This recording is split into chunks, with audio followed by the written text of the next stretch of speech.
The Warriors, narrated by Letters from Lions. 1. Chords of Awakening the Higher Conquest. The Son of God goes forth to war, a kingly crown to gain, his blood-red banner streams afar, who follows in his train?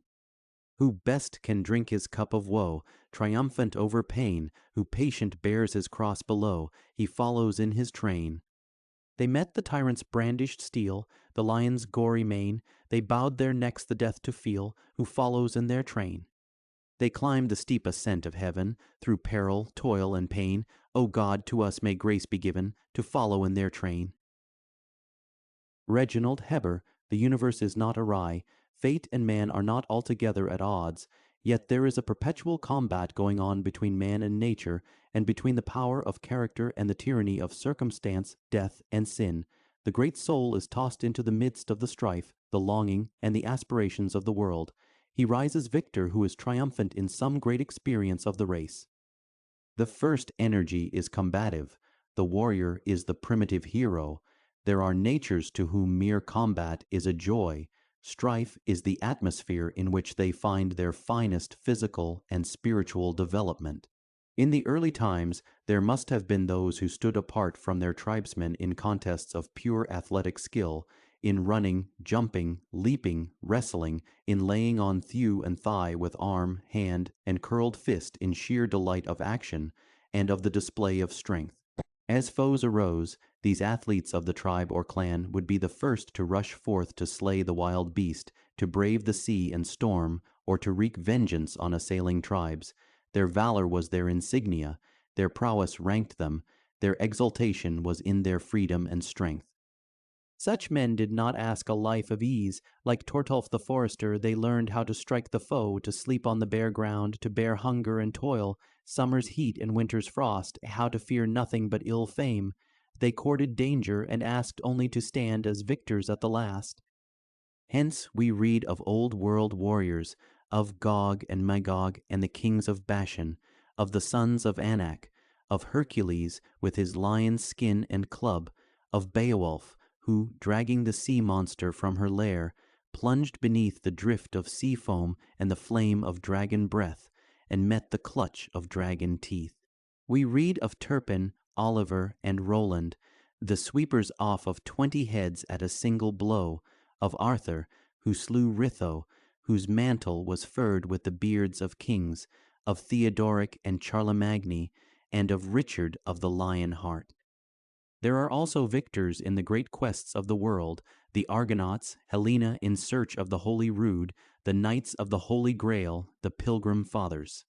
There are the victors in the intellectual wrestlings of the world, the thinkers, poets, sages, the victors in great sorrows, who conquer the savage pain of heart and desolation of spirit which arise from heroic human grief, Oedipus and Antigone, Iphigenia, Perseus, Prometheus, King Lear, Samson Agonistes, Job, and David in his penitential psalm. And there are the victors in the yet deeper strivings of the soul, in its inner battles and spiritual conquests, Milton's Adam, Paracelsus, Dante, the soul in the palace of art, Abt Vogler, Isaiah, Teufelsdröck, Paul. To read of such men and women is to be thrilled by the titanic possibilities of the soul of man. The world has come into other and greater battle days. This is an era of great spiritual conflicts and of great triumphs. Today faith calls the soul of man to arms. It is a clarion to awake, to put on strength, and to go forth to holy war. If there were no fighting work in the Christian life, much of the intense energy and interest of the race would be unaroused. There are apathetic natures who do not want to undertake the difficult, sluggish souls who would rather not stir from their present position, and there are cowards who run to cover, but there is in all strong natures the primitive combative instinct, the let us see which is the stronger, which delights in contests, which is undismayed by opposition, and which grows firmer through the warfare of the soul. It is this phase of the Christian life which is most needed today, the warrior spirit, the all-conquering soul. In entering the Christian life, one must put out of his heart the expectation that it is to be an easy life, or one removed from toil and danger. It is preeminently the adventurous life of the world, that in which the most happens, as well as that in which the spiritual possibilities are the greatest. It is a life full of splendor, of excitement, of trial, of tests of courage and endurance, and is meant to appeal to those who are the very bravest and the best. There are two forms of conquest to which the soul of man is called, the inner and the outer. The inner is the conquest of the evil within his own nature.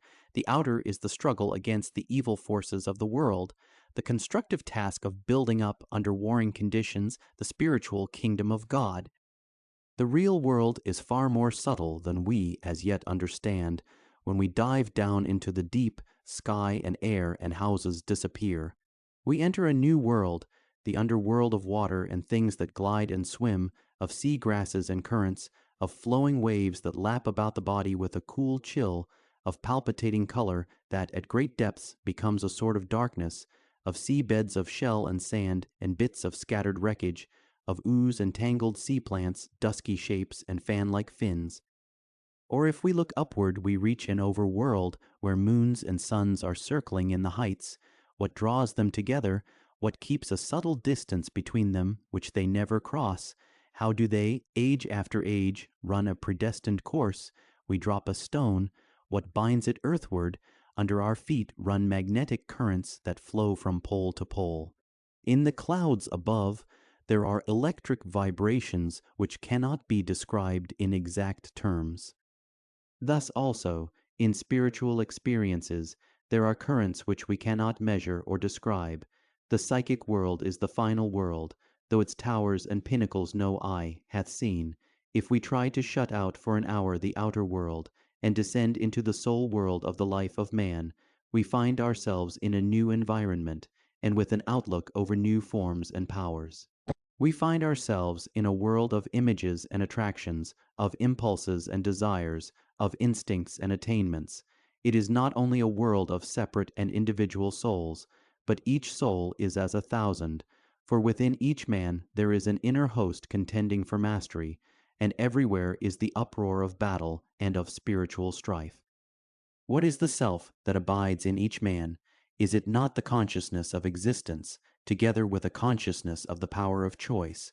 Our individuality lies in the fact that we can decide, choose, and rule among the various contestant impulses of our souls. Herein is the possibility of victory and also the possibility of defeat.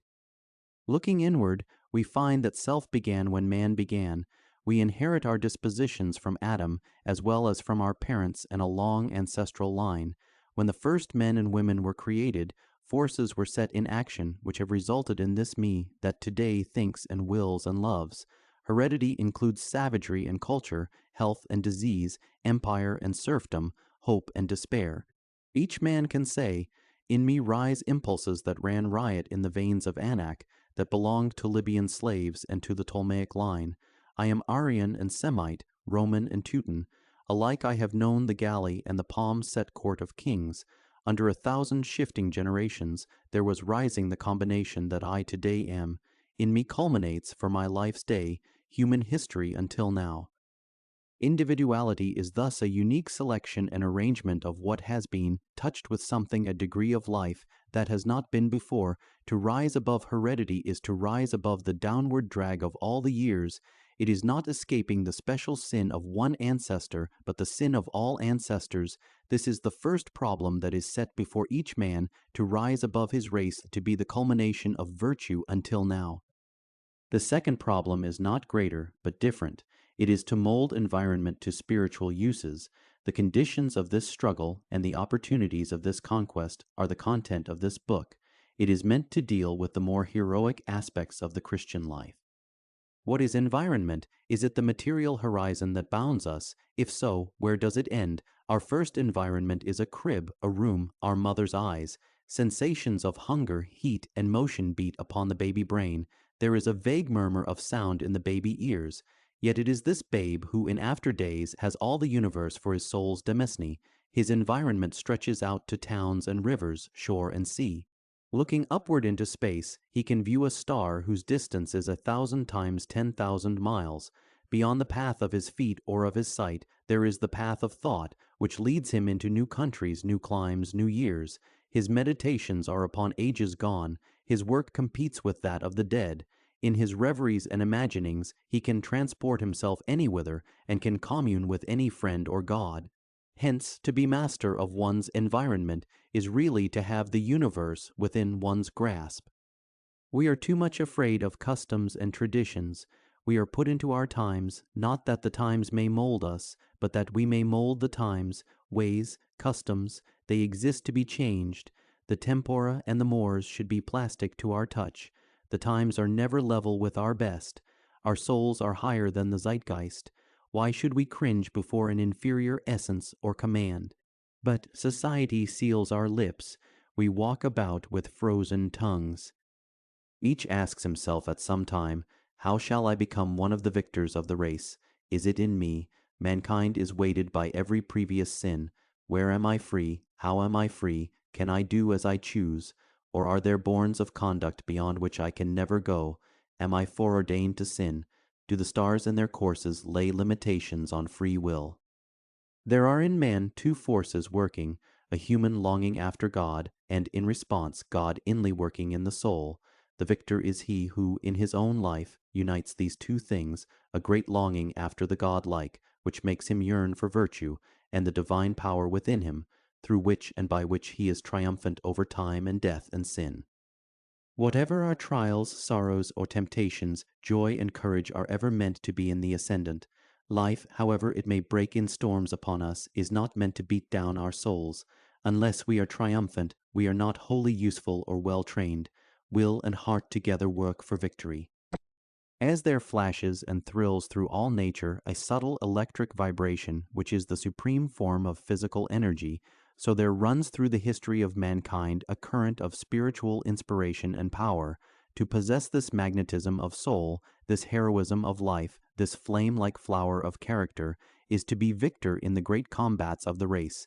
It is the spirit of courage, energy, and love. Nothing is too hard for it, nothing too distasteful, nothing too insignificant. Through all the course of duty it spurs one to do one's best. Its essence is to overcome. This is the indwelling Holy Spirit, wherein is freedom, power, and rest. To its final triumph all things are accessory. To joy all powers converge. 2. Prelude, the call of Jesus. I heard the voice of Jesus say, Come unto me and rest. Lay down, thou weary one, lay down, thy head upon my breast. I came to Jesus as I was, weary and worn and sad. I found in him a resting place, and he has made me glad. I heard the voice of Jesus say, Behold, I freely give, the living water, thirsty one, stoop down and drink and live. I came to Jesus, and I drank. Of that life-giving stream, my thirst was quenched, my soul revived, and now I live in him. I heard the voice of Jesus say, I am this dark world's light. Look unto me, thy morn shall rise, and all thy day be bright. I looked to Jesus, and I found in him my star, my sun, and in that light of life I'll walk, till traveling days are done. Horatius Bonar, it is a world of voices in which we live. We are daily visited by appeals which are ministering to our growth and progress, or which are tending to our spiritual downfall. There are the voices of nature in sky and sea, and storm the voices of childhood, and of early youth the voices of playfellows and companions. Voices long stilled, it may be, in death the voices of lover, and beloved the voices of ambition, of sorrow, of aspiration, and of joy. But among all these many voices there is one which is most inspiring and supreme. When the Vorspiel to Parsifal breaks upon the ear, it is as if all other music were inadequate and incomplete, as if a voice called from the confines of eternity, in the infinite spaces where no time is, and rolled onward to the far-off ages when time shall be no more. Even so, high and clear above the voices of the world, deeper and tenderer than any other word or tone, comes the voice of Jesus to the soul of man. Look, if you will, upon the world of souls, many-tiered and vast, stretching from day's end to day's end, a world of hunger and of anger, of toiling and of striving, of clamor and of triumph, a dim, upheaving mass, which from century to century wakes and breathes and sleeps again. Years roll on, tides flow, but there is no cessation of the march of years, and no whisper of a natural change. Is it not a strange thing that one voice, and only one, should have really won the hearing of the race? What is this voice of Jesus, so enduring, matchless, and supreme? What does it promise for the help or hope of man? There are some who say that Jesus has held the attention and allegiance of the race by an appeal to the religious instinct, that all men naturally seek God and long to know Him. But if we try to define the religious instinct, we shall find it a hard task. What might be called a religious instinct leads to human sacrifice upon the Aztec altar, directs the Hindu to cast the new-born child in the stream, the friend to sacrifice his best friend to a pagan deity. There are others who say that Christ appeals to the gentler instincts of man, to his unselfishness, his meekness and compassion. Yet some of the most admirable Christians have been ambitious and aggressive. Others say he appeals to our need of help, but self-reliance is a Christian trait. Others say he appeals to our sense of sin, our need of pardon. But many a Christian goes through life like a happy child, scarcely conscious at any time of deep guilt, and never overwhelmed by intense conviction or despair. The truth seems to be that Christ appeals to our whole selves. He calls us by an attraction which is unique. In the universe there exists a force which we must recognize, though we do not yet in the least understand it, which is gradually drawing the race Christward. The law of spiritual gravitation is that by all the changing impulses of our nature we are drawn upward unto Him. Spohr's lovely anthem voices this cry of the soul. As pants the heart for cooling streams, when heated in the chase, so longs my soul, O God, for Thee, and Thy refreshing grace. For Thee, my God, the living God, my thirsty soul doth pine. O, when shall I behold Thy face, Thou Majesty divine? 1. Jesus calls us by the mystery of life. There are hours of silence and meditation when the great thought I am beats in upon the soul. But what am I? Whence came I? A heap of atoms in some strange human semblance, is that all? And so many other heaps of atoms have already been and passed away, blown hither and thither, where the universe reels with change. Star dust and earth dust are alike in ceaseless whirl. Little it profits to build the spire, the sea-wall, the dome, the bridge, the myriad-roofed town. A new era shall dawn upon them, and they shall fall away. Not only that, but each man who lives today has less possible material dominion than he had who preceded him, only so many square feet of earth, and now there are more to walk upon them. The ground we tread was once trodden by the feet of those long dead.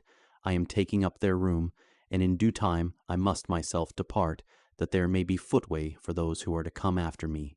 Only the undersod is really mine, the little earth barrow to which I go. There is no question more baffling than this simple, ever-recurring one, what am I? If I should decide what I am today, I discover that yesterday I was quite a different person. Today I may be 6 feet in height and climb the Alps. Yesterday I lay helpless in swaddling clothes. Yesterday I was a thing of laughter and frolic. Today I am grave and brush away tears. As a babe was I still I. What is myself? When did I come to myself? How far can I extend myself? My feet are here, but in a moment my spirit can flee to Xanadu and Zanzibar. There is no spot in the universe where I may not go. Where, then, are the limits of myself? Personality is never for a single moment fixed. It is as changing and evanescent as a cloud. We are whirlwind spirits, swept through time and space, bearing within our souls hopes, fears, joys, sorrows, which are never twice the same. Every aspect of the universe leaves new impressions on us, and our wills, in their world sweep, daily desire different things. Incompleteness lies on life, restlessness is in the heart. True love has no final habitation on earth. There is no abiding place for our deepest affection, our most tender yearning. It is curious how deeply one may love, and yet feel that there is something more. In all our journeys, skyward and sunward, we never reach the end of all. Over against this vague and changing self, there stands out the figure of the changeless Christ, the same yesterday, today, and forever. In Him we find the environment of all our lives and the sum of all our dreams. 2. Jesus calls us by our earth-born cares. In Mendelssohn's Elijah there is a voice which sings, "O rest in the Lord." This angel's message is the voice of Jesus to the human race. The voice of Jesus calls us to awake to toil. We sometimes forget this and imagine that if we follow Jesus, we shall never have anything to do. Christ does not still the machinery of the world, nor shut the mine, nor take away the sowing and the reaping. The call of Jesus is not a call to rest from work, but to rest in work. The rest we receive is that of sympathy, of inspiration, of efficiency. Christ really increases the toil capacity of man. Man can do more work, harder work, and always better work, because of the faith that is in him. What makes the confusion and fatigue of life is that men are everywhere scrambling for themselves, and trying to manage their own undertakings, instead of falling into harmony with God, and through him with all that is. What wears the soul out is not the work of life itself. It is its drudgery, its monotony, its blind vagueness, its apparent purposelessness. We do not wish to scatter our lives and spend our years in nothingness. Christ comes into the world and says, "Overfatigue is abnormal. There is not enough work in the universe to tire everyone all out. There is just enough for each one to do happily and to do well. I am come as the great industrial organizer. My mission is not to take away toil, but to redistribute it. My industrial plan is the largest of history. It is also the most simple. I look down over the world as a master upon his men. My work is not to found an earthly kingdom, as some have thought. It is not primarily to set up industrial establishments, or syndicates, or ways of transport and trade. My work is to build up in the universe a spiritual kingdom of energy, power, and progress. To this kingdom all material things are accessory. In my hand are all abilities, as well as all knowledge. Not a sparrow falls to the ground without my notice, not a lily blooms without my delight, not a brick is laid, not a stone is set, not an axe is swung, except beneath my eye. I provide for my own. To each man I assign his work, his task.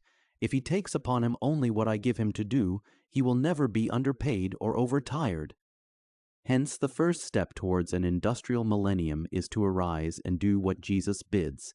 Heaven is heaven because no one is unruly there, or idle, or lazy, or vicious, or morose. Each soul is at true and happy work. Each energy is absorbed. Each hour is alive with interest, and there are no oppressive thoughts or ways. If each heart and soul responded to the call of Jesus, there would be a new heaven and a new earth, a utopia such as More never dreamed of, nor Plato, nor Bellamy, nor Campanella in his City of the Sun. Each hand would be at its own work, each eye would be upon its own task, each foot would be in the right path, all the fear, the weariness, the squalor, and the unrest of life would be done away. The life of each man would be a life of contentment and of economic advance. 3. Jesus calls us by the scourging of our sins. Flagellation is not of the body, it is of the soul. Remorse is as a scorpion whip, and memory beats us with many stripes. The first sin that besets us is forgetfulness of God. Apathy creeps over the spirit, and sloth wins itself about our deeds.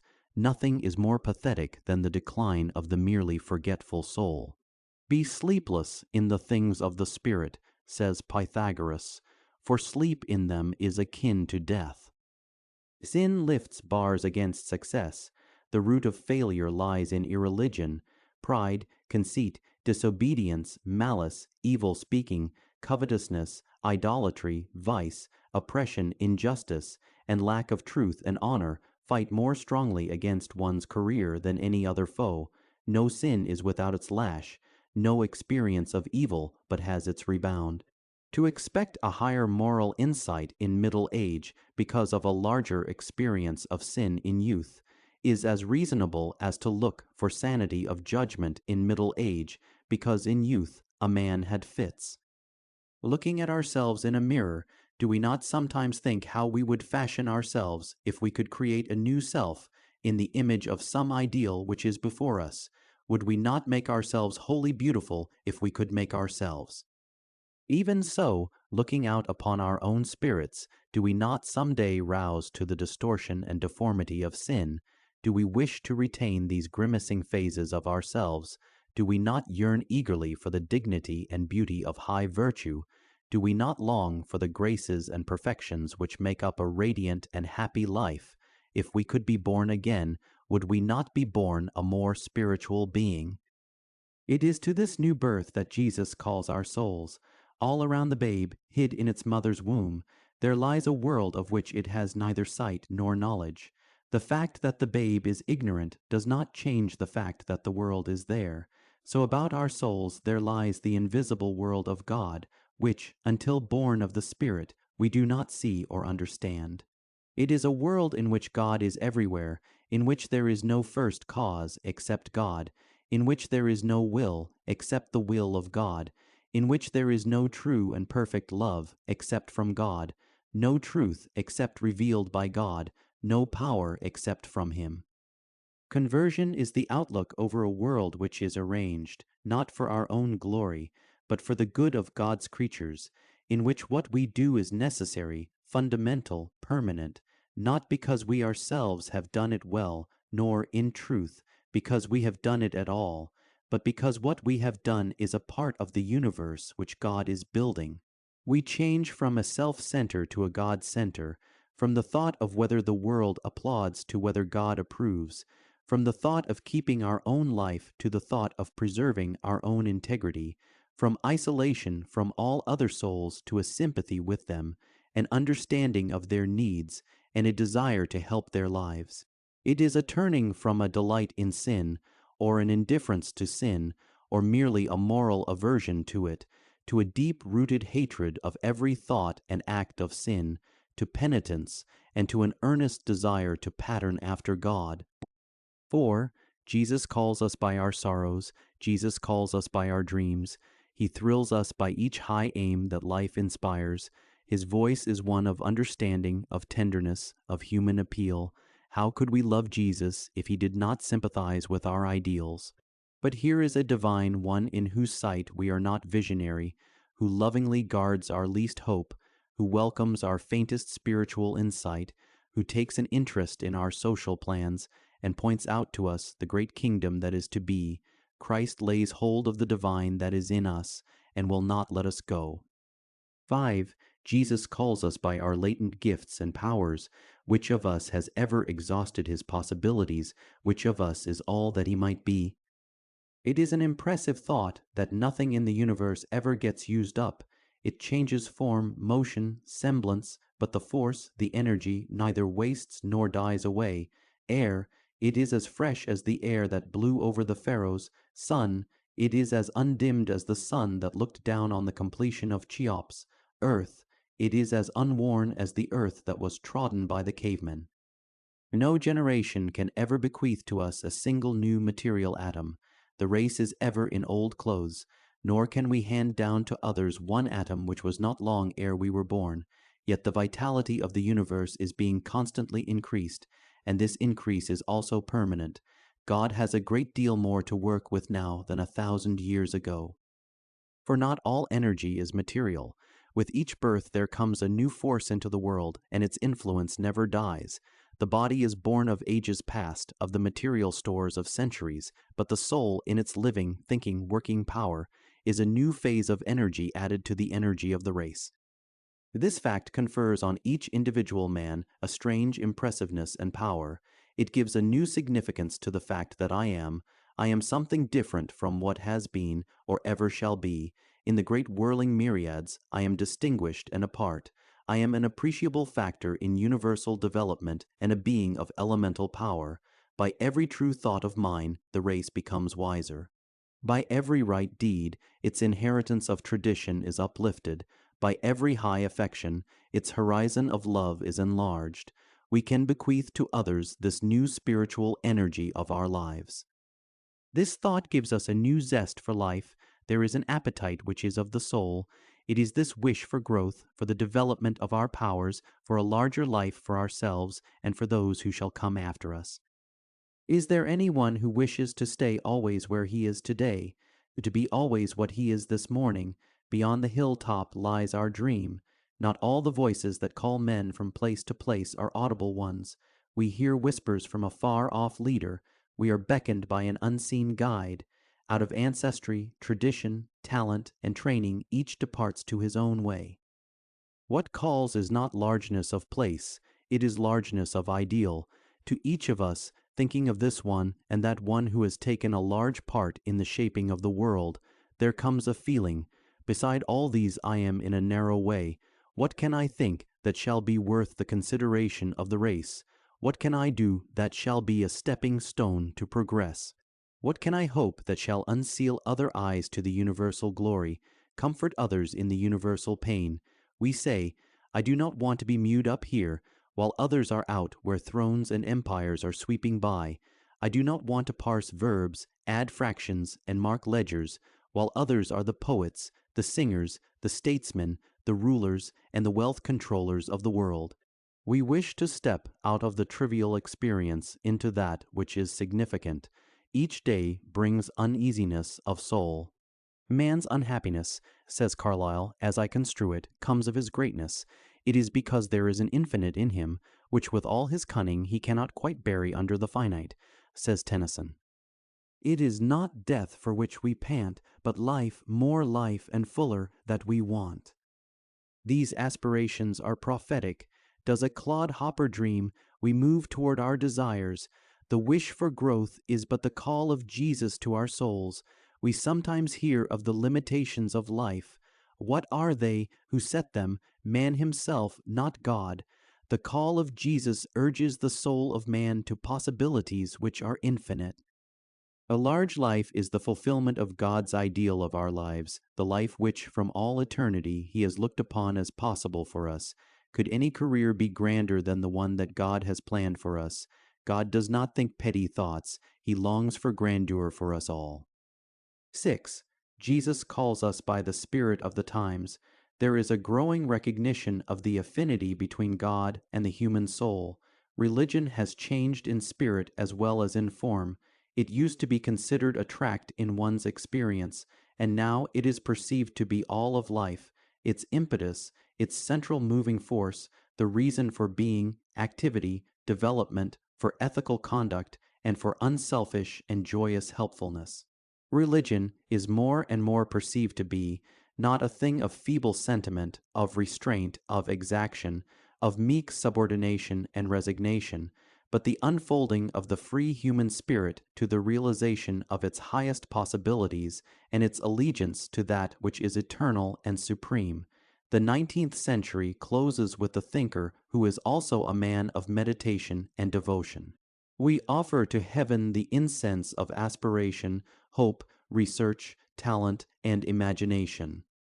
The chief thing toward which we are moving is, I believe, the enthronement of the Christ. Christ has always been, in the hearts of the few, enthroned and enshrined. Even in the dark years of medieval superstition and unrest, there were the cloistered ones who maintained traditions of faith and did works of mercy, as there were knightly ones who upheld the ministry of chivalry and followed, though afar, the tender shining of the Holy Grail. But now all the signs point to a great and general recognition of the Christ to be lifted high on the hands of the nations, to his throne above the stars. A new spiritual note is to be heard in modern subjects of study, is noticeable in all paths of intellectual prestige. History is no more looked upon as the story of the trophies of warriors, conquerors, and kings. History, rising out of dim mists, is seen to be the marching and the countermarching of nations in the throes of progress and of social change.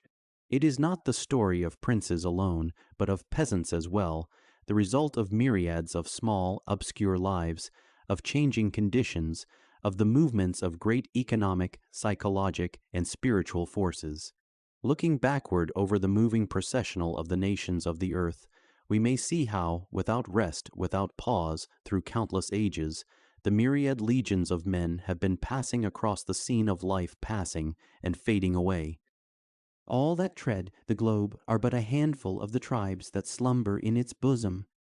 Empires have risen and empires have decayed, dynasties have been buried, and long lines of kings, wrapping stately robes about them, have lain down to die. Thrones have been overturned, armies and navies have been mustered and scattered, land and sea have been peopled and made desolate, as the thronging tribes and races have lived their little life and passed away. Babylon and Assyria, India and Arabia, Egypt and Persia, Rome and Greece, each of these has had its lands and conquests, its song and story, its wars and tumults, its wrath and praise. Under all the tides of conquest and endeavor, but one fact shines supreme: the steady progress of the cross. One principle of growth and development is being slowly revealed, an approach to symmetry and civic form, which is seen in freedom, justice, popular education, the rise of masses, the power of public opinion, and a general regard for life, health, peace, national prosperity, and the individual weal. The day has passed when men merely lived, slept, ate, fought. They are now involved in an intricate and progressive civilization. Sociology, ethics, and politics are newly blazed pathways for its development, its guidance, and its ideals. We are moving on to new dreams of patriotism, of statesmanship, and of civil rule. Literature, instead of being considered as merely an expression of the primitive experiences of a race in its sagas, glees, ballads, dramas, and larger works and songs, is more and more revealing itself as an appeal to the highest in the supreme moments of life. It is the unfolding panorama of the concepts of the soul in regard to duty, conduct, love, and hope. Literature asks, "What do I live for?" as well as, "How shall I speak forth beauty?" How ought the soul of man to act in an emergency? What is the best solution of the great human problems of duty, love, and fate? The voices of Dante, Milton, Shakespeare, Tennyson, and Browning sweep the soul upward to spiritual heights, and answer some of the deepest questionings of the soul of man. And hence, literature is no longer merely a thing of vocabulary, of phrase, of rhythm, of assonance, of alliteration, or of metrical and philosophical form. It is a revelation of the progress of the soul, of its standards, of its triumphs, its defeats, and its desires. It is the unfolding of one's intellectual helplessness before the unmoved, calm passing of years, of one's emotional inadequacy without God for adjudicator. It is a direct search for God. One finds wrapped within it the mystery, aspiration, and spiritual passion of the soul. Science, no longer a dry assembling of facts and figures, is an increasing revelation of the imagination, the exactness, the thoroughness, and the great progressive plans of God. Evolution has become a spiritual formula. The scientist looks out over the earth and sky and sun and star.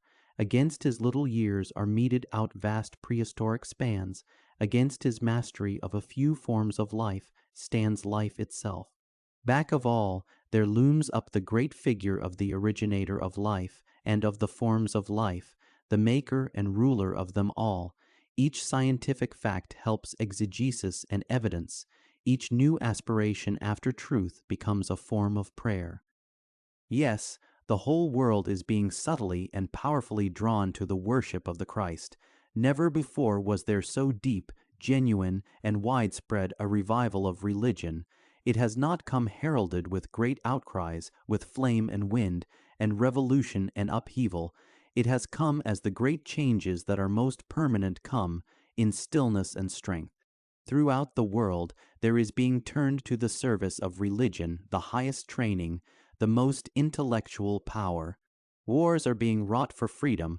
The church and the university are joining hands. The rich and the poor are drawing near together for mutual help and understanding. Industry is growing to be not only a crude force, brutal and disregarding, but a high ministry to human needs. The home is becoming more and more the guardian of faith and the shrine of peace. Business houses are taking upon them a religious significance. Commerce and trade are perceiving ethical duties. Armies are marching in the name of Jehovah, and a great poet has this one message, lest we forget. 7. Jesus calls us by the future of the race. Life proceeds to life. Eternity is what is just before. Immortality is a native concept for the soul. Beyond this hampered half-existence, the soul demands life, freedom, growth, and power. We stand between two worlds. Behind us is the engulfed past, wherein generations vanish as the wake of ships at sea. Before us is the future in the dawn mist of hovering glory and surprise. Looking out over eternity, that billowy expanse, do we not see rising, clear though shadowy, a vast permanence, completion, realization, in which the soul of man shall have endless progress and delight? This is the promise held out by all the ages, and the future toward which all the thoughts and dreams of man converge. It is glorious to be a living soul, and to know that this great race, life, is yet to be. At the threshold of each new century stands Jesus, star-encircled, with a voice above the ages and a crown above the spheres, Jesus saying, "Follow me." 3. Processional, the Church of God. The Church is one foundation, is Jesus Christ her Lord. She is his new creation, by water and the Word. From heaven he came and sought her, to be his holy bride. With his own blood he bought her, and for her life he died.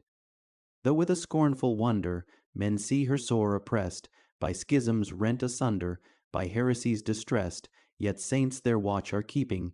Their cry goes up, "How long?" And soon the night of weeping shall be the morn of song.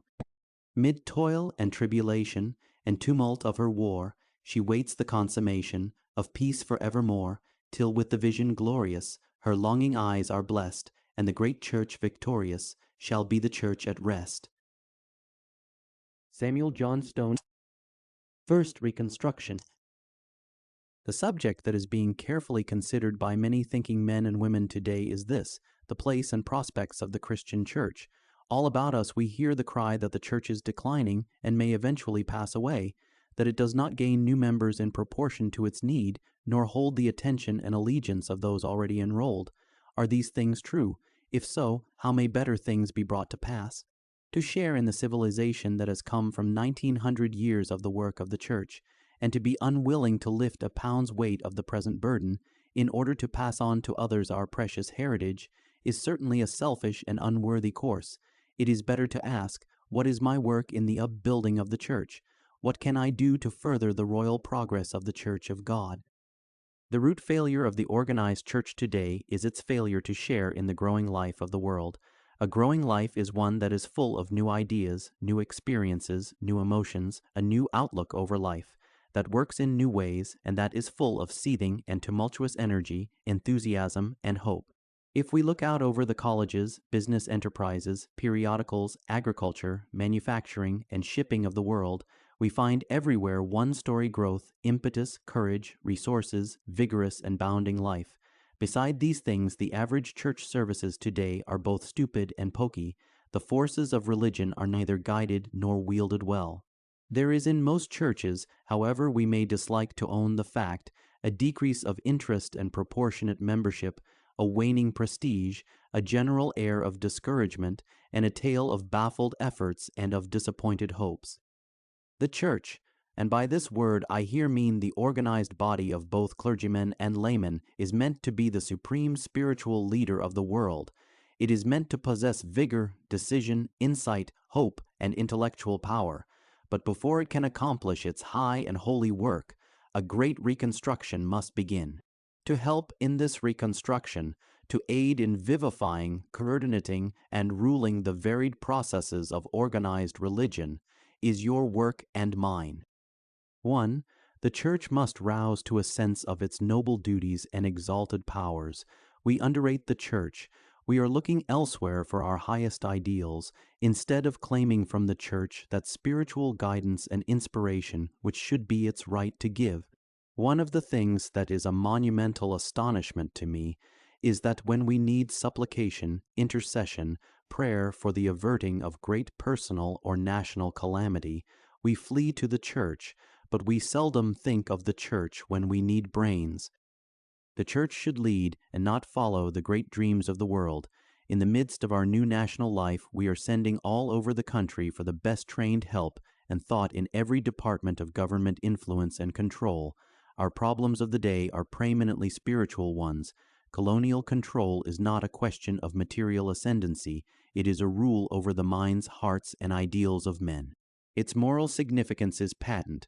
We are called upon not only to import provisions, clothing, and household and industrial goods into our new possessions, we are called upon to develop a higher sense of honor, truth, honesty, and everyday morality.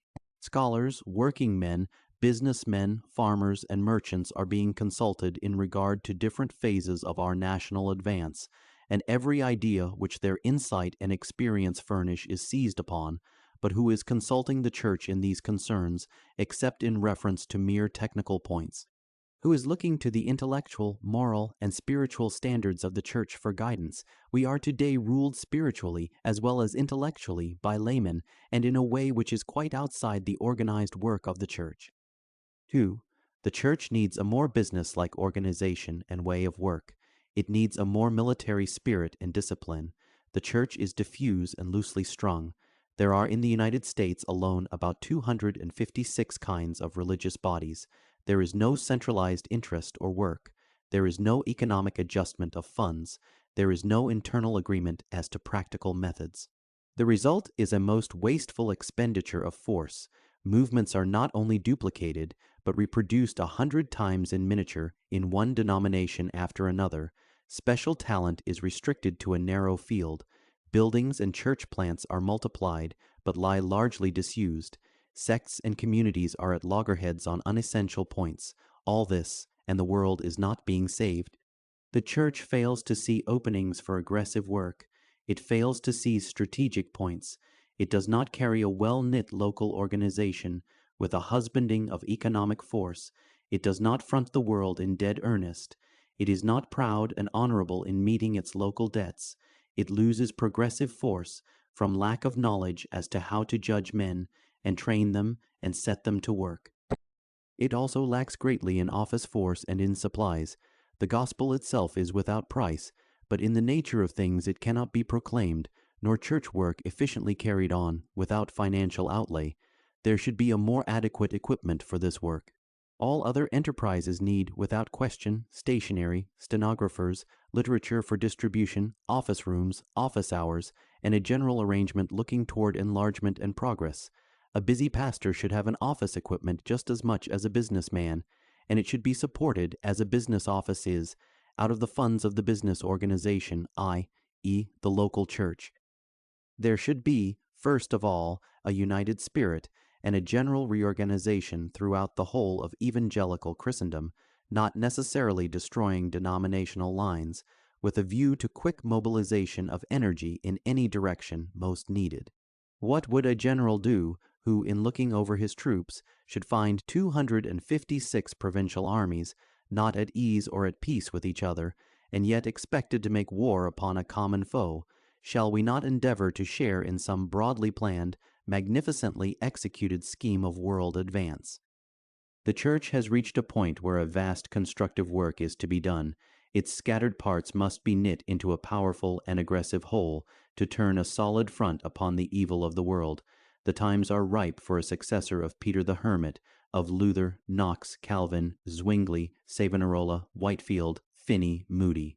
Whether a great preacher, theologian, or evangelist, he will certainly be a businessman, a man of vast energy and executive capacity, who shall perform this miracle of organization of which many dream, and who shall set the progress of the Church for a full century to come. This united spirit should prevail not only through the smaller bodies, but between the Roman Catholic and Protestant communions. There has been a distinct division between these two bodies, much mutual suspicion, jealousy, and antagonism. It is only quite lately that Protestant and Catholic leaders have been willing to work amicably together for great common causes. A new situation has arisen. In our new possessions we are confronted with a large population who, whatever may be the reason, are unquestionably not, as a whole, progressive, enlightened, educated, or highly moral. The problem now is, not for Catholic and Protestant to waste energy and spiritual strength in contending for mastery over each other, but for them to unite in changing and bettering the condition of our island peoples. What is past is past. Our present duty is to bring peace, industry, intelligence, high ideals, and spiritual living to our new countrymen. This is a work to fill the hands and heart of both churches, and perhaps in a common task, each may learn to understand and regard the other as those should understand and regard each other who have one Lord, one hope, one heaven. 3. The church needs stronger and more gifted leaders. In every business or intellectual enterprise today, there is an effort to place at the head of each organization the most powerful and resourceful man whose services can be obtained. Nothing in this age works, or is expected to work, without the leadership of brains. A primary step in a far-reaching ecclesiastical policy is to endeavor to draw into both ministry and membership the most active and intellectual class. All earnest souls can work, but not all can work equally effectively, particularly in the ministry north, south, east, and west. Men are needed who are really men. This does not necessarily mean the men with the longest string of academic degrees, the men who can write the best poems or make the best speeches on public occasions.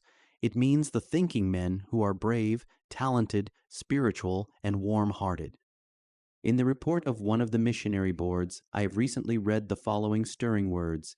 They refer to the work of missionaries in the far north, one of whom has lately traveled 1,000 miles over the snow in a dog sled. He who follows that mining crowd must be more than the minister, who would do well for towns in the West or elsewhere in Alaska. He must be a man who, when night overtakes him, will be thankful if he can find a bunk and a plate in a miner's cabin. He must travel much, and therefore cannot be cumbered with extra trappings, must dress as the miners do, and accept their food and fare. He must be no less in earnest in his search for souls than they in search for gold. He must be so furnished that, without recourse to books or study table, he can minister acceptably to men who, under the guise of a miner's garb, hide the social and mental culture of life in Eastern colleges and professional days. It is far from that land of frost and snow to the beautiful island of Puerto Rico, washed by tropical seas, through the streets of whose capital there passes every day the carriage of the governor, with its white-covered upholstery and its livery of white. But I add this word, the missionary sent to Puerto Rico, be he Catholic or Protestant, must be a man who can stand among statesmen and society men and women, as well as one who can live and work among the humblest folk who lodge in leaf-thatched huts along the roadside or far on lonely hills. Representative men of ability, health, culture, and courage are being chosen to carry on governmental work. It is idle to send provincial men to the church. What is locally true of the church in Puerto Rico is fundamentally true all over the world, at home and abroad. Each ministerial post today requires an imperial man. Not every post requires the same sort of man, either in regard to general heredity or education. Men are needed of the Peter type, of the John type, of the Paul type. It suffices that they be men of unusual power and well fitted to their individual work. 4. The church needs a better system for the proper placing of men. No phase of the world's work can be carried on merely and simply because a man is pious. In every phase of life, there is a constant shifting of men according to temperament, ability, and general influence and power. In the church, we must have a quick and decisive recognition of a man's ability, and he must be set where that talent can work easily and effectively. Churches are not all alike. There are no two alike. When we think of it, what a ghoulish business candidating is. No scheme for the right placing of men can be devised which does not place a great deal of power in the hand of a few leading men. This power may be abused, but ought not to be, if it were really looked upon as under divine direction and inspiration. Cannot a great leader be inspired to the choice of a man, as well as a great author to the choice of a word, a rhyme? Comparatively few men thoroughly understand how to rate other men, and to these few men, as in all other great enterprises, must be given the power and authority to select and adjust. By this I do not mean that a set of ecclesiastics will alone be adequate. Ecclesiastical vision, like all other highly specialized vision, is partial and does not always see quite straight. There should also be called into play the business ability and discernment of men of large business interests or administrative gifts. Sooner or later, the various religious organizations will have to meet, in some better way than any thus far formulated, this growing need. 5. We need a release of pressure on the abler men. Many a minister today is a sort of community lackey. What other men are frankly too busy to do, he is supposed to be cheerfully ready to do. The list of odd jobs which fall to his lot would be ridiculous were not their influence upon his life and work so retrogressive and so sad.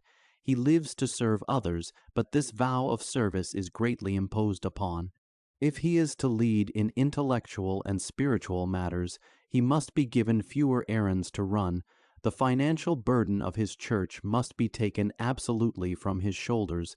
He must have a suitable salary, and his time must be at least as carefully guarded as that of the average man. Some calls he is bound to obey, at whatever cost of time or strength, illness, certain public duties, and real spiritual needs. But his life must not be at the mercy of cranks or of idle persons' whims. 6. We need a reorganization of preaching traditions. It is a tradition that a minister must, in general, preach 2 set sermons every week, give 1 informal weekday lecture, and be prepared to deliver at any moment funeral addresses, anniversary speeches, remarks, or to perform other utterly impossible intellectual feats. Anyone who writes or who speaks in public knows that the preparation of a half-hour address which is worth anything requires a great deal of time. It cannot ordinarily be tossed off and help men's souls. Only an occasional inspiration, the result of a lifetime of thought and experience, is born in this sudden way. Usually excellence is the result of long and careful labor. The way to help this would seem to be a constant interchange of preachers, not only in one denomination, but among the various denominations, so that a really fine sermon would be heard by many people, and fewer sermons would require to be written. This is easily done in a large city or its vicinity. What congregations need most is not altogether formal sermons, but thoughtful, helpful talks containing a fresh, uplifting, and spiritual outlook over life, with a practical bearing on the occasions and duties of life. The work of both Frederick Robertson and Horace Bushnell has this direct and vital tone. Ministers must study more. If they are freed from many tasks now put upon them, it is not unreasonable to ask that this time be put on more careful thinking. Too many a minister of today is intellectually something of a flibbertigibbet. His sermons do not take hold because they have not the roots to take hold with. How many ministers possess, for instance, a scholarly knowledge of human nature or of the deeper aspects of redemption? Yet these things he ought to know. There is a large amount of intensely interesting, though spiritually undigested, material for a minister in a book like William James's Varieties of Religious Experience. 7. Greater care must be taken of the rural church. Anyone interested in a great ecclesiastical polity must surely recognize the ultimate possibilities of our rural regions. Here are growing up the leading men and women of tomorrow. Ideals and inspirations set upon their hearts will bear fruit 1,000-fold. Hence, there should be a definite arrangement by which a certain portion of the preaching time of the really able preachers shall be placed each year in some small and remote place. Several scattered country churches might unite for these services. Let such a man also make helpful suggestions for neighborhood social and intellectual life. While he is in the village, let the country pastor go to town, browse in libraries, art collections, hear music, and get a general quickening of interest and inspiration. Let each compare notes with the other. They will both gain by this interchange. 8. There is too little recognition of individual talent in the church. Too few workers are set at work which they know how to do, and the untaught rush at tasks which angels fear to touch. We have myriads of Sabbath school teachers, but how many men or women really know how to teach a little child? The man is asked to speak or pray in prayer meeting, who cannot possibly do it well, but no notice is taken of the fact that he thoroughly understands public accounts.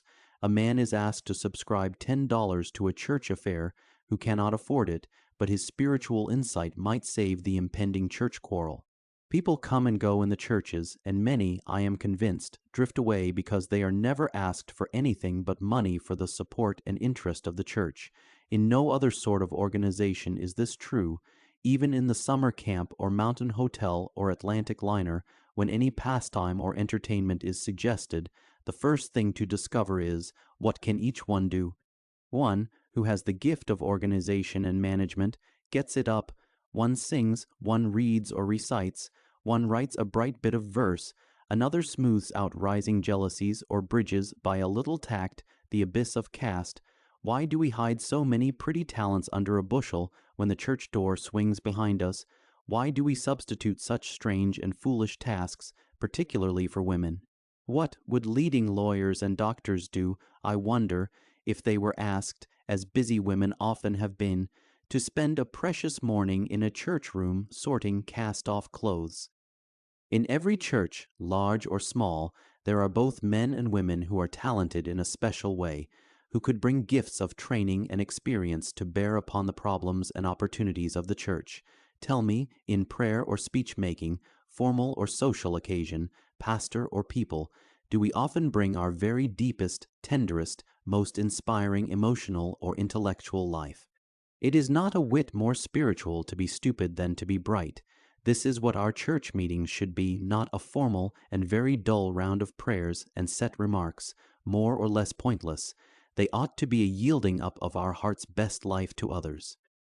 9. We need, as a church, a deeper spiritual life.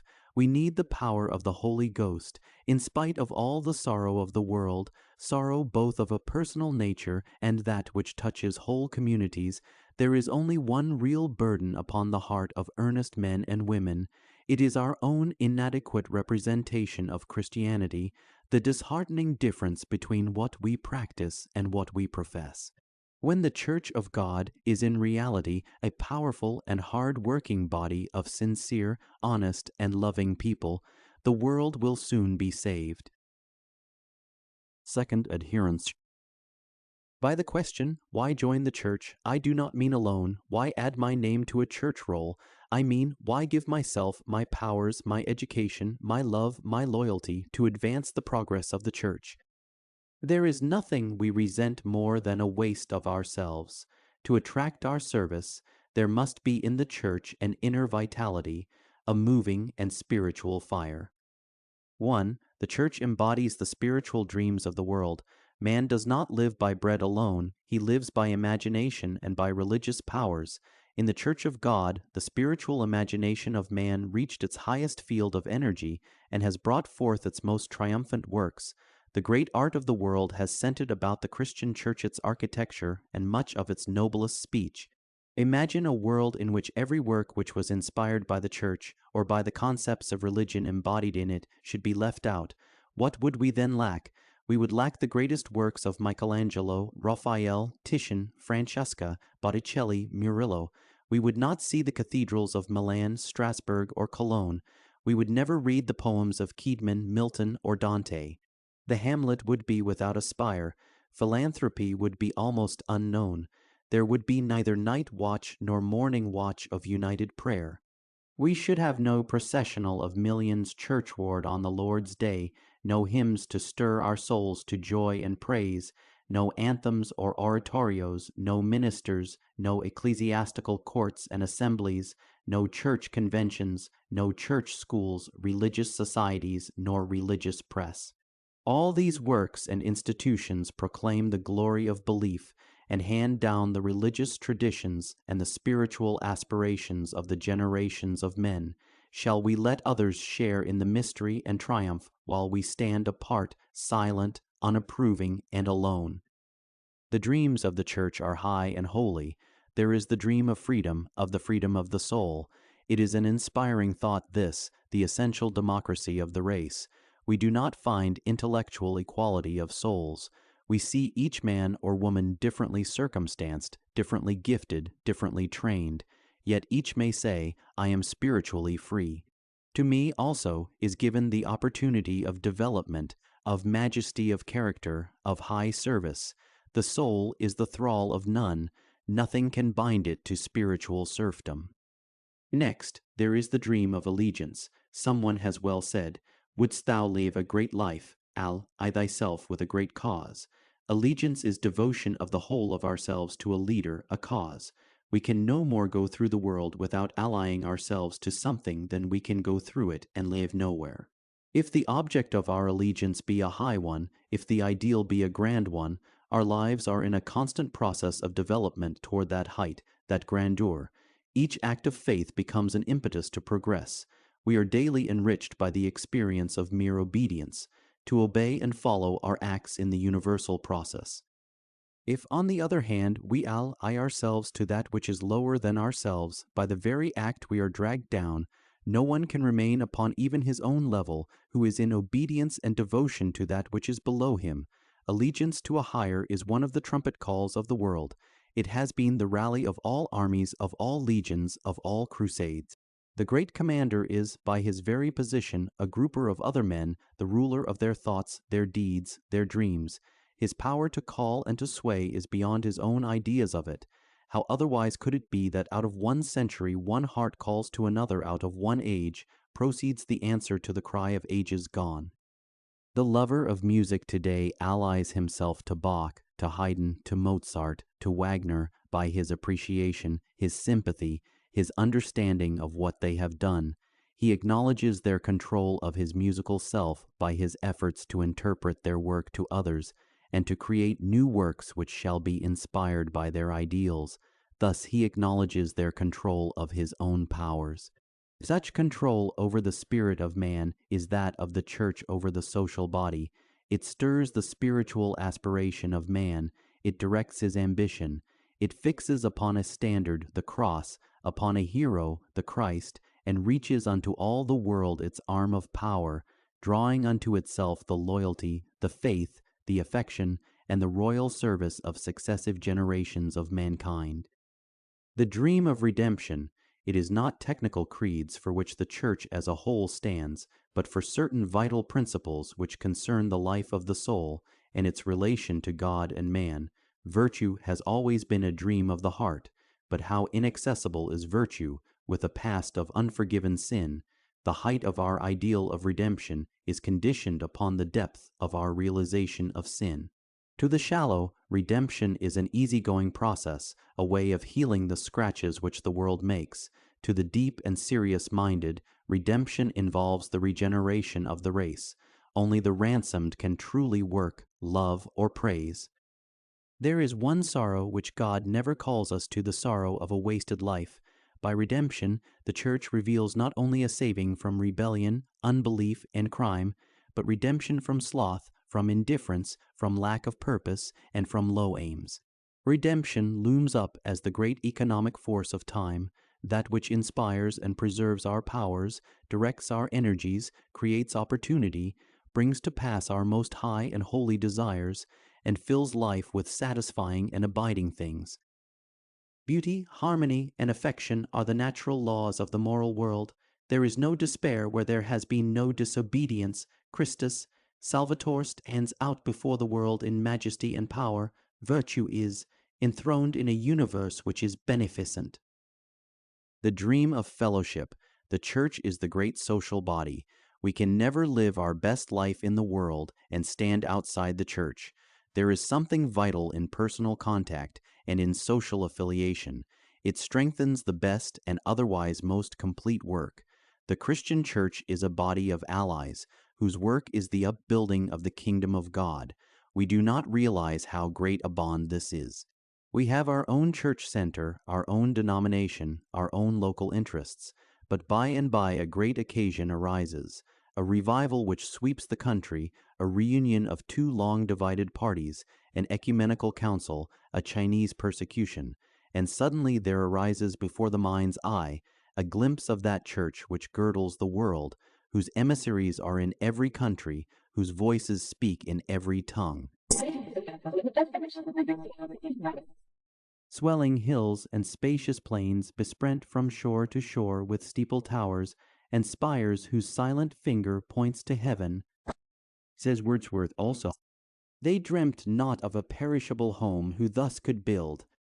Many an ideal state has been thought out in which fellowship should be the root of social progress, but in what state is the proffered fellowship like that of the communion of saints? Each has his share of work and dreams, each has his endowment of talent and of opportunity, each has his aspirations and supreme hope. The joys of one are the joys of all, the sorrows of one are the sorrows of all, the triumphs of one are the triumphs of all. The world burden is the task set to be removed. The world upbuilding in love, joy, peace, and truth is the final endeavor. This community of interest is the strongest coalition the world has yet known. There are those who say, I prefer to worship by myself. One might as well say, I prefer to fight in battle by myself. There is a time for personal worship, and there is a time for social worship. Alone, the heart meets God. Alone, its prayers for individual needs and longings are offered up. Alone, it asks for blessings on the individual life and work. But the personal life is only a fragmentary part of the life universal. Above the ages rings an oversong of praise. From shrines and cathedrals, from chapels, churches, tents, and caves, there arises day after day this incense of united prayer from a vast and heaven-uplifted throng. Each of us would say, canopied under world skies, I, too, would join this chorus of adoring love. The dream of permanence, the immortality of the Church is akin to the immortality of the soul. It is a connection which is never severed. When we enter the visible body of the Church on earth, we connect ourselves with the invisible hosts of the Church on high. We enter a company which shall never be disbanded nor dismayed. Something subtle and eternal seems to lay hold of our spirits and to lift them even to God's throne. For this time has been, and for this time now is, to present spotless before him the innumerable company of the redeemed, the lion-hearted who, armed by faith and shod with fire, in robes of azure and with songs of praise, shall stand before him even for evermore. 2. The Church is the center of a great circle of remembrance. One of Constable's famous paintings represents the Cathedral of Salisbury outlined against a storm-swept sky, with a lovely rainbow arched beyond it.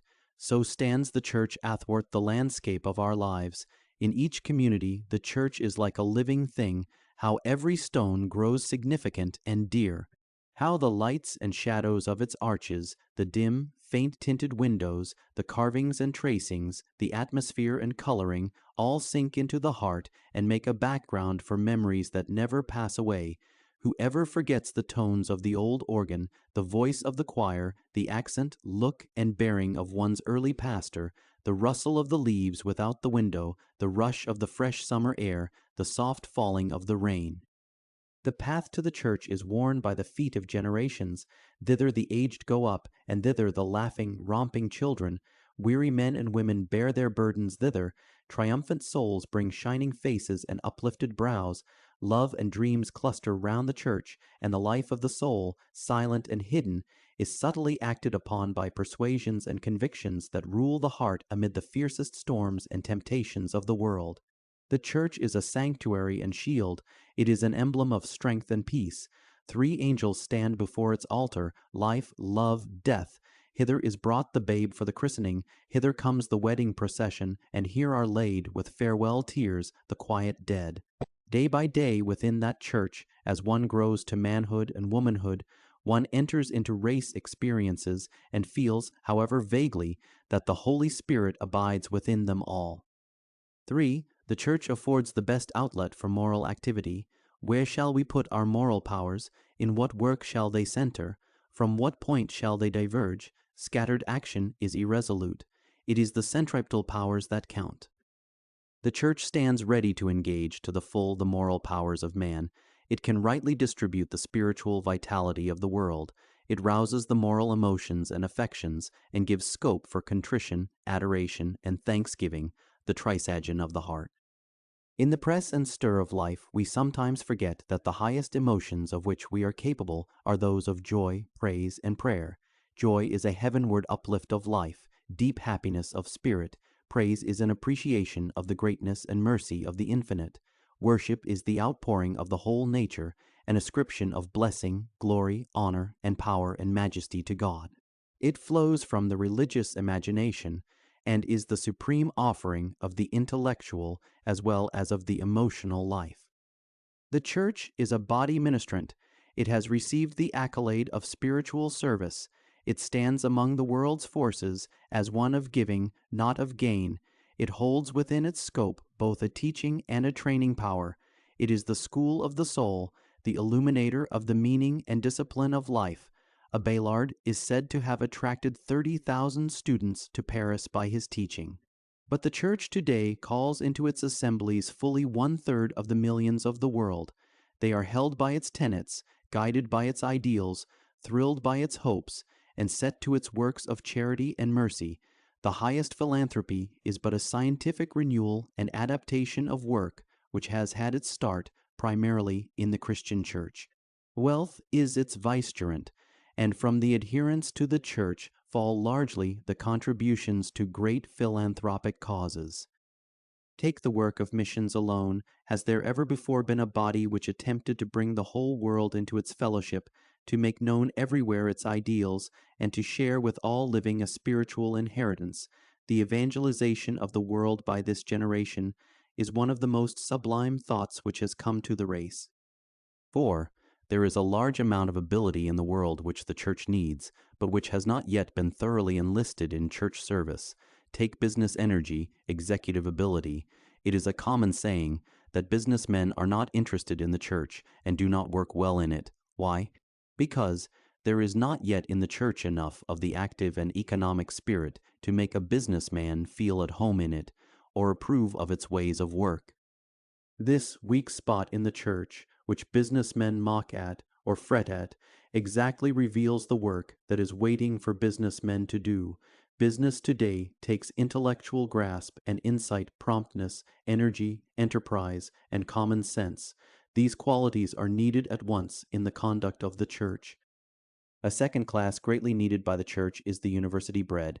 Many college graduates are church members, some are even active workers, but until lately the universities as a whole have stood rather indifferently apart from the Church. They have somewhat indulgently regarded it as one more historic institution for preserving myth and legend. To them, the Christ life has meant little more than the Beowa myth, the Arthur saga, the Nibelungen cycle, the Homeric stories, the Thor and Odin tales. Druids, fire worshippers, moon dancers, and Christian communicants have been comparatively studied with a view to understanding the race progress in rite and religious form. This spirit is changing. The most remarkable aspect of the intellectual life of today is the rise of faith in the universities. Like the incoming of a great tidal wave at sea is the wave of spiritual insight and religious aspiration that is rolling over the colleges of our land. The whole intellectual structure of the Church is approaching reconstruction, its doctrines, creeds, tenets. This reconstruction cannot possibly be effected by schools of theology alone. At every point, the theologian needs assistance from the man of science. Philosophy, psychology, ethics, history, literature, sociology, language, natural science, and archaeology are all bound up in an old creed and must be looked into, ere a new statement can take form. Their data must be known at first hand. Hence there is no intellectual specialty which may not be made invaluable to the Church. Too often religion has been a matter of hearsay or dogma. A bitter conflict has always raged between theology and the latest word of science. The Church cannot afford to be without the scientific thinkers of the race. The time has come when there is everywhere heard the call of Jesus to men of mind. What work awaits the university man or woman? It is to help free the Church from traditions and superstitions which scholarship cannot uphold. It is to throw fresh vigor and intellectual vitality into the services of the Church. It is to build up a hymnology which shall be noble and poetic in expression. It is to contribute a great religious literature to the world. It is the work of educated men and women to add their insight, their zeal for truth, their scholarship, their training and ideals to the Christian community, to sweep thought and practice out of ancient ruts, to clarify the spiritual vision of the world, and to present new aspects of truth and new goals of human endeavor. Let research join hands with prayer. A third class which the Church needs today is that of the working man. The hand of the working man is the hand that has really molded history. Working men lead a brave and self-sacrificing life. From their toil come the necessaries and many of the comforts of the race. The man of labor knows the root problems of the industrial world. While all his industry and skill, all his courage, heroism, and strong-armed life are so largely alienated from the Church is deprived of one of the fundamental sources of inspiration and growth. The tree of progress can never grow except it has labor roots. It is absolutely essential for the health of the Church that every form of human energy be represented. Suppose that by some great revival a very large number of working men and women could suddenly be added to the membership of the Church. What would happen? Would there not be at once a return to more simplicity of life? There are two currents at work always in society, emulation and sympathy. Rightly used, each is for the social good. If all classes of men and women worked side by side in the Church, many great social differences would become adjusted. 5. It holds sway over the fortunes of the home, where, outside of the Church, will you find the ideal conception of marriage and the really united and happy home. The Church makes for domestic happiness because it goes straight to the roots of life and plants happiness where happiness alone can grow. More and more, the Church is lifting the standards of a noble, proud, pure, and rejoicing married life. Its ideal of human love is sacred because founded on the deeper love of the soul in God. The Church is drawing hosts of young people under the shelter of its teaching and is placing before men and women ideals which cannot fail to make their mark upon the social standards of the times. It stands for purity, for patience, for tenderness, for the love of little children, for united education and endeavor, for mutual hopes and dreams, for large public service. 6. It is the militant force of time. We speak of the Church militant and of the Church triumphant. For us, today, the Church militant, tomorrow, triumph comes. Armies have been, and armies shall be, but the hosts of this world fight against material foes, and largely for material ends. It is the glory of the Church militant that its conquests are spiritual and its victories are eternal. Its fight is chiefly against the inner, not the outer foe, against sin and wrongdoing, impatience, strife, anger, clamor, meanness, evil speaking, wrath. It is the foe of tyranny, and its heel is upon the head of the oppressor and the avenger. Its banner flies over every country and has been carried through tribulation, through sorrow, through danger, and through death to the remotest parts of the yet known world. Its troops are legion, marching from the far distances of the past and extending out to the far confines of the eternal years. 7.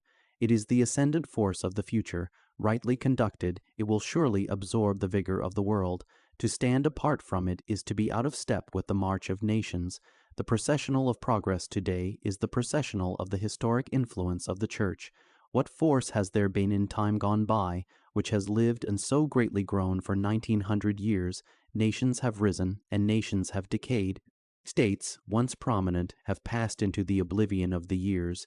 Plato and Pericles, Socrates and Sophocles, Philip and Alexander, the Caesars, the Georges, and the Louis have passed away. Their politics have passed from our following. Their empires are no more.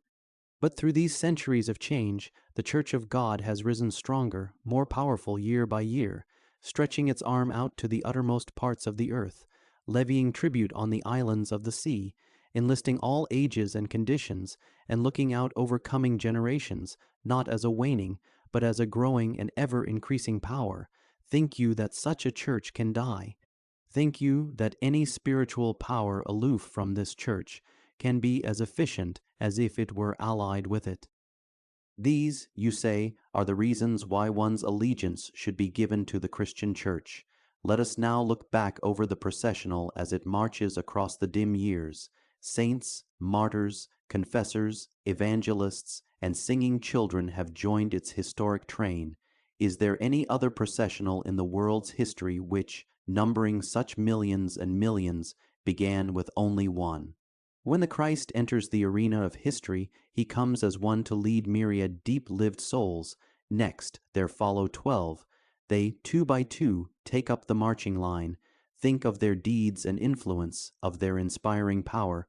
What would have been the record of those obscure fishermen of Galilee and of their simple friends, had they refused to ally themselves with the leader who called for their allegiance and their obedient love?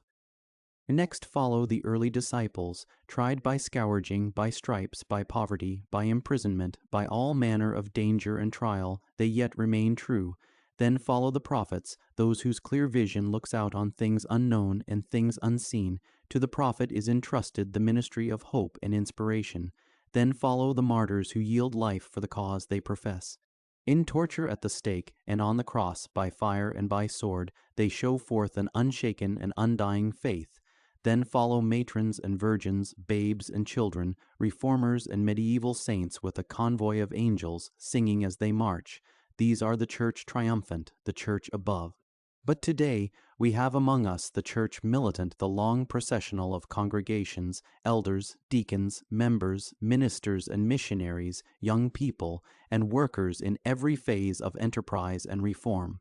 These all communicant on earth are the church militant, whose work is to keep alive the traditions of the past and to march onward to an endless victory and to an unceasing praise, who, looking upon that processional, filing through the ages of the years of man, would say that there may be a parliament of religions, a parliament of boasts and pomps, of good precepts and queries, of misuses and half-truths, of superstitions and infinite idolatries, no doubt, but there is but one religion, though it be perverted in many ways and rightly revealed at divers times, and there is but one God, infinite, true, holy, just, loving, and eternal. Where now are the gods of Hamath and of Arpad? Where are the gods of Sepharvaim? Bow thy head, O Buddha, and do thou, O Zoroaster, hang thy head. Isis and Osiris grow dim, Jove nods in heaven, the pipe of Pan is dumb, Thor is silent in the northern aurora, the tree of Yggdrasil waves in midnight, Confucius is pale, Mohammed is dust. Darkness is over the skirts of the gods of the past gloom, receives them, Erebus holds outstretched arms, but the Lord God, Jehovah, the Ancient of Days, encanopied in space and glory, leads onward to the end of years his people in a mighty train, to a rule and kingdom which shall know no end. May thou and I, dear friend soul, in whatsoever land thou be, may thou and I be numbered in that throng. 4. The World March of Kings. Jesus shall reign where'er the sun doth his successive journeys run, his kingdom stretch from shore to shore, till moon shall wax and wane no more. People and realms of every tongue dwell on his love with sweetest song, and infant voices shall proclaim their early blessings on his name. Blessings abound where he reigns, the prisoner leaps to lose his chains, the weary find eternal rest, and all the sons of want are blessed. Let every creature rise and bring peculiar honors to our King, angels descend with songs again, and earth repeat the loud Amen. Isaac Watts, the elemental force of some men is appalling. They lift their ice thrones, tremble, they wave a hand, empires rise or fall. It comes over the heart of many a man at times. Here am I, running my little office, shop, factory, fire engine, or professional circuit, with no influence that I can see beyond my burrow or my barnyard. But in the world there are other men, no taller than I, no older than men born within a stone's throw of where I was born, whose hand is on the fate of nations, and whose decrees are universal law. It is deeply impressive, the way in which one man, born not above myriads of his fellows, begins to rise until by and by he stands head and shoulders above his generation. What is the inner vitality which presses him upward? What is this hidden difference in men by which one remains in the by eddies of life, and another sweeps out on the crest of the rising tide of history? Much of it is in the man himself. To be kingly is inborn. There is the nature that refuses to be shut up to the petty, that will not content itself with one street or town, that steps out into life from childhood with the step of the conqueror, and walks among us, one who was born a king. To be a king, one must have the powers of organization, combination, discipline, direction, statesmanship. These qualities enlarge as one passes from the particular to the general, from the personal to the range of natural forces, emergencies, and wide pursuits. Dominion is an inherent right of the soul. In all our hearts, did we but listen and understand, there are adumbrations of kingly ancestors, and the latent stirrings of kingly powers. Which of us would want to be born at all if we should be told in advance, you shall never control anything, you shall never have the slightest chance of self-assertion, of impressing your own individuality upon the world? One might as well be born without hands or feet. Kingship involves ascendancy and authority. Both are truly gained, not by chicanery, but by personal force. There is a natural gift of leadership, which is strengthened by endurance, perseverance, and ceaseless hard work. Kingship also involves a larger vision. One man looks at his shoestrings, another man looks at the stars. The first step toward rule is to find a point of view from which one can look widely out over the race. This is the primary value of education. It is not that books are important, but that men are, the men who have swayed history, and books tell of such men. Not the library is inspirational, but the life spirit of mankind, bound up in even dusty papyrus rolls, or set on clay tablets of 4,000 years ago. He who would serve his times politically must first understand, so far as may be, all times. Another basis of supremacy is conviction. Leadership belongs to those who believe. The man who has a definite policy to propose and a definite way of working for it soon outstrips the man who is just looking about. Kingship involves an iron will. An iron will does not imply necessarily ugliness of temper, obstinacy, or pig-headedness. It is simply a straightforward, dauntless, and invincible way of doing things. What I say you must do is back of all successful leadership, whether in the home or in the world arena. The man who is master of the obedience of his child or of his fellows is master of their fate. We are all at the mercy of the strong-willed. Growth is development in right assertion. It is the assumption of legitimate responsibility and command. To be lowly of heart does not mean to be inefficient. To be humble does not necessarily mean to be obscure. Luther and Lincoln were both of a childlike humility of heart. What Christianity has not emphasized in the past, but what it must now begin to emphasize, is the reality of dominion, its value, and its relation to the kingdom of God. For centuries, religion has too often been thought of, too often spoken of, as if it were the last resource of the heart. A brilliant young professor of psychology not long ago referred to religion as something to flee to by those who were disappointed in love. We have spoken so much of giving up that the Christian life has wrongly seemed to mean the giving up of one's individuality, interests, powers. As well might we expert the deep sea to give up its rolling tides, or the air to give up its four winds, as to expect the heart of man to part with its human hopes. This is not a right interpretation of life. When nature plants an oak in the forest, she does not say, "Be a lichen, an Eazorn canadense, a small ground creeping thing." She says, "Grow, become a tall, strong mountain tree." When we hold our baby in our arms, we do not say, "My child, be good for nothing." Neither does God say, "Be nothing, do nothing. Just exist as humbly and meekly as you can." He says, "Quit you like men." Each of us is born for a scepter and a crown. It gives a strange new thrill to life to realize that we may be just as ambitious as we please, that we may long earnestly for high things and work for them, if our inmost desire is not for self but for God. This new idea of ambition should be at the root of education and of religious teaching. Piety is not a namby-pamby sentiment, it is a great intellectual force. Desire is architectural, our dreams should be of prestige and power. True ambition is the reaching out of the soul toward preordained things. What else is the meaning of our love for excellence, our insatiable yearning for perfection? What is excellent, says Emerson, is permanent. To excel in any work is to combine in that work the most enduring qualities of human labor. To excel in any place is to shine forth with the great qualities of the race. Hence, ambition has a rightful place. The power of a king is the power of control. All about us are moving the great forces of the universe, physical, intellectual, moral, spiritual. What we can do with them is a test of our power. Life is in many ways a majestic trial of one's power to command. 3 men buy adjoining tracts of land. One man mines coal upon his acres. He amasses wealth and influence because he is in control of the Carboniferous age and the human need of light and heat. The second man tills his ground and raises wheat and corn. He is in command of living nature, of the rotation of seasons, of wind, frost, rain. He uses them to provide food for those that hunger and must be fed. The third man lies under the trees. He digs no mine. He plants and reaps no corn and grain. He simply lies under the trees, gazes into the sky and dreams. Men call him idle, but he is not so. One day he writes a book. It lives 1,000 years. His control is over the spirit of man. He has entered into its hopes and sorrows, its aspirations and its dreams.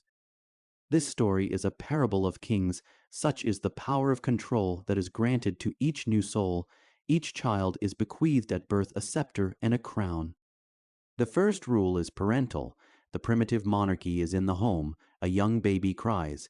The trained nurse turns on the light, lifts the baby, hushes it, sings to it, rocks it, and stills its weeping by caresses and song. When next the baby is put down to sleep, more cries, more soothing and disturbance, and the setting of a tiny instinct which shall some day be will, the power of control.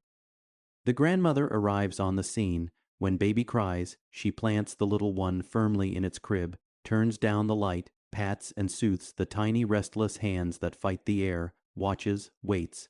From the crib come whimpers, angry cries, yells, sobs, baby snarls and sniffles that die away in a sleepy infant growl. Silence, sleep, repose, and the building of life and nerve and muscle in the quiet and the darkness. The baby has been put in harmony with the laws of nature, the invigoration of fresh air, sleep, stillness, and the little one wakens and grows like a fresh, sweet rose. The mother, looking on, learns of the ways of God with men. Firmness is the true gentleness. There is a form of authority which must be as implacable as the divine decree. Mercy is the requiring of obedience to law. It is not a cajoling training in law defiance, which shall one day break the mother's heart and upset the social relations of the world. The next rule is personal, the direction of one's own energy in the way of one's own will. The child moves his hands, his feet. He turns his rattle up and down and shakes it about. He discovers that he can pull things toward him and push them away, that he can reach things that are higher than his head. He begins to creep. He touches things that are the other side of the world from him, that is, across the room. He plucks fibers from the rug or carpet, swallows straws, buttons, and little strings. He pounds and sets up vibrations of pleasant noise. He clashes 10 pins. He blows his whistle, squeezes his rubber horse and man, rattles the newspaper, flings about his bottle and his blocks. He feels himself a self-directing power, and at times asserts this power against the will of those who would make him do what he does not want to do. The love of rule is in him, and he lays his little hands on power. Education determines whether this power shall be for good or for evil. We cannot take away power from any child. He shall move the affairs of nations, but we can direct this love of power or crush it, strengthen it or weaken it, turn it toward the highest help of man, or deflect it to tyranny, cruelty, and crime. Child training is guidance in the way of God's decrees. It is not the setting of one's own ideas upon a little child. It is not the gratification of one's own love of power. It is not the satisfaction of one's own self-conceit. It is a firm, humble striving to carry on the harmony of the universe, to bring up the child to love order, justice, mercy, and truth. Education is the teaching of how to direct energy for the universal good.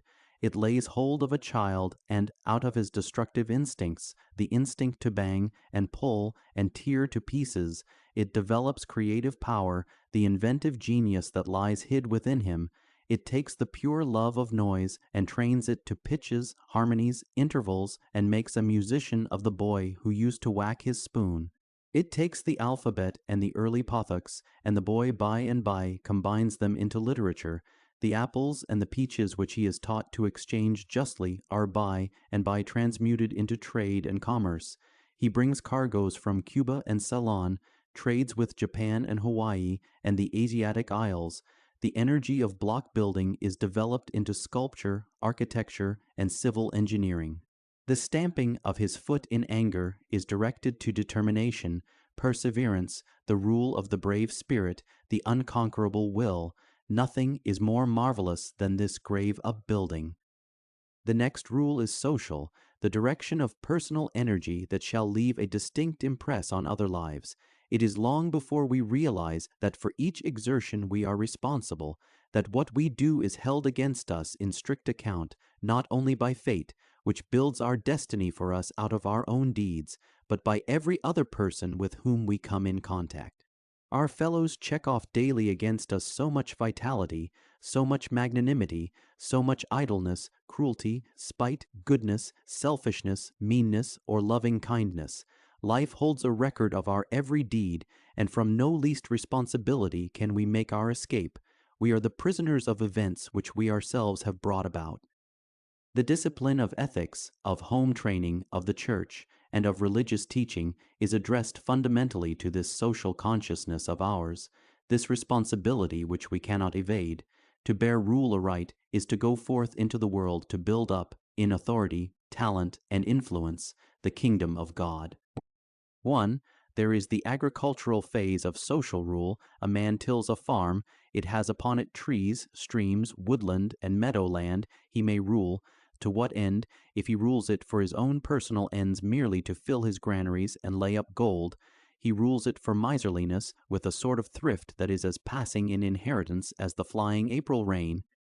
Or he may say, I will keep my land in trust for God. I will hold rain and frost, heat and cold, storm and sun, in fee simple for the race. My grain shall pass out into the world's mart, sent forth with love and prayer. Such a farmer is the incarnation of moral grandeur. Let men laugh, if they will, at his overalls and plow, his wide-brimmed hat, his simple manners, and his homely, racy speech. His feet are by the furrow, but his heart is in heaven, and his treasure is there also, says the author of 9 Acres on the Hillside. The agriculturist walks side by side with the Creator. There is a fine integrity which lies in land. There is a resolution which is concerned with crops. There is a wisdom born of wind and weather.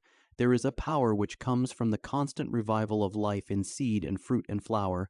This man is king of God's acres. Let him not despise his kingdom, and may the succession not depart from his house. 2. There is a rule which is industrial. A man is sent into the world to wield a hammer, a saw, and run an engine. If his rule over his hammer is weak, if he does not know how to use it well, if its blow is uncertain and its result unskilled, then he passes from the line of kings and is subject, instead of in authority, in his own domain. He is captive to a piece of steel or wood. So with every tool of trade. Each man who conquers his tool is a ruler, is in control of elements of human happiness and good. The roof mender, the furnace builder, the cloth weaver, the yarn spinner, the steel worker, the miller, do not these all keep the race warmed and clad and fed? 3. The next rule is commercial. Trade itself is neither menial nor demeaning. Rightly used, it is a high form of control. People have things to buy and things to sell. The maker is handicapped. He cannot travel elsewhere to dispose of what he has. The buyer is ignorant. He does not know where to go, or cannot go at first hand for the shoes, the hat, the reaper, the bricks, the lumber, the stationery which he must use. There appears upon the scene the man of observation, of investigation, of capital, of shrewdness, of resources. With one hand he gathers the products of the Pacific and of the South Seas. With the other he takes the output of the Atlantic seaboard, the Gulf States, the Mississippi Valley, the northern lakes and hills. He sets up an establishment. He puts forth runners, advertisements, and show windows. He stocks shelves, decks counters, and employs clerks, packers, salesmen, cash boys, buyers, and department heads. The man who wants to buy buys from a man across the sea, and yet is served in his own town. The man of commercial power is a man of worldwide rule. He may lay up in banks a fortune which he intends to try to spend upon himself, or he may say, I am accountable for the pocketbooks of the world. I am in authority over them. I open a market or close it. I buy, dispense, and disperse human labor. I create wants, and I satisfy them. I will establish honest laws of trade. What I do shall be rated as commercial law. What I say shall be quoted as a way of equity and probity. That man is a king of trade. His throne is set upon hills and seas. His subjects are all men with needs, and all men with products of the land, the coasts, the sea, or brain, or skill. This is the lawful king of trade. He represents God's mart of exchange. Primarily, goods are not bought and sold in the market. They are first transferred in that man's brain. 4. Another rule is of concerted works, the rule of the engineer. Back of every advance in our country in facilities of trade and transportation, or of public health and safety, stands the man who thought it out. Take, for instance, the development of the great American desert, who projected its irrigation, by which areas have been redeemed from barrenness and waste, who planned the economic use of the Niagara Falls, who built the Brooklyn Bridge, who projected the vast waterway from Chicago to the Gulf, who first thought of a cable across the depths of seas, who bridged the Firth of Forth, the Ganges, the Mississippi, who projected the gray docks of Montreal, the Simplon Tunnel, who wound the iron rails across the Alleghenies, the Rockies, the Sierras, who drew the wall that has encircled China for 1,000 years, who projected the Suez Canal, the Trans-Siberian Railway, who sunk the mines of El Dorado, who designed the Esplanade at Hamburg, the stone banks of the Seine, the waterways of Venice, the aqueducts of Rome, the Appian Way, the military roads of Chile and Peru, the subway in New York. Gravity, stress, strain, weight, tension, sag, cohesion, a few mathematical formulas, and a knowledge of the primary laws of physics. Upon such principles as these, the world is rapidly changing form and use. The engineer, in a strange and subtle way, stands near to God. His work is done hand in hand with God. He takes the forces of nature and the laws of the material world and bends them to the needs and use of man. Sky and sea or desert may be about him. He knows the Arctic cold, the tropic heat, the forest and the plain, the mountain and the marsh, the brook and river, the peak and the precipice, the glacier and the tempest in their course. Out of the very elements he is daily building new paths for man to tread. Soon he too must pass, laid after death it may be, beside some mighty water that his handiwork has spanned. In loneliness and silence does he not often think, I wonder, of the God with whom he deals? It is God who provides the river and the sea, God who through endless ages has piled stone on stone, crust on crust, and has crumpled the strata of the earth as tissue in his hand. It is God who has bound every mote to the earth's center, who has sent magnetic currents coursing through the globe, and has made tides and sea changes, and the trade winds to blow. It is the God of the Gulf Stream, the Caribbean Sea, the God of the Appalachians, the God of the Himalayas, the God of the Cordilleras, of the Amazon, the Yukon, the Yangtze Kiang with which he really deals. The endless ages pass and go, but God abides. Little daring man lifts here and there a hand to mold the world which God has made, pricks the earth for gold or silver, iron or coal, but God is everywhere immanent and shines through every hour of change. Hence the march of engineers is the march of men whom God has trained, in a special sense his master workmen, craftsmen whom he loves. It is theirs to say, we are the kings of works, the master builders of the Most High. 5. There are kings of academic thought, men who lead in professions and in collegiate careers. The wise man is the true aristocrat. His court may not be in a palace, but within its precincts are received and entertained the leaders of the race. To be provost, to be college president or university professor, is to be seated on an intellectual throne.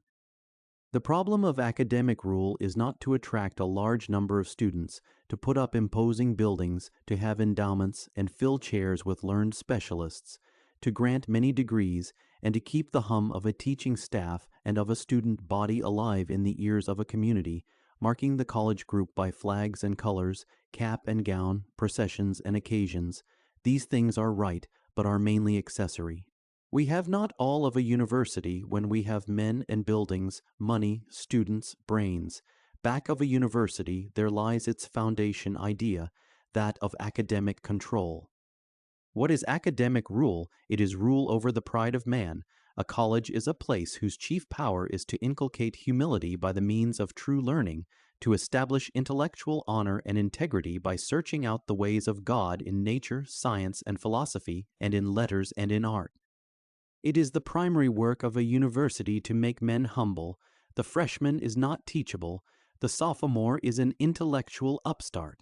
But by the time a man has been beaten and conquered by the great ideals of the world, which have pierced his bones and humbled his conceit, by the time the race passions and the race sorrows have crept across his spirit, by the time that he has been confronted with the achievements of Homer, Empedocles, Hippocrates, Michelangelo, Socrates, Buddha, Plato, Emerson, Gladstone, Bismarck, Lincoln, and Carlyle, his self-exaltation drops from him like a garment.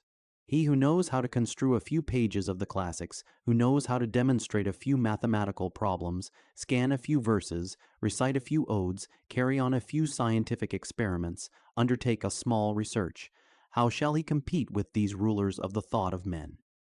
Then it is that the real rule of a university, its spirit of humility and of reverence for antiquity, begins. The true university man, born and bred in the century, not in the years, in the race halls, not those alone in his alma mater, is neither a scoffer nor an atheist, nor a critic, skeptic, or cynic. He is a man of simple and exalted faith.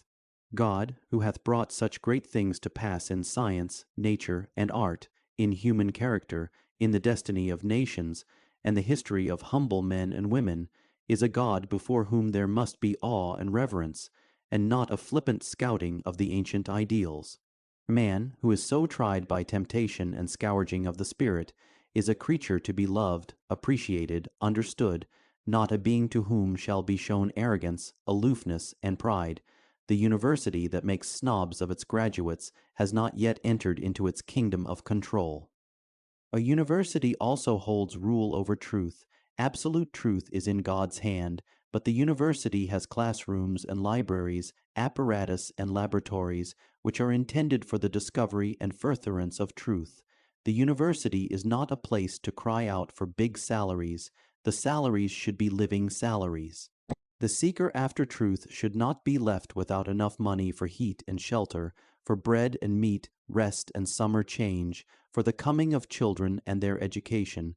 But truth may lodge without shame in an humble dwelling, and may be greatly furthered without an elaborate bill of fare. The university men of the times are the establishers of a kind of righteousness that is not always found in books.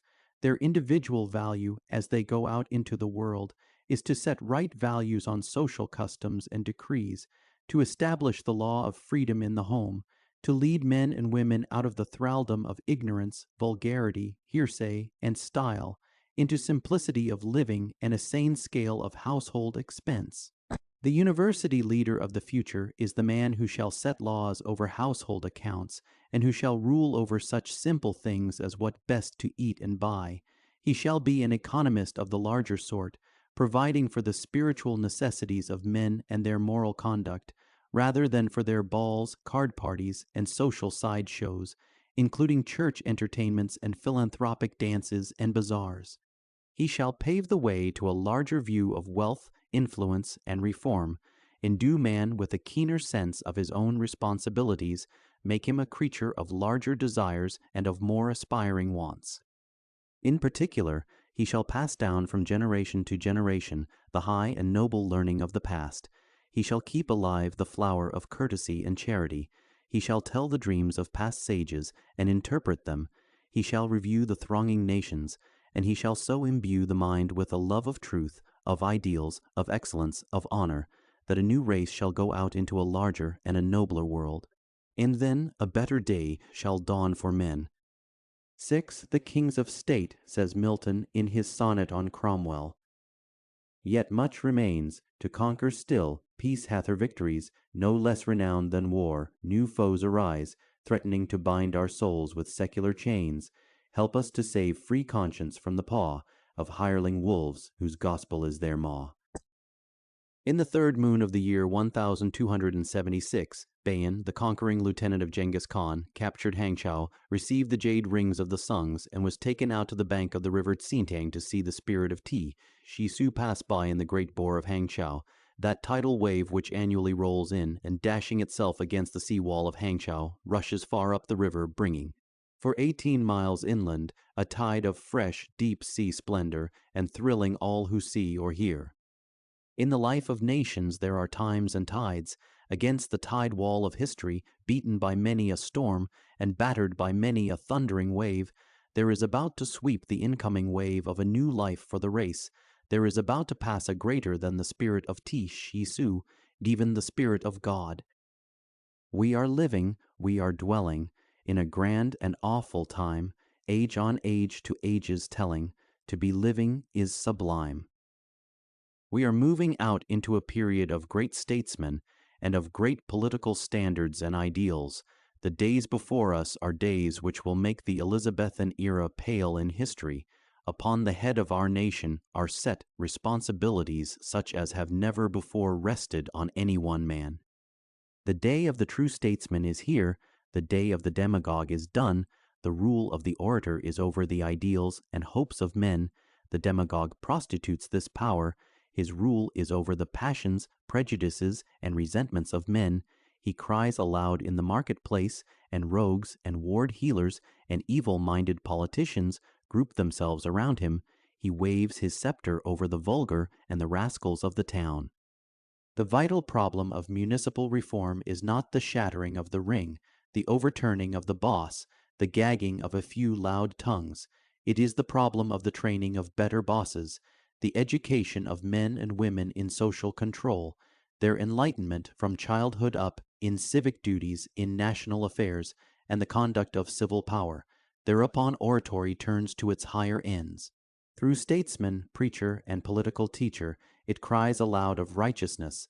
I look for the time when the typical politician shall be an honorable man, when to be in the ring of municipal or national control shall mean to be an integral and orderly part of the administration of God's great world, when city life shall be purified, and when international law shall be the interpretation of the will of the Almighty for the rule of nations.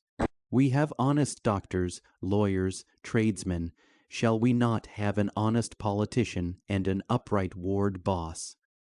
Public service is a God-like service. Our presidents shall more and more be chosen, not alone for ideas, experience, or for party affiliations.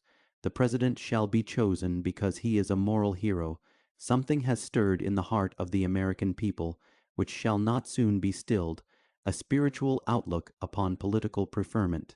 In the White House, we long to have the great spiritual exemplars of our race. Not alone in church shall we offer up a prayer before election. The time is coming when each true ballot slip shall be a prayer.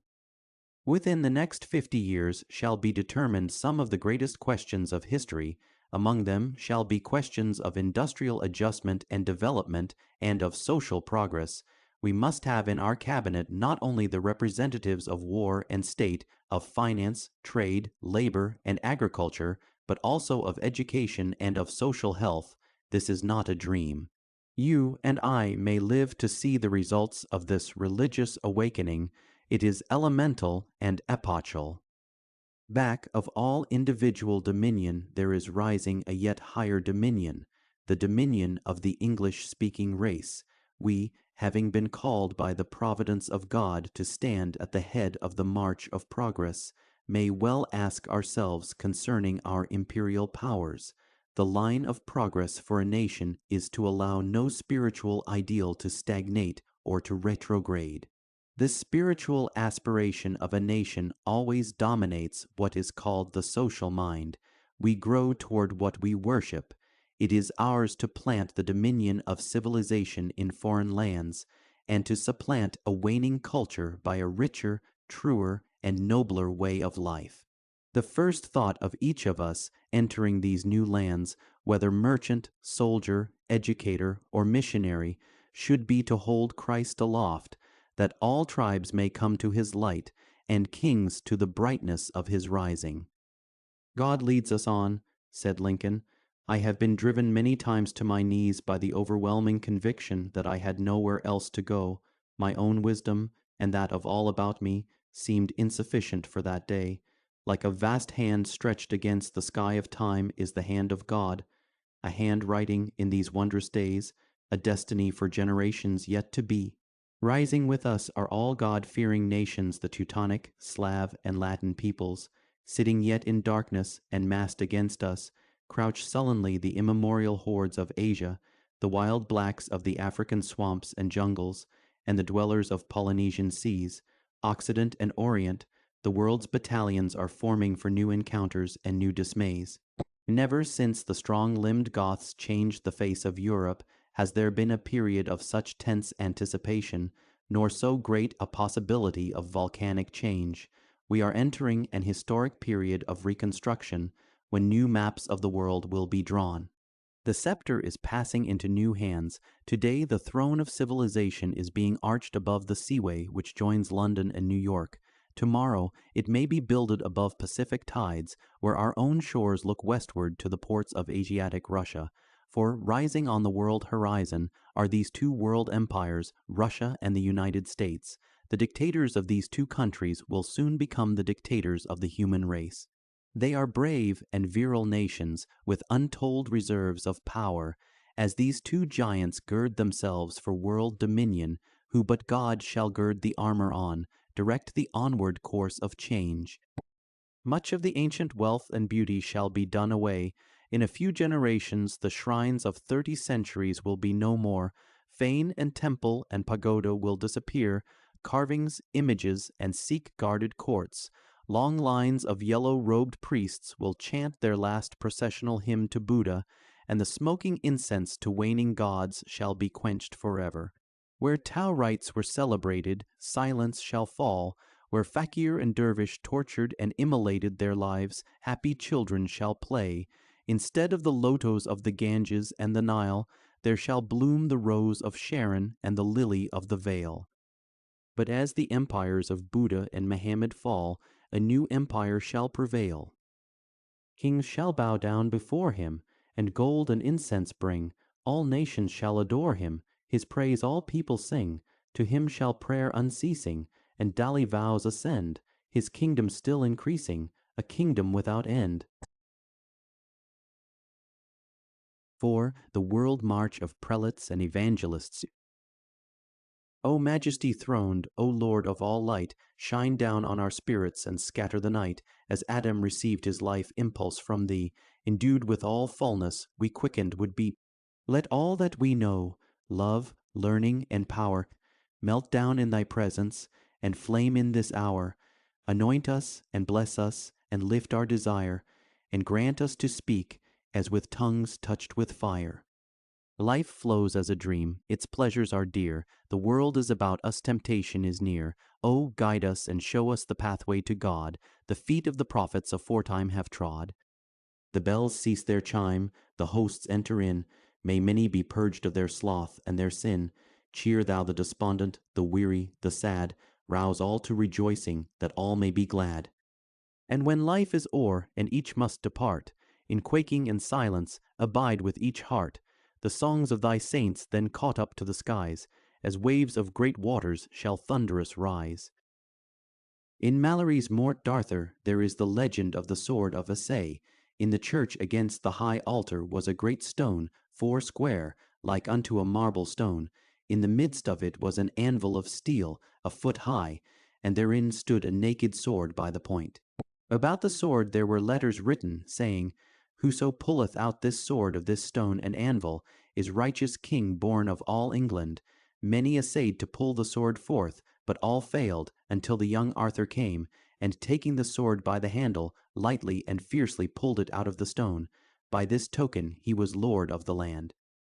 Each man's life is proved by some sword of assay. The test of a man's call to the ministry is his power to seize the sword of the Spirit, wield the spiritual forces of the world, insight, conviction, persuasion, truth.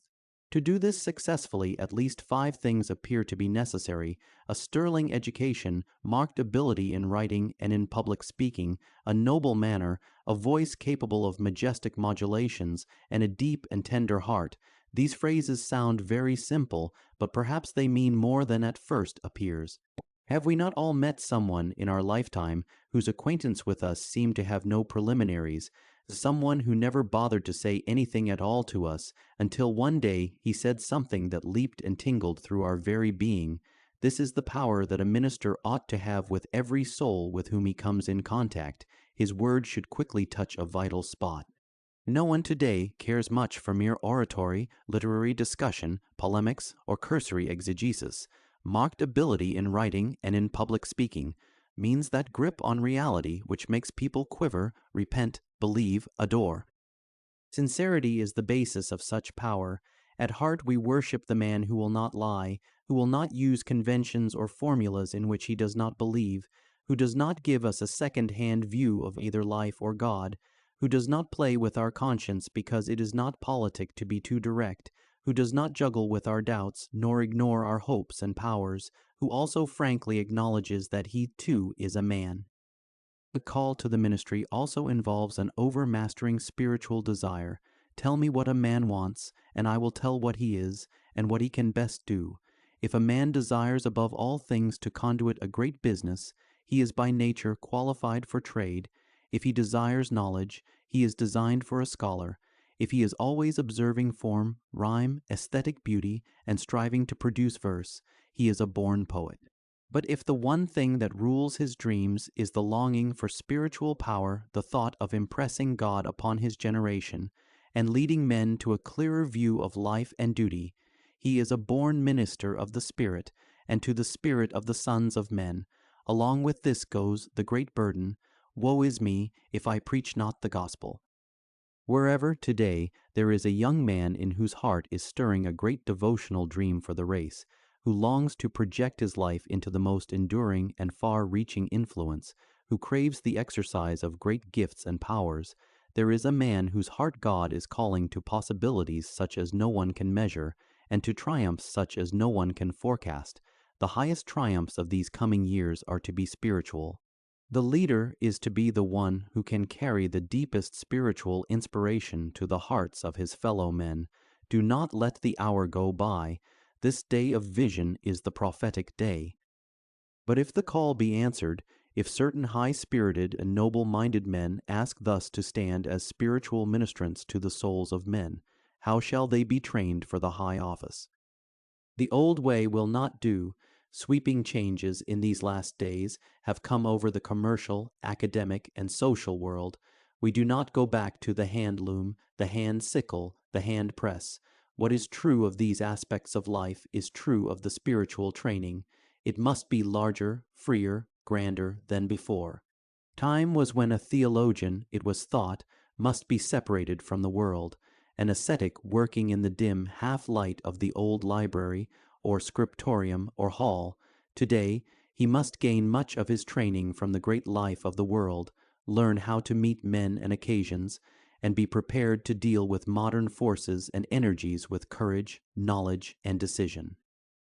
We read of the earnest Thomas Goodwin. His favorite authors were such as Augustine, Calvin, Musculus, Zanchius, Parius, Wallius, Gomarus, and Amesius. What doctor of theology takes the last 6 of these to bed with him today? Our theological courses are too dry. Look carefully over the catalogues of 30 or 40 of our own seminaries, and notice the curious, almost monastic, impression which they make. Then realize that the men who pursue these abstruse and medieval subjects are the men who go out into churches where the chief topics of thought and conversation are crops, stocks, politics, clothes, servants, babies. There is a grim humor in the thing which seems to have escaped those who have drawn up the curriculum. Life is not monastic, it is very lively. We scarcely get, in all our post-collegiate life, a chance to sit and muse. We go through sensations, experiences, and incongruities which stir a sense of fun. A man reads I Notice in his seminary, St. Leo ad Flirmum, and makes his first pastoral call on a woman who proudly brings out her first baby for him to see. Ad Flirmum indeed, what does St. Leo tell the youth to say? What should be breathed into a man in the seminary is not the mere facts of ecclesiastical history, but the warm, pulsating currents of human life, the profound significance of the founding and the progress of the Church, a deep psychological understanding of human desires, motives, joys, ambitions, griefs, the relentlessness of sin, the help and glory of redemption, the quickening of the Christ, the vigor and the tenderness of faith. Coincident with these must be a growth in depth and dignity of life. No one likes to take spiritual instruction from men who are themselves crude, foolish, sentimental, or conceited. Many social snags on which young ministers are sure to run are simply the rudiments of social conduct as practiced by the world. Noble manners are one's personal actions as influenced and guided by the great behavior of the race. Under the impulse of ideals, much that is untoward or superficial in one's bearing will disappear. It is impossible to think as noble men and women have thought, to dream, love, and work as they have dreamed, loved, and wrought, and not have passed into one's mean the high excellence of such lives. The first education is spiritual. Until mind and heart are swept by the Spirit of God, chastened, purified, ennobled, and inspired, vain is all the learning of the schools. To this end, there should be a more deeply spiritual atmosphere in our seminaries, less of the mere academic impulse. In every age, there are men just to come in contact with whom is a benediction and a help for years. Such a man was Mark Hopkins, Noah Porter, James McCosh. Such the leading men in every seminary should be.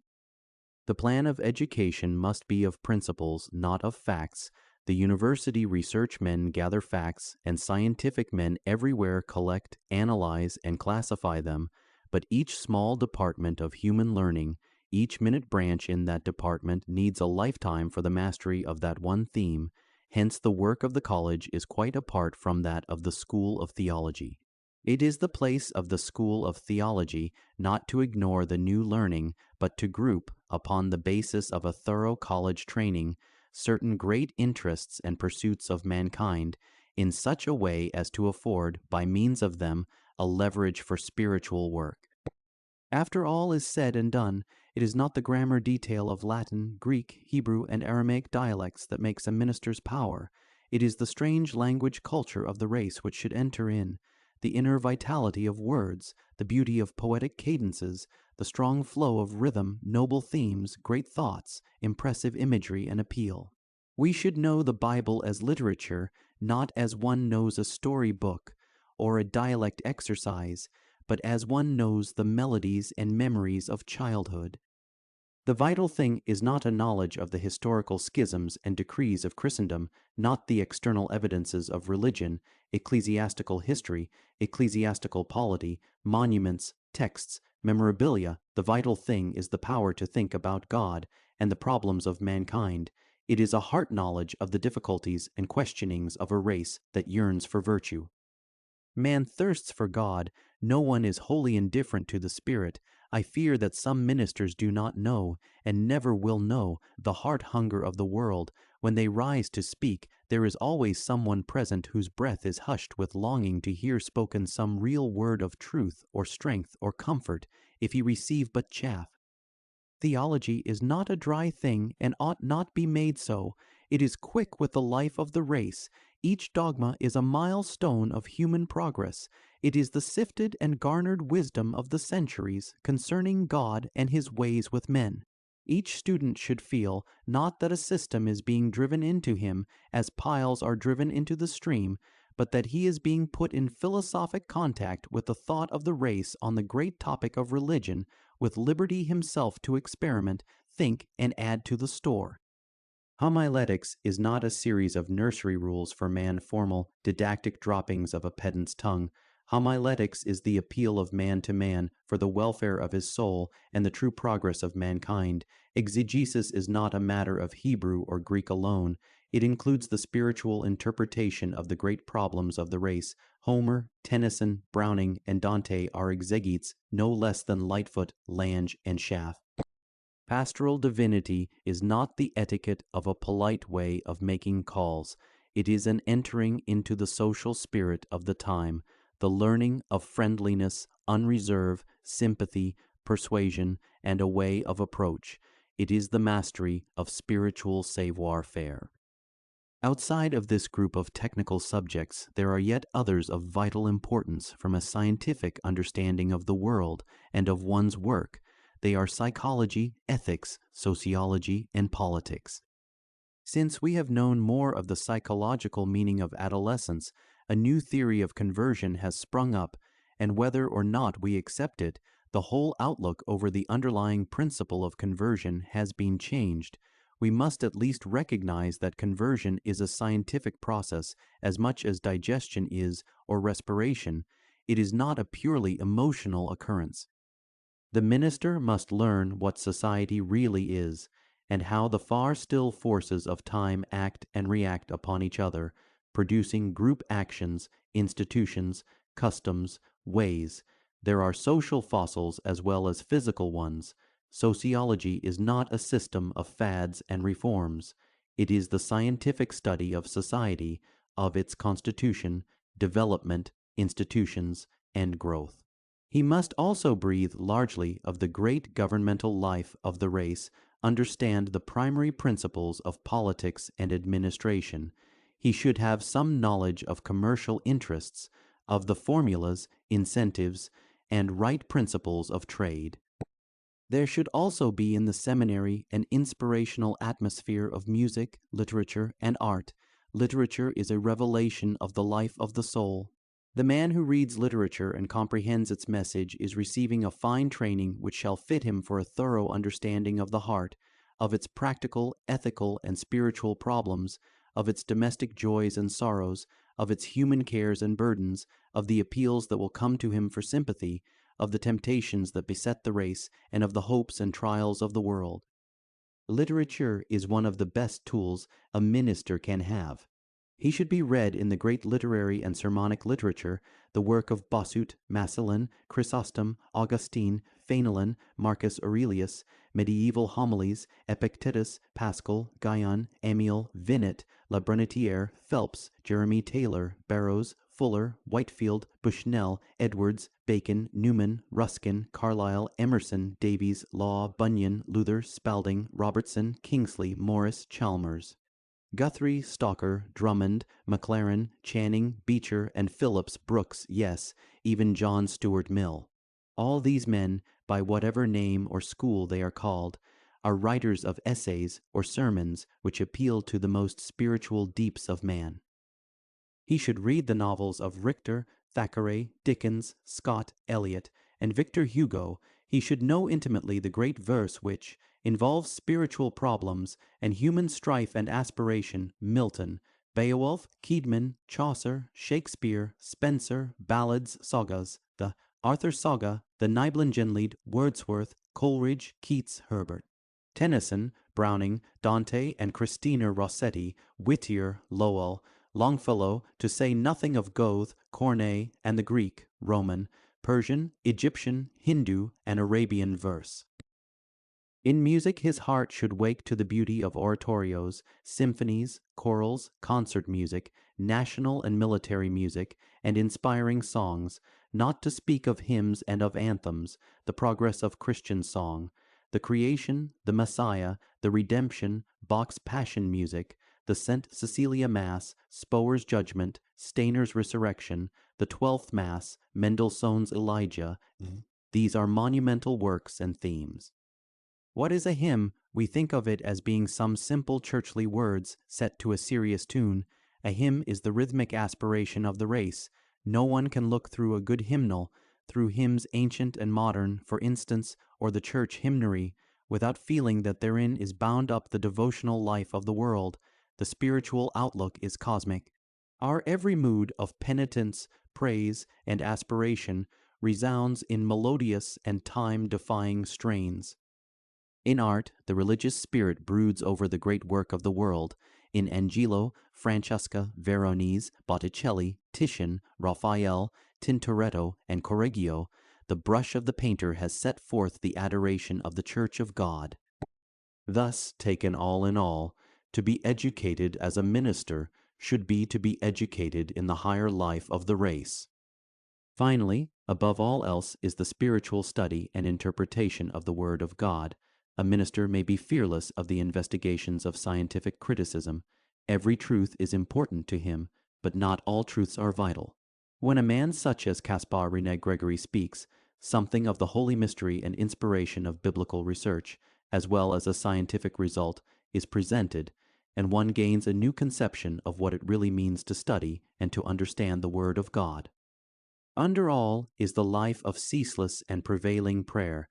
By the life of prayer, many mean merely a way of learning to make public petitions, an objective appeal to God. The true life of prayer is as simple, as unteachable, and as vital as the life of a child with its mother, the little lips daily learning new ways of approach to its mother's heart, and new words to make its wants and interests and sorrows known. Prayer is the true world power. Just as there are vast stretches in the world where the foot of man has never trod, so there are unmeasured regions whereon prayer has never been. The more we pray, the more illimitable appears this spiritual realm, and all about us in the universe are also great hidden forces. Nothing will lay hold of them but prayer. Each prayer enlarges the soul. The measure of our praying is the measure of our growth. No man has reached his full possibilities of achievement who has not completed the circuit of his possible prayers. Power is proportionate to prayer. And last of all, there is the inspiration of the Holy Spirit. What it is, who may say, but that it is real, who can doubt? To read the lives of Wesley, Whitefield, Finney, Moody, is to feel a strange, deep thrill. They are men who spake, and men listened, who called, and men came to God. Others, alas, so often call, and there is no response. They cannot make headway through the indifference, the sloth, the materialism, and the inherent vulgarity of the world. The life itself is arduous. After all is said, it is not quite the same task to examine and classify either protoplasm or the most highly organized forms of nature that it is to analyze and understand the mysterious workings of the heart, the intricacies of conscience and conduct, the possibilities of spiritual development or of moral downfall, and the many questionings, agonies, and ecstasies of the soul of man. And they are to be studied and understood with the definite and positive aim of the absolute reconstruction of the world-bound spirit, a change of its motives, purposes, affections, ideals. More than this, there must be at the heart of the more thoughtful minister a philosophic basis for the reconstruction of society itself. Youth is not an adequate preparation for this task. A man must live and grow. To deal with such themes and occasions, there must appear in the world lives of such vigor that they can command, of such charm that they can attract, of such wisdom that they can guide and comfort, of such vitality that they can inspire. And hence there rises before the mind's eye a figure that is both knightly and kingly, a man earnest in the redress of wrong, and who yet holds a subtle authority over the forces that make for wrong, a man burdened with the cares and sorrows of many others, and yet conducting his own life with serenity, enthusiasm, dignity, and hope, a man to whose keen yet tender gaze a life history is revealed by a word or tone, but whose own eyes receive their light from God. A prophet and a father, a priest and a counselor, a brother, friend, and judge, a sacrifice and an inspiration should he be who, in reverence and love, brings before a waiting congregation the very word of life. Second of spiritual rule. 1. The primary rule is over conscience. The man who sways a conscience sways a human life. The man who sways a nation's conscience controls that nation's life. To rule conscience, a man must himself be unprejudiced and well informed. He must strive not to keep up an unhealthy excitement which shall make conscience introspective and morbid, but to preserve a sane moral outlook, to encourage freedom of thought and judgment, and to develop a normal conscience which reacts promptly against wrong. Conscience measures our inner recoil from evil. The power of a preacher is in direct proportion to the energy with which he reveals sin in the heart of man, and wakes his whole nature against its insidious power. Today, sin is thought a somewhat brusque word, lacking in polish. To use it frequently is a mark of lack of savoir-faire. Indeed, to speak of it at all is as archaic as to speak of the ichthyosaurus. But sin is a root fact of the life of man. It is the office of the spiritual teacher to pluck out sin, to pierce the heart with a recognition of the enormity of sin and of its far-reaching consequences, to stir the seared conscience, rouse the apathetic life, thrill the spiritual imagination, and to quicken the heart to better love and to nobler dreams. He rebukes the private sins of individuals and the public sins of nations. In the Fairy Queen, the soul-diseased knight was in a state in which his torment often was so great that like a lion he would cry and rear and rend his flesh and his own sinews eat. But Fidelia, like the faithful pastor, was both able with her word to kill and raise again to life the heart that she did thrill. This power has at times been misunderstood and misapplied. No human authority can bind the conscience, nor set rules and regulations for the soul of man. The prerogative of final direction belongs to God alone. No man may arrogate it. No pastor for people, no husband for wife, no wife for husband, no parent for child. The sadness of the world has been that men have not always been spiritually free. Freedom has been a social growth, a phase of progress. It has taken wars and persecutions, revolutions and reformations, the blood of saints and martyrs, the sorrow of ages, to plant this precept in the mind of man. The evangelist warns. He speaks of sin, death, hell, and the judgment to come. It is for these things that he is sent to testify. These are not the catchwords of a new sort of fear king who uses oral terrors to affright the soul of man. Heaven and hell are not a new sort of ghost land. Retribution is not a larger way of tribal revenge. No, the latest facts of science present this universe as not only progressive, but as retributive. There is a rebound of evil which makes for pain. Each broken law exacts a penalty. Each deed of sin is a forerunner of personal and of social disaster. The generation that sins shall be cut off, while the stock of the righteous grows strong from age to age. The scientific vista opening to the eye of man is impressive and appalling. Each man has within himself a future of joy or sadness for the race. Do you remember the sermon of Horace Bushnell on the populating power of the Christian faith? Do you recall the history of the infamous Jukes family, that of the 7 devout and noble generations of the Murrays, the day of judgment is not only the last great day, it is today and every day. Every day is doomsday, says Emerson. Nature is unforgetful, nature is accountant. Each iniquity must be paid for out of the resources of the race. It is of these grave omens that the man of God must speak. He dare not be tongue-tied by custom or by fear. He must proclaim hell in the ears of all mankind. For wherever hell may be, and we do not yet know, and whatever hell may be, and we cannot even imagine, hell is, and the soul of man must be kept mindful of these great things. The evangelist comforts and consoles. The heart of man is wayward and goes oft astray. No one can be belaboured into righteousness. The true lover of souls allows for the hereditary weaknesses of man, for his infirmities of will and temper, for his excuses, wanderings, and tears, and presents to him Jesus, in whose sight no one is too wretched to be received, too wicked to be forgiven. We must have forgiveness in order to know God. The most comforting thought in the world is that God knows all we do. There can be no misunderstanding between us. He cannot be misinformed. The evangelist must come close, in sympathy and counsel, to the personal and individual life of those whom he would help. Perhaps the best way to emphasize this point would be to insert here words written by a woman who has been thinking on this subject. She says, "I have never had a pastor. It is the one good thing lacking in my life. I have grown up among ministers and have had many friends among them. Some of them have cared for me, but there has never been one among them all who stood in an attitude of spiritual authority and helpfulness to my life. We church-going and Christian men and women of the educated class are almost wholly let alone. Apparently no one takes thought for our souls. We are not in the least infallible. We come face to face with fierce temptations. We have heartbreaking sorrows. We are burdened with anxiety and perplexity.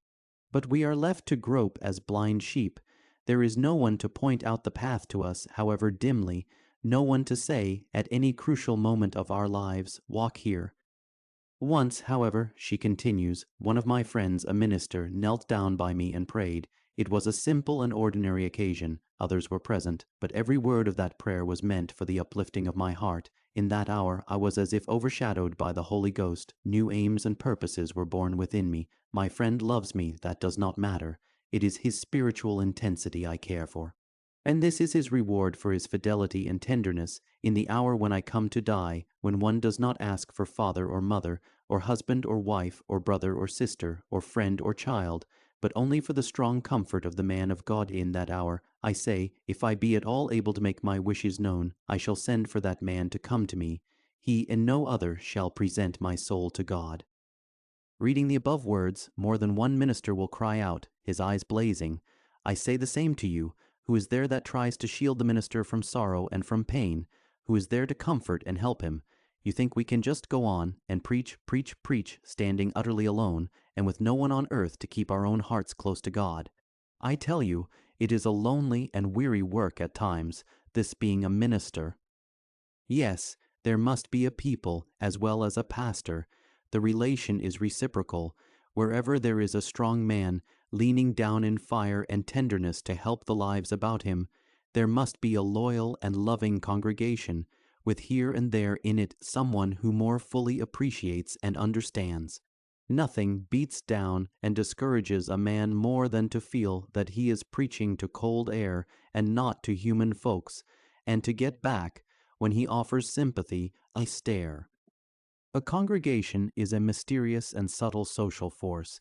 Its effect on a minister he can neither analyze nor explain, but he knows that its power is mesmeric and cannot be escaped.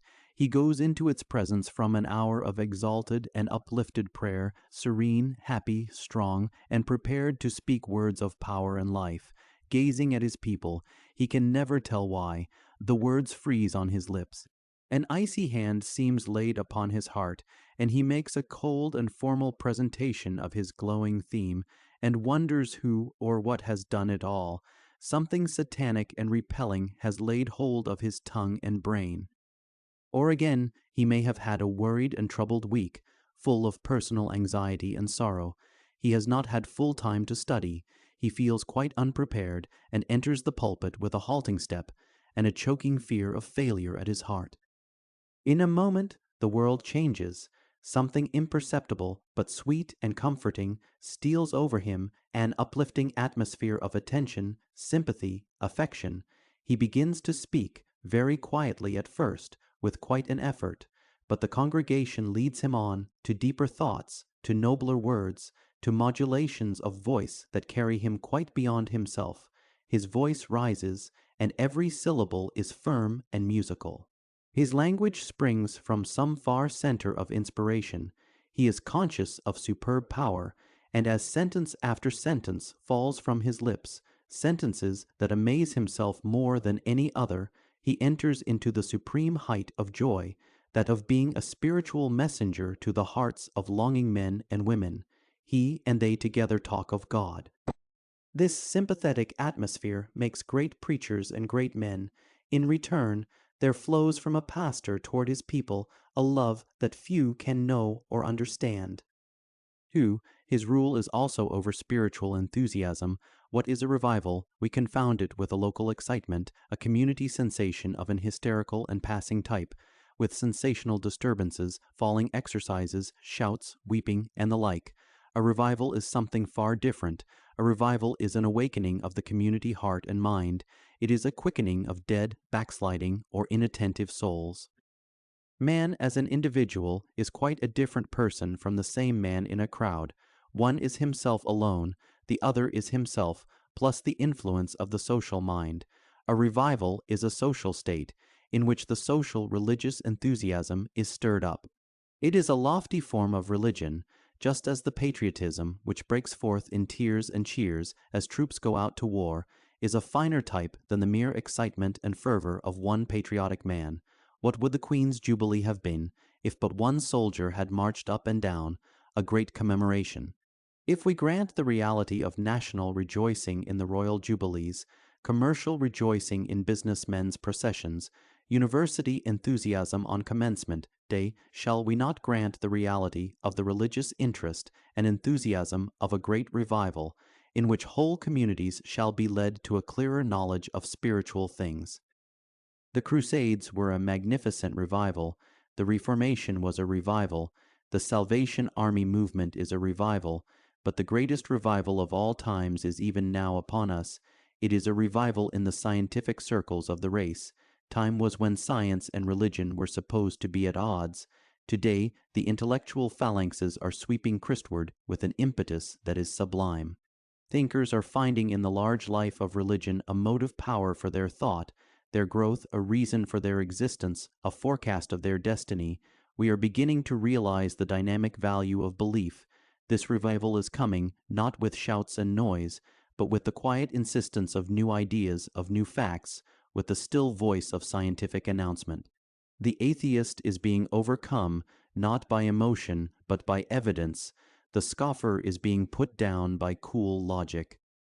Hence, the evangelist of today is more than a man who can popularly address a public audience, and by tales and tears arouse a weeping commotion.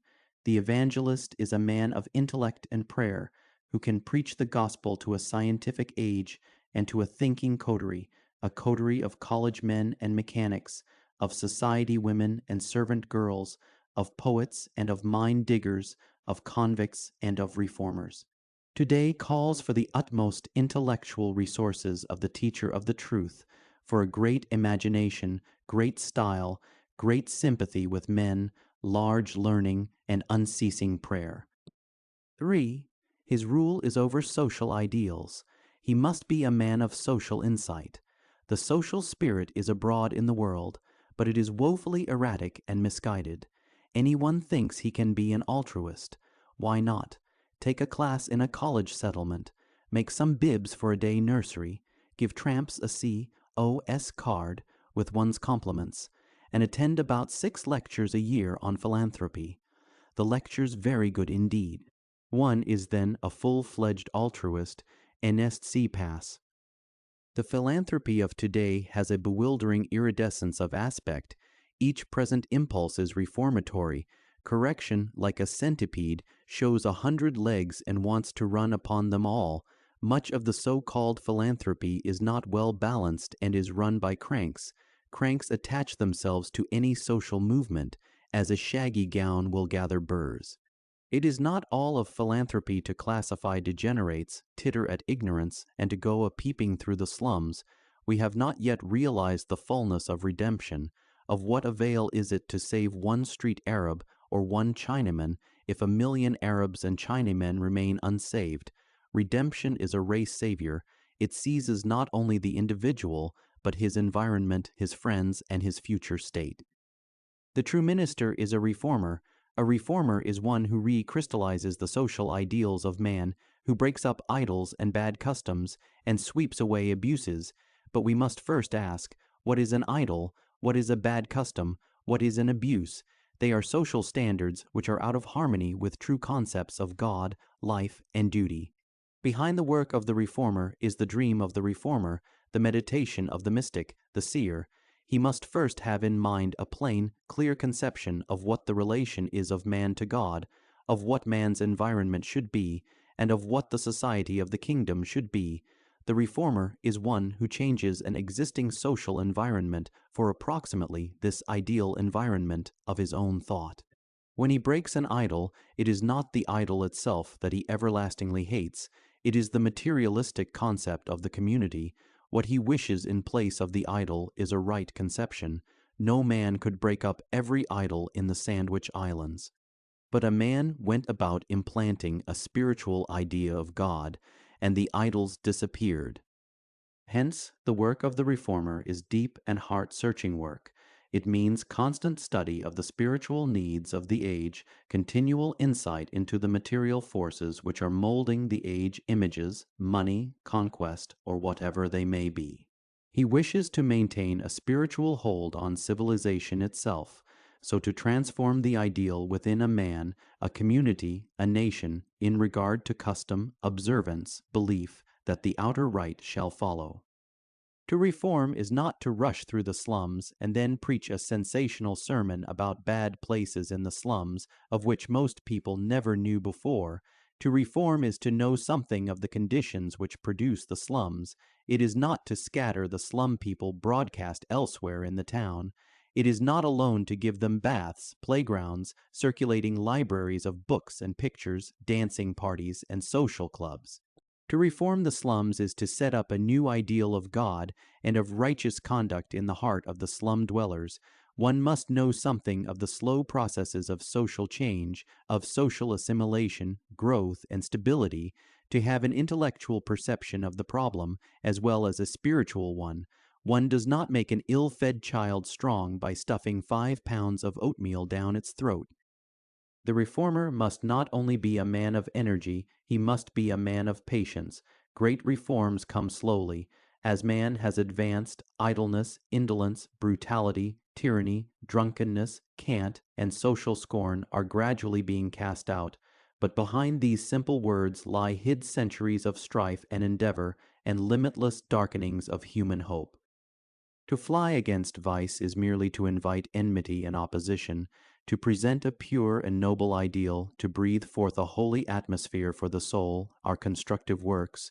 The trouble is not that the ministers preach on social themes. All themes that concern the life of man are social themes.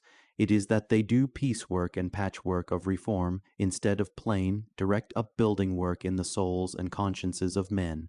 To preach upon horse stealing is one thing.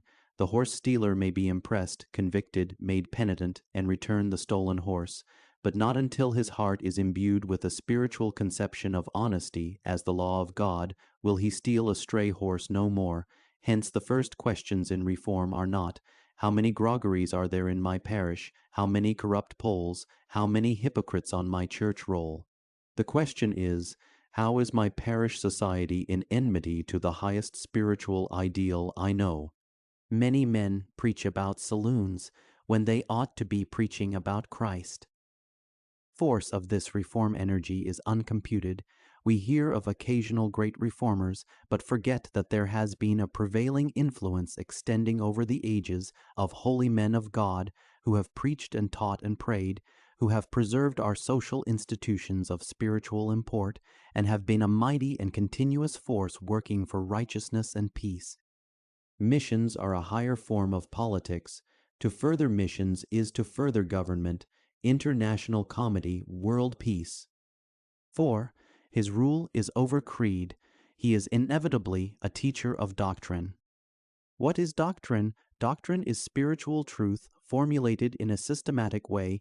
It is also, in church matters, a system of truth which has been believed in and clung to by a body of believers constituting some branch of the Catholic Church. It is a noble and serious office to hand down from generation to generation the faith and traditions of the Church of God, but this handing down must be upright. You must bind nothing upon your charges, says Jeremy Taylor, but what God hath bound upon you. Conviction is at the root of the lasting traditions of the Church. Only this is conviction. Can one man really teach another? If he try to speak otherwise, he shall have a lolling and unsteady tongue. No soul is finally held by the indefinite or the namby-pamby. It begins to question upon what foundation does this phrase, this fine sentiment, rest. It must stand upon a proposition. This proposition rests either upon a scientific fact or upon that which, for want of a more definite term, we call the religious instinct of man. But a proposition cannot stand alone. It is connected with other propositions, arguments, conclusions. Hence a system of logic, of philosophy, of expressed belief, of doctrine, inevitably grows up in a thinking community, a thinking church. The statement of an ecclesiastical system of doctrine may not be the absolutely true one, nor the final one. Doctrine changes, even as scientific theories change with fuller information. Doctrine also expands with the growth of the human spirit and understanding. Today, in one's library, one has 1,000 books. They are shelved and catalogued for reference in a special order. But years hence, one's grandson, who inherits these books, may have 10,000 books. The aspect of the library is changed. It is filled with new volumes and new thought. Shall we give a liberty to a man's library which we refuse to his belief? Must he, and his church, have only his grandfather's ideas, standards, and decrees? The tenets of a sect are the theological arrangement of belief which for the present seems best. It is the systematic arrangement of facts so far examined, determined, and classified, but no system of theology can be final. Thought is moving on, experience is progressive, providence is continually revealing. The race is a creed builder, as well as a builder of pyramids, cathedrals, and triumphal arches. The building up of doctrine is superb. Into doctrine are woven the intellectual beliefs, the emotional experiences, and the spiritual struggles of mankind.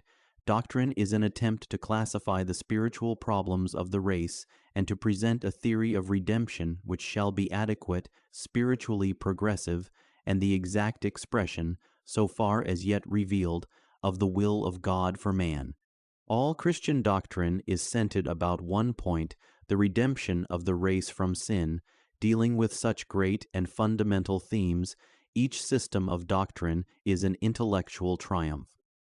Doctrine is an intellectual necessity. Christ is not sporadic, either in history or philosophy.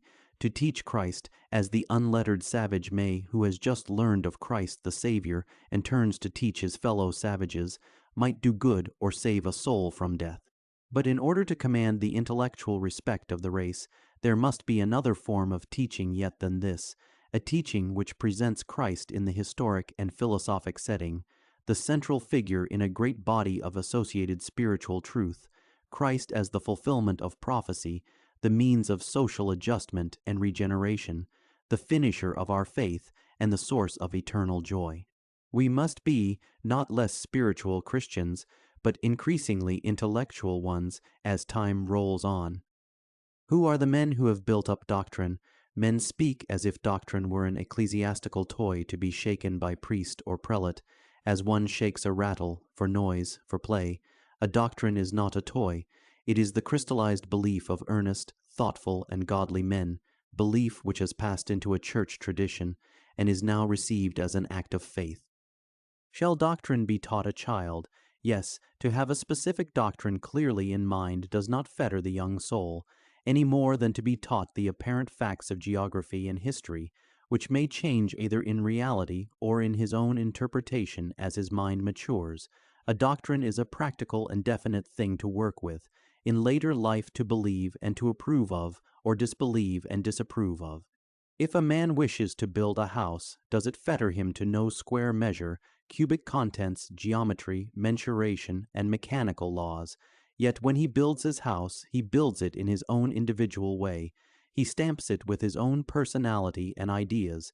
While building it, perchance, he discovers some new relation or geometric law. Doctrine does not save from hell, but it does save from many a snare that besets the feet of man. It is a steadier of life, a strengthener of hope, a stalwart aid to a practical, devout, and duty-doing life. A catechism is a system of doctrine expressed in its simplest form. Therefore, for the intellectual and moral training of the Church, let us have sound doctrine in the pulpit, and the catechism in the home and Sabbath school.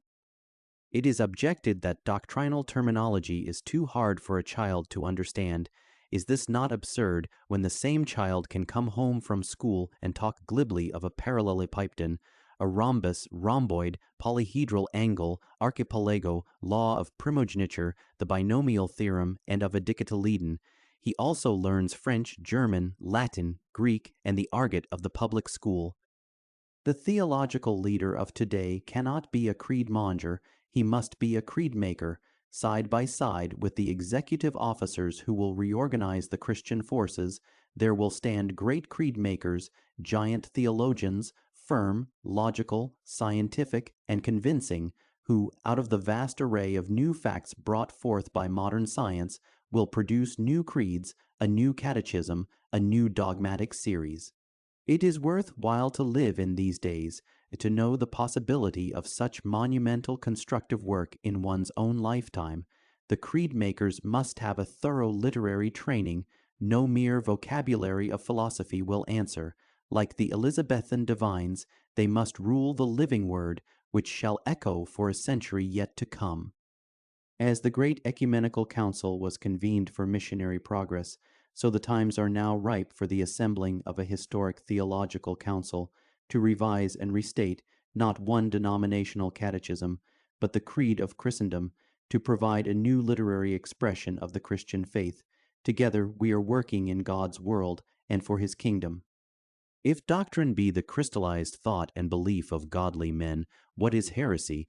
What is schism? Who is dictator of doctrine? How far are the limits of authority to be pressed? What are the bounds of ecclesiastical control, of intellectual mandate in the Christian Church? In the academic world, we do not cast a man out of his mathematical chair because he can also work in astrophysics or in psychophysics. If he can pursue advanced research in an allied or applied field, it will help him in his regular and prescribed work. We do not cast an English professor out of his chair because he announces that there are 2 manuscripts of Layman's Brut, and that the text of Beowulf has been many times worked over before we have received it in its present form. Yet there are accredited professors of English who do not know these facts, and who, if called upon, could neither prove them nor disprove them. They have not worked in the Bodleian, in the British Museum, or in other foreign libraries, on Old English texts and authorities. They think themselves well up in Old English if they can translate the text of Beowulf fairly well, remember its most difficult vocabulary, and can tell a tale or 2 from the Brut. Not every man has Europe or Asia in his backyard, nor a lifetime of leisure for research, for special learning, on the moot questions of church scholarship. Progress consists in each man's doing his best to advance the interests of the kingdom of God in his own special sphere. From others he must take something for granted. The ear of the church ought always to be open to the sayings of the specialist. A church should grant liberty of research, of thought, of speech, to a degree. But whatever may come out of 20th century or 30th century combats, one thing remains clear. A church is an organization, a social body, with a certain doctrine to proclaim, a certain faith to hand down to men. The doctrine is not in all details final. Each phase of faith may change. But the organization, to protect its own purity and integrity, however generous in allowing individual research, and the expression of individual ideas, must exert authority over the teachers in her midst, those who are called by her name, who have her children in their charge, and for whose teaching the church, as a whole, is responsible. There is doubtless a time when the man who is really in advance of his times intellectually must be misunderstood, must be disagreed with, must be cast out, but all truth may await the verdict of time. If he has discovered something new, something true, the centuries will make it plain. There remains a chance, and the church dare not risk too great a chance that he is mistaken, impious, presumptuous, or self-deceived. We dare not rush to a new doctrine or spiritual conception, merely because one man, who knows more of a certain kind of learning than we do, has said so. One must be bolstered up by a generation of convinced and believing men before he can draw a church after him. No other process is intellectually legitimate. In any other event, ecclesiastical anarchy would reign. To maintain the historic position of the church is a necessity until that position is proven untrue. So to maintain it is not bigotry, it is not lack of charity, it is merely common sense. The question, where is the line between ecclesiastical integrity and individual freedom, is therefore one which the common sense of Christendom is left to solve, not today, not tomorrow, but gradually, generously, and conscientiously as the centuries go on. Third, obstacles and opportunity. It is said that a minister is greatly handicapped today in all his efforts for 2 reasons. First, that the times are spiritually lethargic, that men are so engrossed by material aims, indifference, or sin that a pastor can get no hold upon their hearts. Second, that he is bound hand and foot by conditions existing in the organization and personnel of his church, and hence is not free to act. What would we think of an electrician who would complain that a storm had cast down his network of wires, of a civil engineer who would lament that the mountain over which he was asked to project a road was steep, of a doctor who would grieve that hosts of people about him were very ill, of a statesman who would cry out that horrid folks opposed him? It is the work of the specialist to meet emergencies, and it is his professional pride to triumph over difficult conditions. The harder his task, the more he exults in his power of success. It is a glorious task that lies before the minister of today, to maintain, develop, and uplift the spiritual life of the most wonderful epoch of the world's history, to place upon human souls that vital touch that shall hold their powers subject to eternal influences and aims. The times are not wholly unfavorable.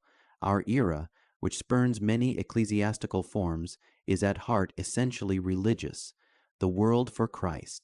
How this war cry of the Spirit thrills anew as one realizes how much more there is to win today than ever before. The warrior girds himself and longs eagerly to marshal great, shining, active hosts for God. It is true that the conditions of work are more trying than they have usually been. A man goes out from the seminary, he has had a good education, followed by perhaps a year or two abroad, and some practical experience in sociological work.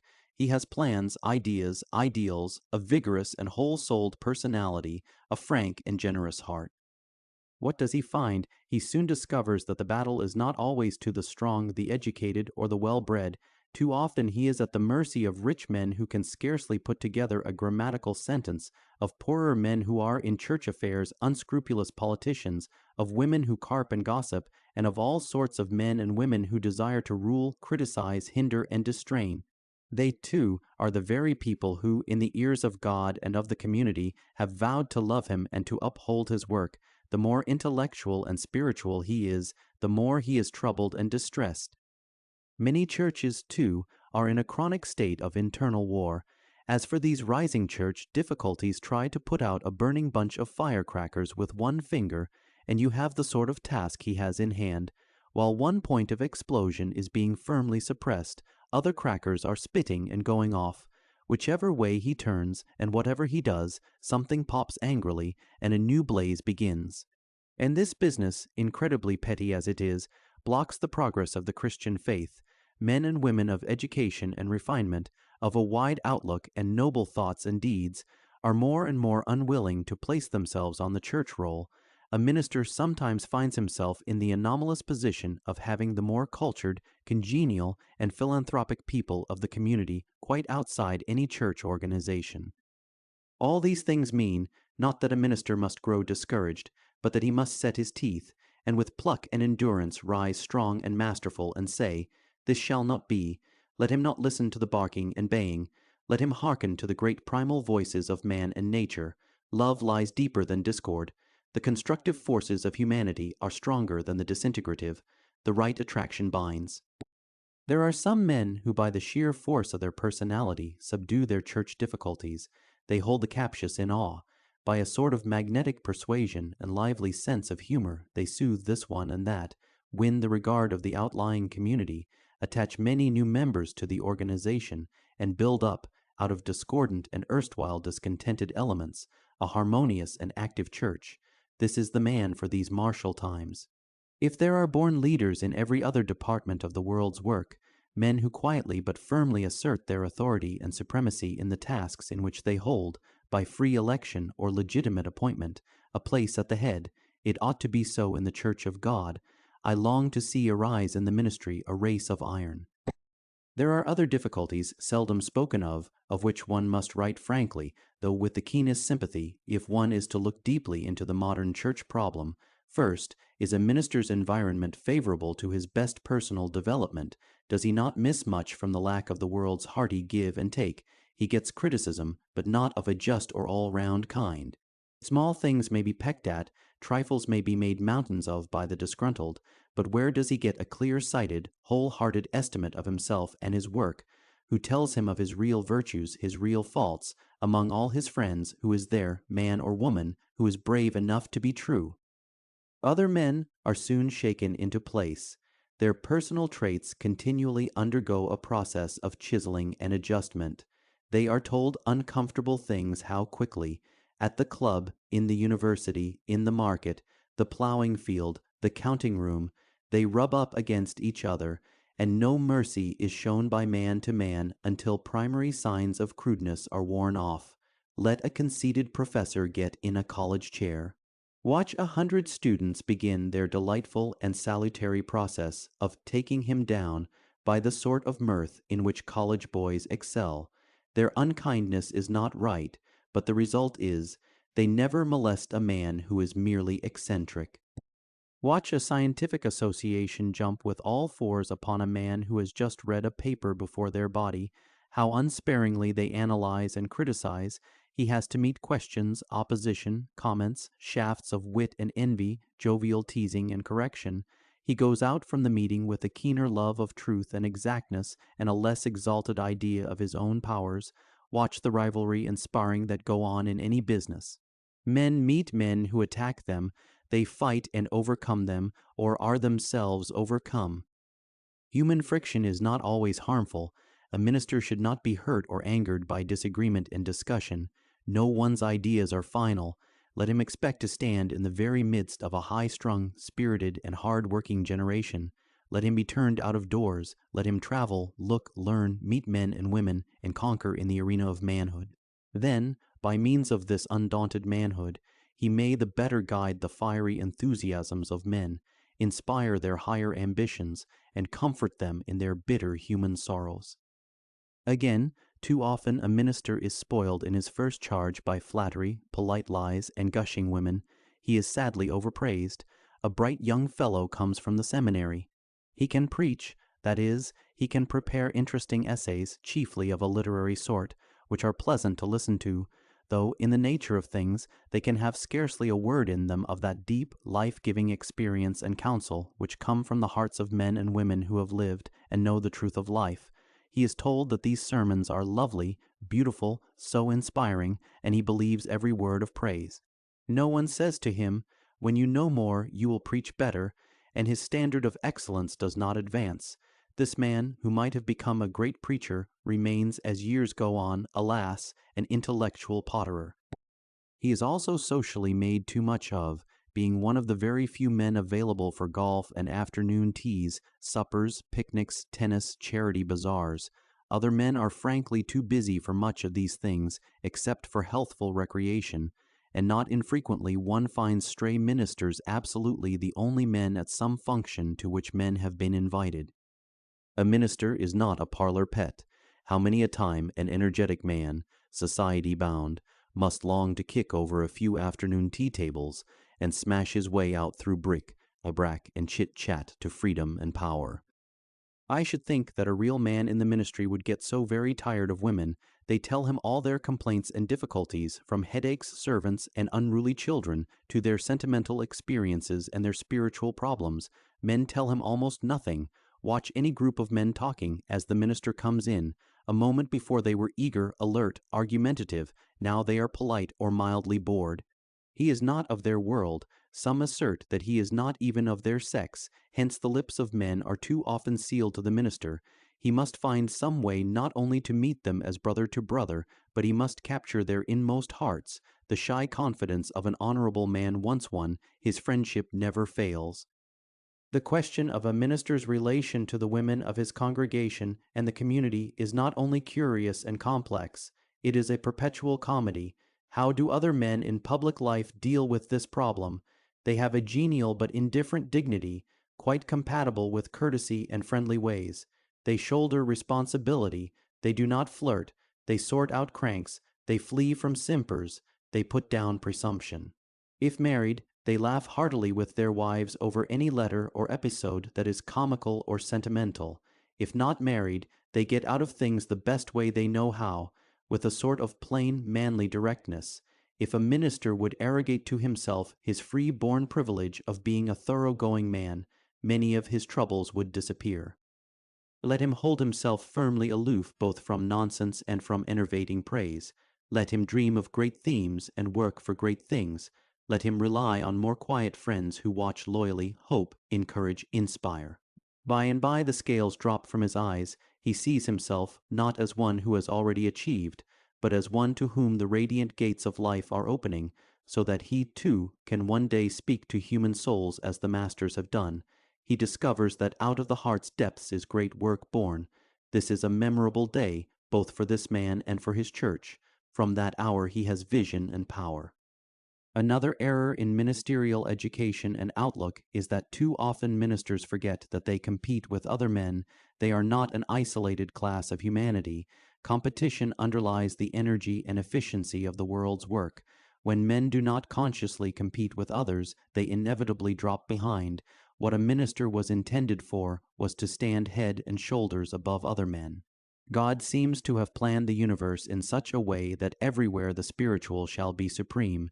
He was meant to be a towering leader who, in other realms, has excelled Moses, Joshua, Elijah, David, Paul.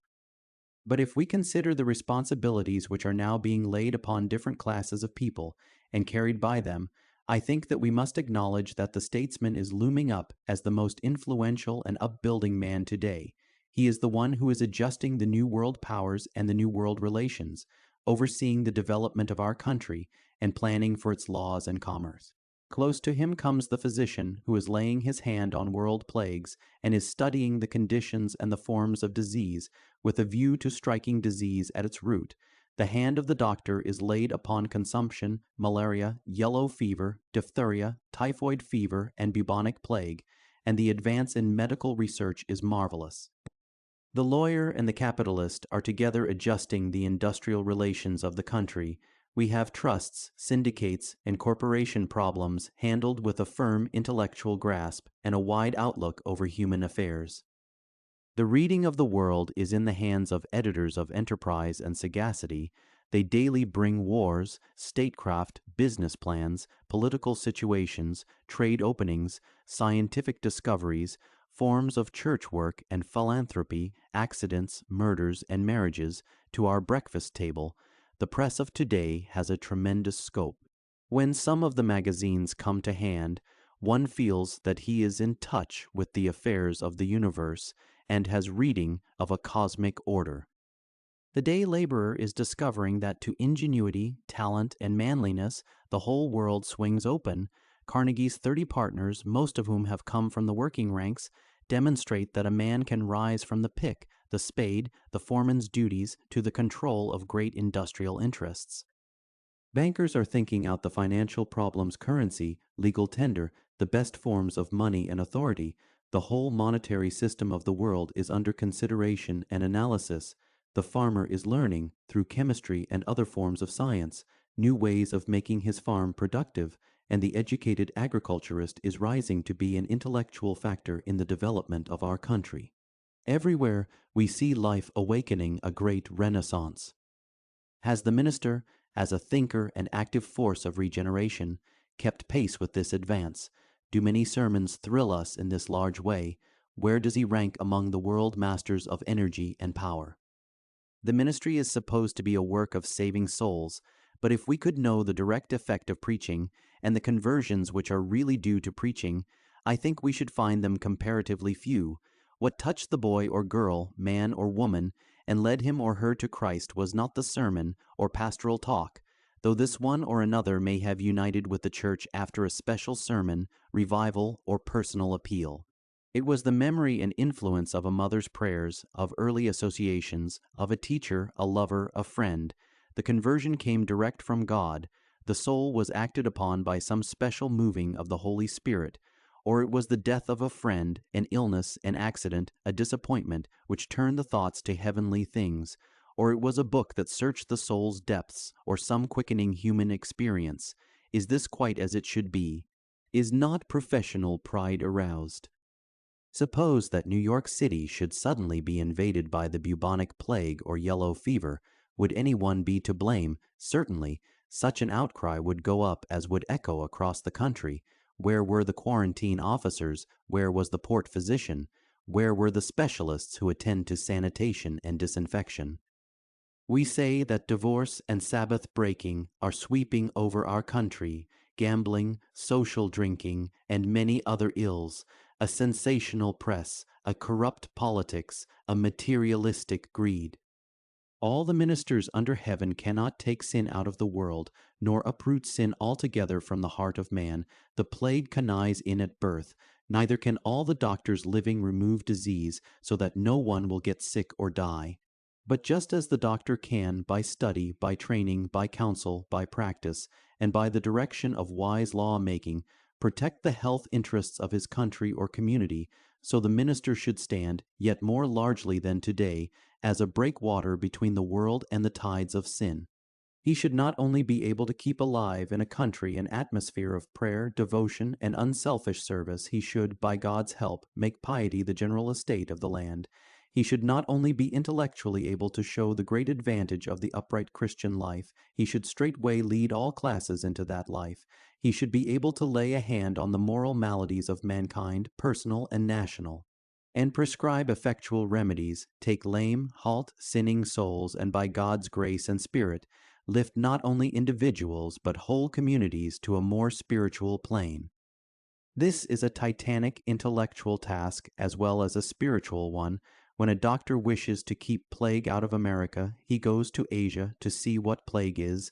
He takes microscopes, instruments, and drugs. He buries himself in a laboratory and gives his whole mind to the problem until one day he can come forth and tell how to heal and help. More than this, he risks his life. For every great discovery in medical practice, doctors and nurses have died martyrs to their faithful work. Moral evil must be studied in an energetic and intellectual way. The variations of humanity from righteousness must be deeply understood. Look at Booker T, Washington, or at Jacob A. Realize what daring, what indefatigable toil, what insight, patience, and swerveless hope have been put into their task. Edison is said to have spent 6 months hissing S into his phonograph to make it repeat that letter, and many days he worked 17 hours a day. Have many ministers ever bent themselves in this way to solve a special moral problem, that of, say, a disobedient child in the congregation? Have they spent 6 months, hours and hours a day, to make the law of God, the word obedience, ring in that child's ears? Spiritual guidance is definitely and positively a scientific task. The mastery of one fact may lead to the correlation of a psychic law. When a minister can help a soul to overcome temptation, and a parent to bring up a child, he is in touch with two final human problems. As he gradually enlarges his careful and illuminating work, his church becomes in time a body of spiritually well-educated communicants, thoroughly grounded in doctrinal, ethical, and social ideals, well taught in public and in private duties. It is not self-centered or wholly denominational in spirit, but recognizes itself to be a part of a Catholic body of believers, reaches out with friendly cooperation to nearby churches, extends its missionary efforts to other neighborhoods or lands, and partakes of a world life, a world love. Ruling religious thinkers should also, by and by, become leaders of national thought and life. Great public questions should be open to their judgment and appeal. They should be moral arbiters and spiritual guides in national crises. By a word, they should be able to rouse the prayers of the country, and by a word to still widespread anger and uprising. If accredited spiritual leaders cannot help, who can? There are a few men living who seem to hold, for the whole world, the temporal balance. They control mines and shipping, banks and trade. Who today holds the spiritual destiny of the world in his hand?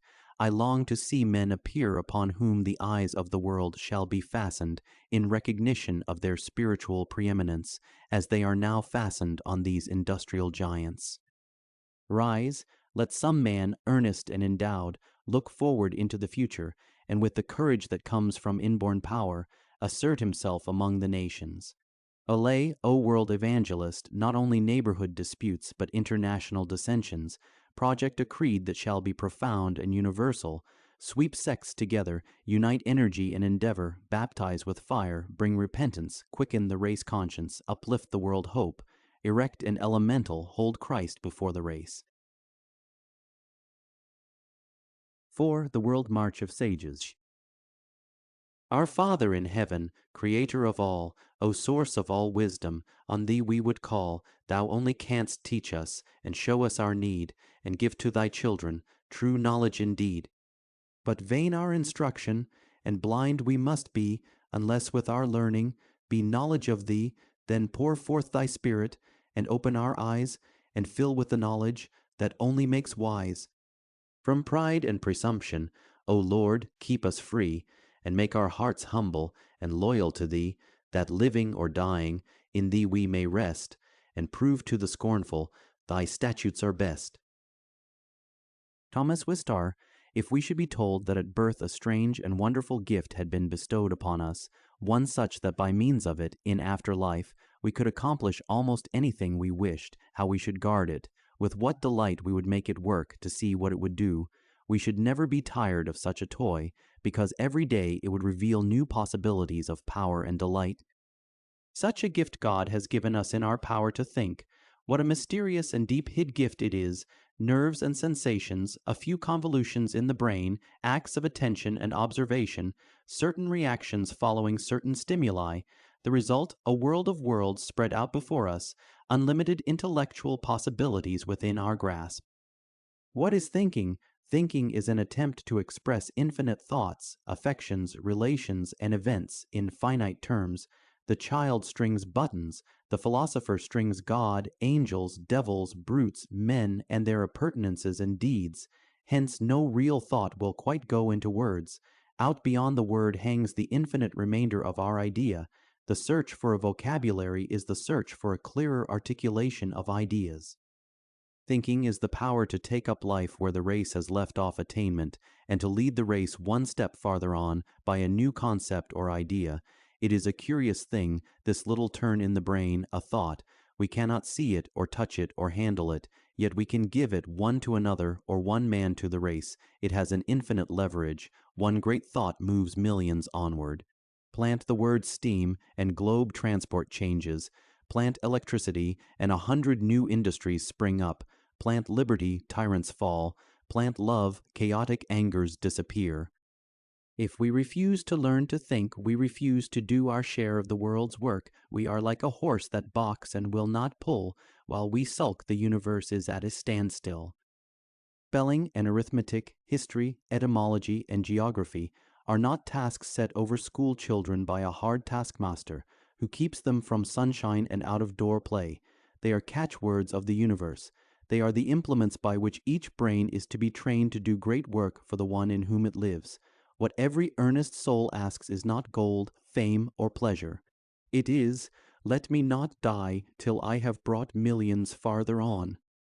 We cannot deliberately make thoughts. Thought is like life itself. Science has not found a formula which will produce it. But just as marriage produces new lives, though we cannot say how, so study and meditation produce thoughts. Something new appears, a concept which was not with the race before. The work of sages has been to rule the thinking of the race.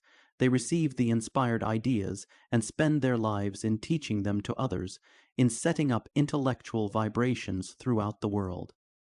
Some day, I hope Sargent will paint a march of sages, as gloriously as he has painted the panels of the prophets. Then we shall gaze upon the train of heavy-browed, noble-eyed, wise, gentle-mannered men, who have been the enduring teachers of the race, the thinkers, leaders, seers. Confucius, Pythagoras, Plato, Aristotle, Socrates, the medieval philosophers, the Egyptian, Persian, and Arabian thinkers, Roger Bacon, Thomas Aquinas, Eckhart, William of Ockham, Bede, Thomas Kempis, Francis Bacon, Kant, John Stuart Mill, Spencer, with what dignity the processional moves down the years. The sum of human knowledge is vast, but how much more vast seem the achievements of each of these men when we realize how few his years, and how many the obstacles and impediments of his all too short career. There is ever a pathos in the life of the wise. By thinking, we pass from the gossip of the neighborhood into the conversation of the years. We do not know what Alcibiades said to his manservant about the care of his clothes, baths, perfumes, nor what his manservant retailed to other retainers of the eccentricities and vanities of his master, but we know what Pericles and Plato said to the race. Here is the advantage of a thinking mind, that at any moment one may enter into eternal subjects of thought, and have converse with those who of all times have been the most profound.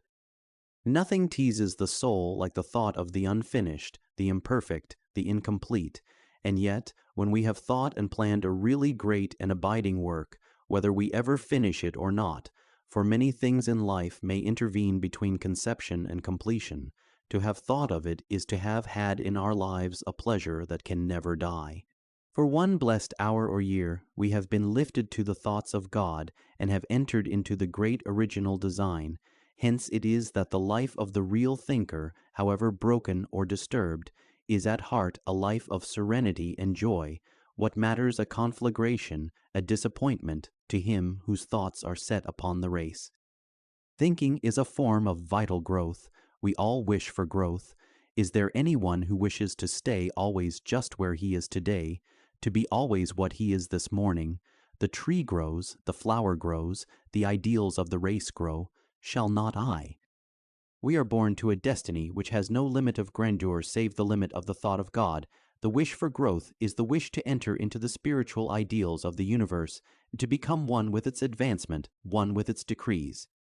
But do not the secular look upon growth as a sort of chase, a chase for more learning, more money, a bigger business, a higher degree, a better position, a brilliant marriage, a struggle for wealth, renown, acclaim?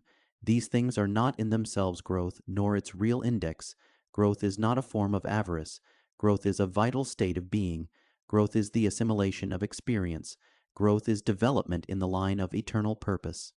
Growth is the combination of our souls with the things that are, in such a way as to make a perpetual progress toward the things that are to be. We lose much because we lose avidity out of our lives, the eagerness to grasp what spiritually belongs to us, to share the universal enthusiasm, the universal hope. Day by day the world wheels about us, sunset and moonrise, wind, hail, frost, snow, vapor, care, anxiety, temptation, trial, joy, fear. Whatever touches the sense or the soul is something by which, rightly used, we may grow. There is nothing we need fear to take into our lives if it receives the right assimilation. Each experience is meant to be a vital accession. We narrow our lives and enfeeble our powers when we try to reject any of these things, or unlawfully escape them, or are yet indifferent to them. Prejudice, cowardice, and apathy are death. Experience is what the race has been through. Each of us has his personal variant of this common life. Thought is the power by which we make it available for our own better living and the future life of the race. To the early man, there existed earth, air, water, fire, heat, cold, tempest, and the growth of living things. He lived, ate, fought, but his thoughts were primitive and personal. Have I had enough dinner? He asked not, is the race fed? By and by someone arose who began to consider things in the abstract, and to relate them to his neighbor, and formulate conclusions about them. He was the first real thinker. Then air philosophy and element philosophy grew up. Beast worship, animalism, fire worship, and the rudiments of simple scientific learning, as, for instance, when men found that they could make a tool to cut, a spike to sew. Since then, what the sage has done is to teach men to see, read, write, think, count, and to work, to love ideals, to love mankind, and relate his work to human progress. Man's first primer was near at hand. When he wished to write, he made a picture with a stick, a stone, on a leaf, or traced his idea in the mud. When he wanted to count, he kept tally on his fingers, or with pebbles from the beach or brook. When he wished to communicate an idea orally, it was with glances, shrugs, gestures, and imitative sounds. Once, in a game of 20 questions, this was the question set to guess: who first used the prehistoric root expressing a verb of action, who indeed. Out of that leaf writing, and bark etching, and later rune, have grown the printed writings of mankind. Homer, Dante, Milton, and Shakespeare are the lineal descendants of the man who made holes in a leaf, or lines on a wave-washed sand. Out of the finger-counting have grown up bookkeeping, geometry, mathematical astronomy, and a knowledge of the higher curves. Out of the prehistoric shrugs and sounds and grimaces we have oral speech, much of it worthless, and not all of it yet wholly intelligible. We are still continually being understood to say what we never meant to say. We are forever putting our private interpretation on the words of other men. Even yet, we are all too stupid. In our dreariest moments does there not come to us sometimes a voice which cries, "Up, awake, cease blinking, and begin to see"? Language is electric. Words have a curious power within themselves. They rain upon the heart with the soft memories of centuries of old associations, or thoughts of love, vigils, and patience. They have a power of suggestion which goes beyond all that we may dream. Just as a man shows in himself traces of a long-dead ancestry, so words have the power to revive emotions of past generations and the experiences of former years. The man of letters, the thinker, strews a handful of words into the air, breathes a little song. The words spring up and bring forth fruit. Their seed is human progress and a larger life for men. Think, for instance, who first flung the word freedom into space. Gravitation, evolution, atom, soul. There is no power like the power of a word. A word like liberty can dethrone kings. We get out of a word just what we put into it, plus the individuality of the man who uses it. Some men read into noble words only their own silliness, vulgarity, prejudice, or preconceived ideas. Another man reads with his heart open for new impressions, new insight, new fancies and ideals. Words have not only their inherent meaning, they have their allied meanings. A word may mean one thing by itself. It may mean quite another thing when another word stands beside it. Even marks of punctuation give words a curiously different sound and shade. Literature is a mastery, not only of the moods of men, but of the moods of words. Corot takes a stream, some grass and trees, a flitting patch of sky. By means of a few strokes of his brush, he manages to present that tree, sky, stream, in a way which suggests the pastoral experience of the ages. Where did that misty veil come from? The trembling lights and shadows, the half-heard sounds and silence of the woods, the changing cloud, the dim reflection, the atmosphere of mystery and peace. So each man goes to the dictionary. He takes a word here, a word there, common words that everybody knows. He puts them together. The result is a presentation of the life of man, and lays hold of his inmost spirit. Our birth is but a deep and a forgetting.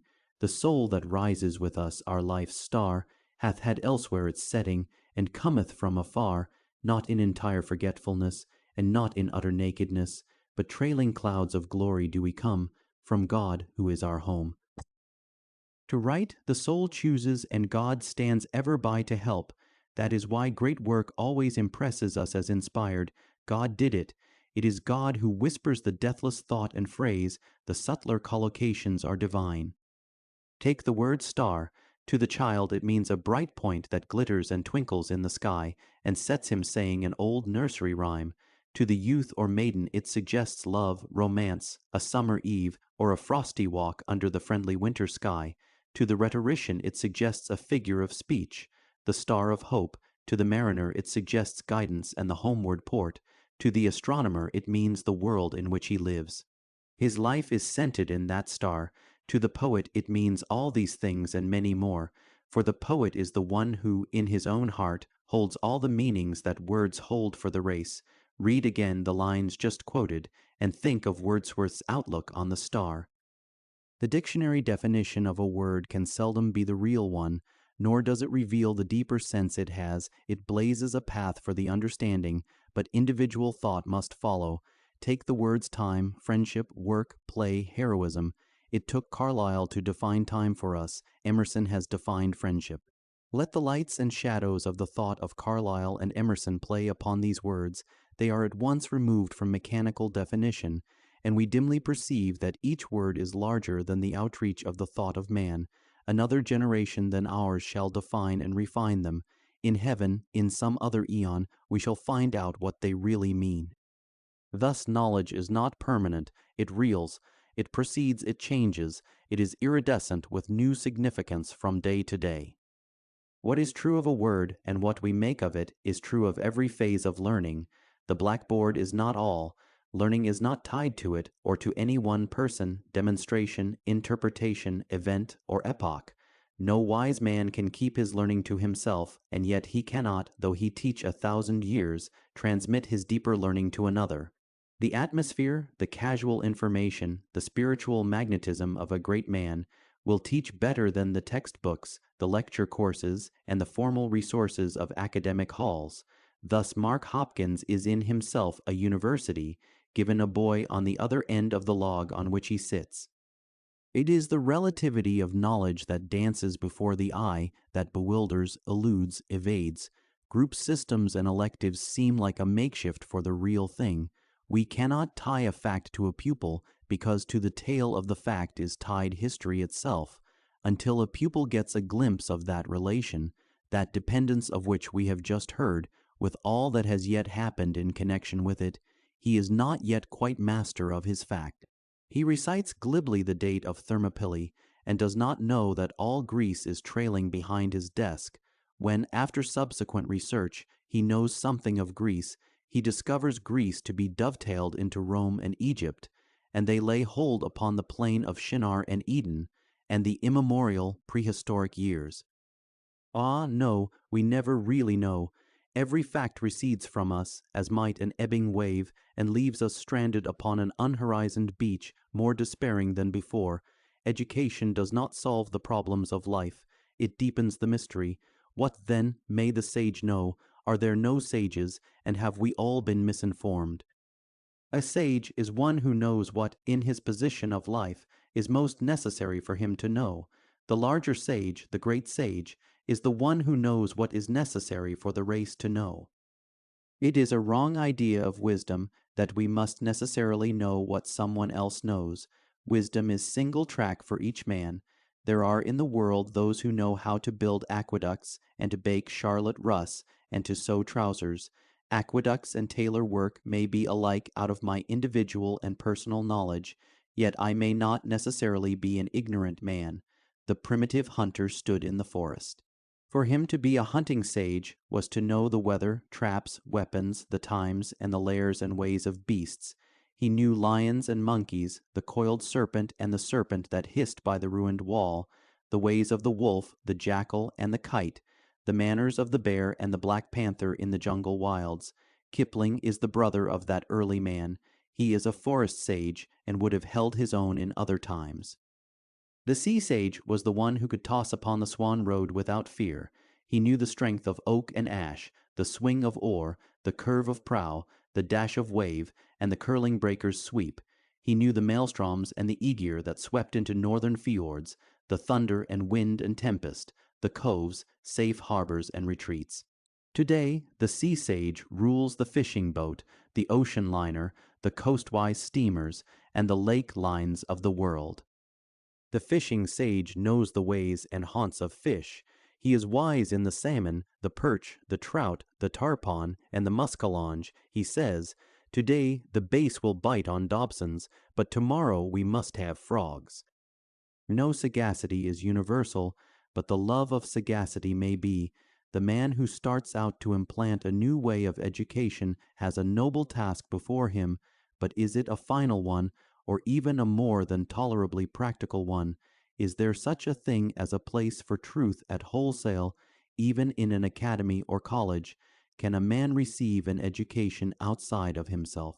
He may be played upon by grammars and by loce I paper, by electrical machines and parsing tables and Grecian accents, by the names of noted authors and statesmen, and the thrill of historic battles and decisions. He may be placed under a reign of ethical and philosophic ideas, and may be forced to put on a system of thought, as men put on a mackintosh, but his true education is what he makes of these things. If he hears of Theodoric with a yawn, we say the college folk, he must be imbecile. No, not imbecile. He may become a successful toreador or snake charmer, which things are out of our line. And a man may be an upright citizen, a good husband, and a sincerely religious man, who has never heard of Francesca, nor Fra Angelico, nor named the name of Botticelli.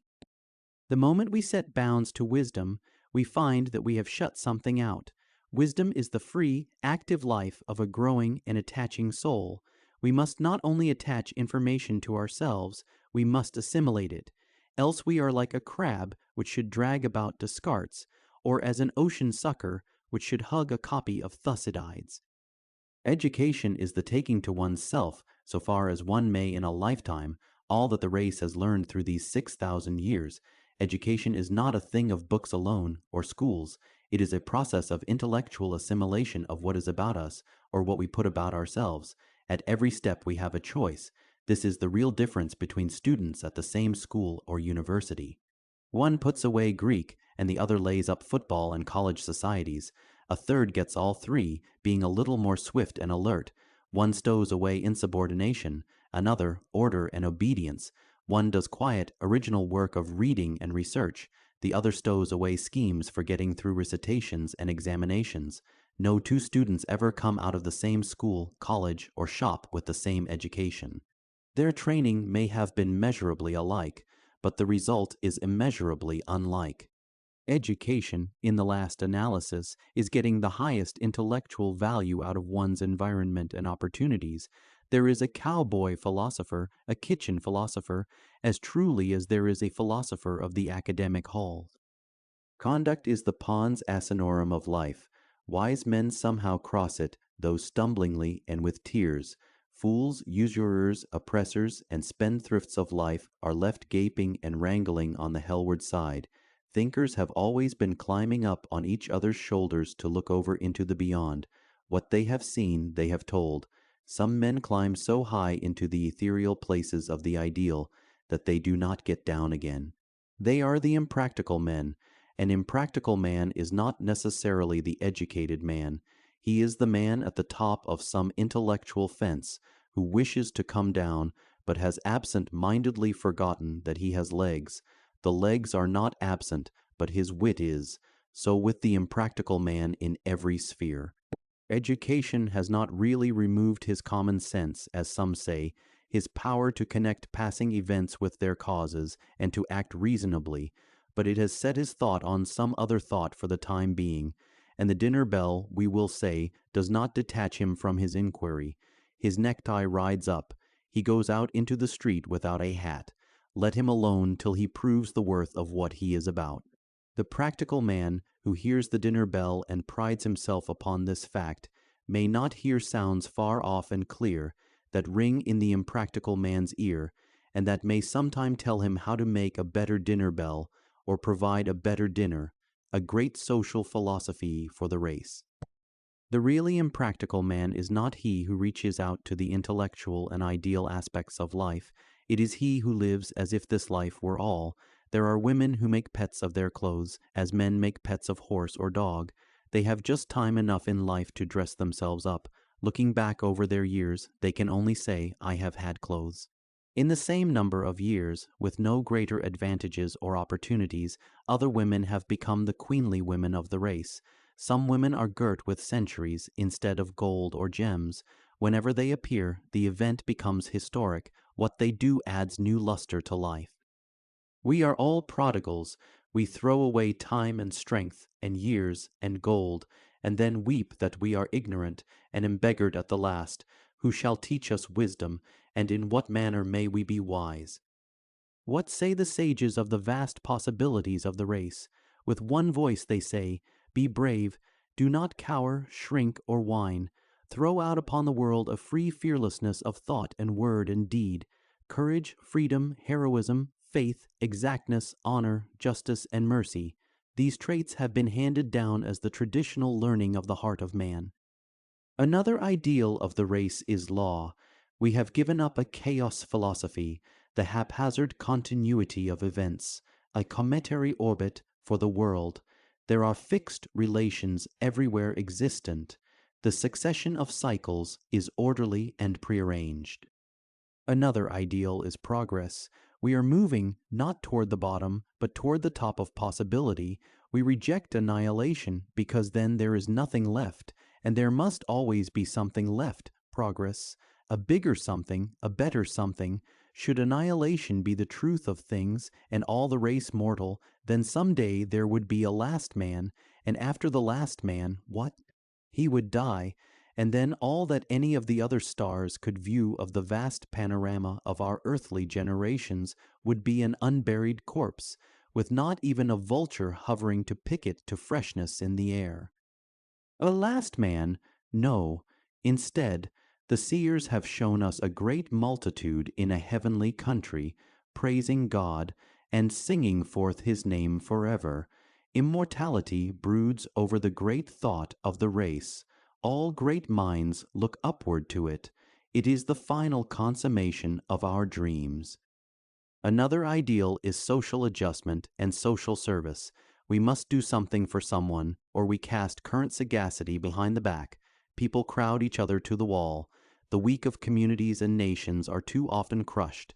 Redress is in the air. The longed for wisdom of today shows a kaleidoscopic front in which are turning the slum dweller and the millionaire, the white man, the yellow and the black, the town and the territorial possession. The slave colony, garbage laws, magistrates, and murderers are mixed in motley, and there are whirling vacant lot schemes abroad, potato patches, wood yards, organized charity, wayfarers' lodges, resounding cries of municipal reform, and various other interests of the wisdom scale. Hence, wisdom has not yet been arrived at. We are still on the run. This 20th century will find new problems, new queries, new cranks, and new dismays. One thing, however, shines out clear.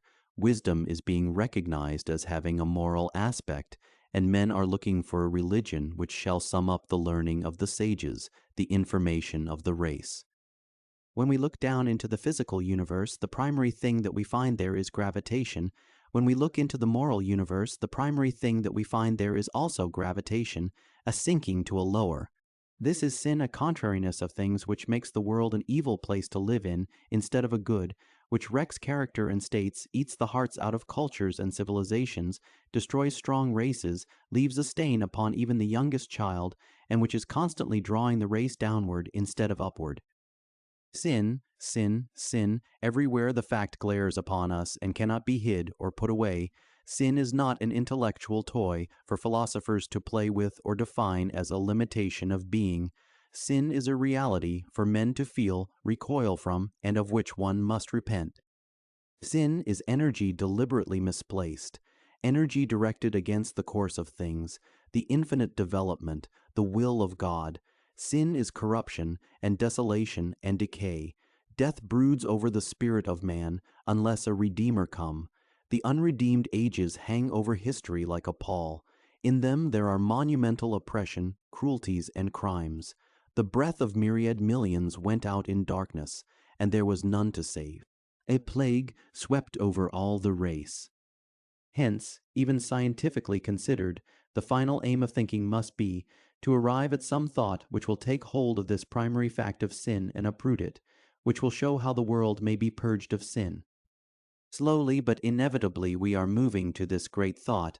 It is summed up in one word, redemption. The watchword of a century ago was gravitation. It explained the poise of the universe by a great and hitherto undiscovered law. The watchword of yesterday was evolution. It explains progressive change, the mounting up of life through spires of form. The forms of the universe are seen in a series which is in the main ascendant, and in which the survivor is supreme. The watchword of tomorrow is redemption.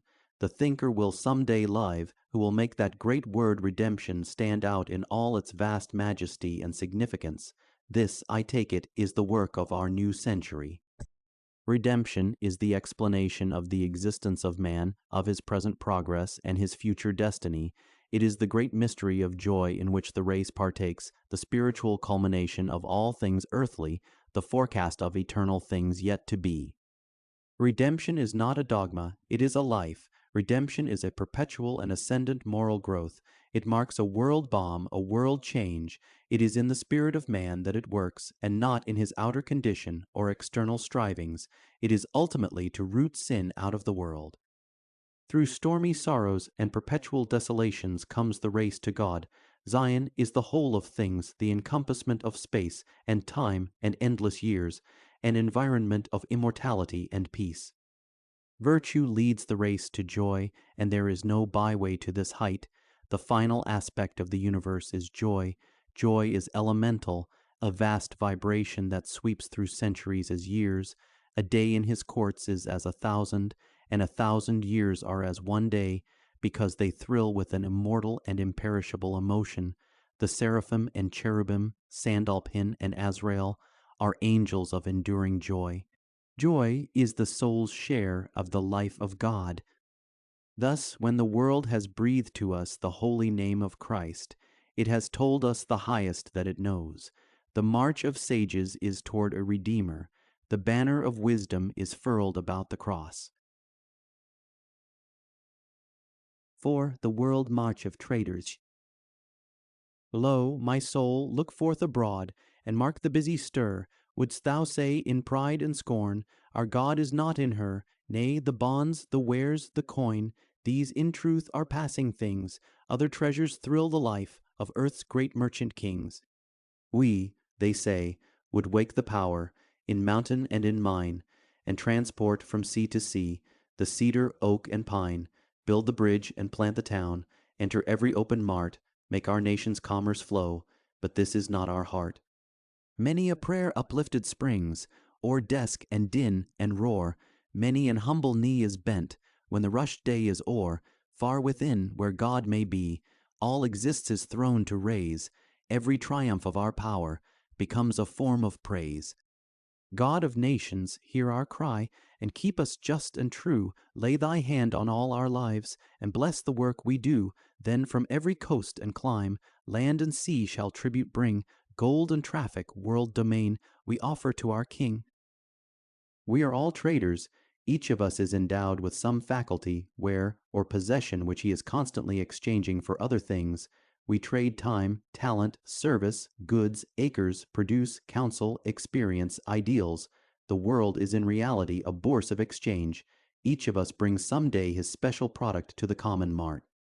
There are traders and traders, the just, and the unjust, the man of honor and the rogue. We set values on thoughts and on transactions, on merchandise and on philanthropies, on ideas and on accounts, and there is a constant distribution of the affairs as well as of the worldly goods of men.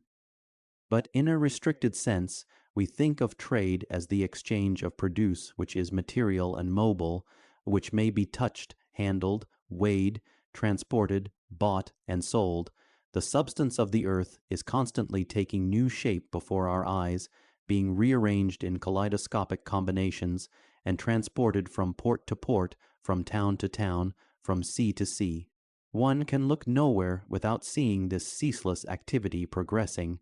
Everywhere there is a whir of wheels, a plash of waves, a din of assembly, as the new combinations take place. There was a day when trade was a thing of here and there, a thing of sailing ships and caravans, of merchants of Baghdad, Cairo, Venice, Alexandria, Jerusalem, Tyre, and Damascus. Ivory, gold, gems, precious stuffs, teak and cedar wood, Lebanon pine, apes, peacocks, sandalwood, camel's hair, goat's hair, frankincense, pearl, dyes, myrrh, cassia, cinnamon, balm of Gilead, calamus, spikenard, corn, ebony, figs, fir, olives, olive wood, wheat, amber, copper, lead, tin, and precious stones were the chief articles of exchange. A very little sufficed the poor. The rich were housed in palaces and panoplied in gems. As time went on, the processional of traders became a processional led out, in turn, by the merchants of one city after another. It is a picturesque study that of the trade routes of the Middle Ages, there was the Mediterranean seaboard, and there were the Baltic towns and the Hanse towns, the Portuguese mariners and traders, the Venetian merchant princes. There was the Spanish colonial trade, the Dutch trade of the East Indies, the trade of Amsterdam and London. There were the Elizabethan sea rovers. Then came the British trade in the East Indies, and the gradual growth of the trade of France, Germany, England, and the United States. This is a story of human wants reaching out as civilization advanced, and of the extending of the earth exchange. Everywhere there has been a correspondence between national prosperity and increasing trade. Today, each man demands more of the earth's products than ever before. He reaches out a hand for comforts and luxuries as well as for necessities. He grasps not only the produces of his own and his neighbor's field and vineyard, but demands what lies across continents and seas. Instead of the ship, the camel, and the ass, we now have the ocean freighter or liner, and the flying train of cars. New forces, oil, steam, electricity, and water power do the carrying work of man, and hence trade has become trade, and each trader is involved in the comfort, success, and prosperity of many others. A single commercial transaction today involves the lives of hundreds of thousands, competes for their toil and lifeblood, carries the decision of their destiny.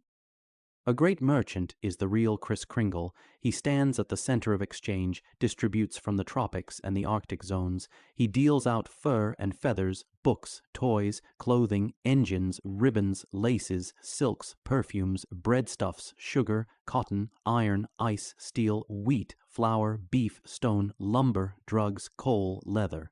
He scatters periodically the products of mills and looms, of shoe shops and print works, fields, factories, mines, and of art workers. He thus becomes a social force of great power, a social lawgiver. In fact, under his iron rule, the lives of the masses are uplifted or cast down. As large eras open, the ethical ideals become higher. We are beginning to inquire, as never before, into the basis of trade, the place of the trader, the right conduct of this vast problem of distribution upon which hinges so much of human life and fate. All things look not only to the integration of trade, but to its exaltation. Trade has ceased to be a thing of individual energy, talent, and commercial alertness. It has risen to great proportions. The large trader is in control of national conduit, as well as of national expense. There is a great deal more in business than the art of making money. Business is, at the roots, a way of making nations, of developing the resources of a country, of handling its industries, of protecting its commerce, of enlarging its institutions, of uplifting its training, aspirations, and ideals. Traffic is educational. Imports influence the national life. We may import opium or Bibles, whiskey or breadstuffs, locomotives or dancing pigs. The scepter held by Tyre and Venice is passing into our own hands, but trade today is a matter of the imagination as well as of the stock-book. 11 needs a great imagination to handle the present-day problems of business and finance. The prosperity of a nation depends largely on the intelligence, integrity, and magnanimity of its businessmen. To be narrow-minded in business is not only intellectual astigmatism, it is poor commercial policy.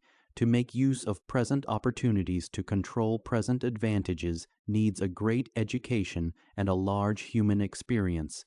It is the man of insight, of sympathy, of economic ideals, who will lastingly control our national prosperity and advance our industrial wealth. With all this demand, the businessman still stands largely in a class by himself, a class apart from the great leaders of the world. He is not yet received into the spiritual circles of the race. He goes about the world, sits on boards and committees, fills directorships and trusteeships, pays pew rent, and runs towns. But when the spiritual conclaves of the world take place, when the things of life and death are inquired into, when words are said of the higher conduct of the life of man, if he draw near inquiringly or unguardedly to the sacred place, scholar and poet, priest, saint, and proud hand-worker alike rise up and say, "Go away." It wears upon the heart the spiritual isolation of the businessman. Does not he often say sadly to himself, "They only want my money"? Why must he go away? What has he done that he must be waved down? If we discover why he must go away, we shall discover the meaning of that great cast line which has long been drawn, and ought no longer to be drawn, between trade and letters, trade and the church, trade and social prestige. The reason he must go away is this: he has never ruled the higher history of man. He does not yet quite belong to the ideal makers of the race. Understand, I am not now speaking of the new businessman, the exceptional one, upright, cultured, altruistic, whom you and I may know. I am speaking of a broad class line, a class distinction. It is a strange concept that would bar the businessman from the ideal, that would limit his life to an account book, a ledger, a roll of stocks, rents, and possessions, instead of granting him the freedom of the universe, the privilege of ministering to the race. Singularly enough, the business class is the last class that Christianity has set free. Slaves have been given liberty, women, social companionship, and intellectual equality. Manual labor has been lifted to dignity and honor. But to break the shackles of the man of trade is the work of our era, or of an era yet to come. Thousands of young men are daily stepping into counting houses, or behind sales counters, or into independent stores, who will never lift their eyes from their goods and account books, nor rise above the linen, hardware, groceries, or house fixtures which they sell. Such a situation is suicidal of national prosperity and blocks the high hopes of the world. Lack of appreciation of the life of business is sinful and unjust. A high-principled businessman may be one of the noblest leaders of mankind. The world needs great businessmen, men who will know how to use the resources of a country, how to plan for its industry, manufactures, and commerce, men who understand the principles of production and exchange, ways of transportation, systems of credit and banking, men who know the constitution of the country and the history of its development, its strength and weakness, its possibilities and needs. Men who will deal honorably in business contracts, both with buyers and employees, and also with law-making bodies. Men who will steadily try to advance international prosperity as well as personal wealth. But to understand business on this plane and to conduct it in this large way needs a fine education, an education built, first of all, on a practical basis, such as the education of our common schools. Then should follow a course in the ideals of the race, the classic studies in language, literature, history, science, and philosophy. Then should come a technical course, graduate or undergraduate, such as the courses offered by the universities of Pennsylvania, Chicago, Wisconsin, which include, in general, lectures and special studies in public law and politics, business law and practice, political economy, statistics, banking, finance, and sociology. In addition to this, there should be a thorough knowledge of the Bible and of Christian ethics, with a deep heart experience of religion.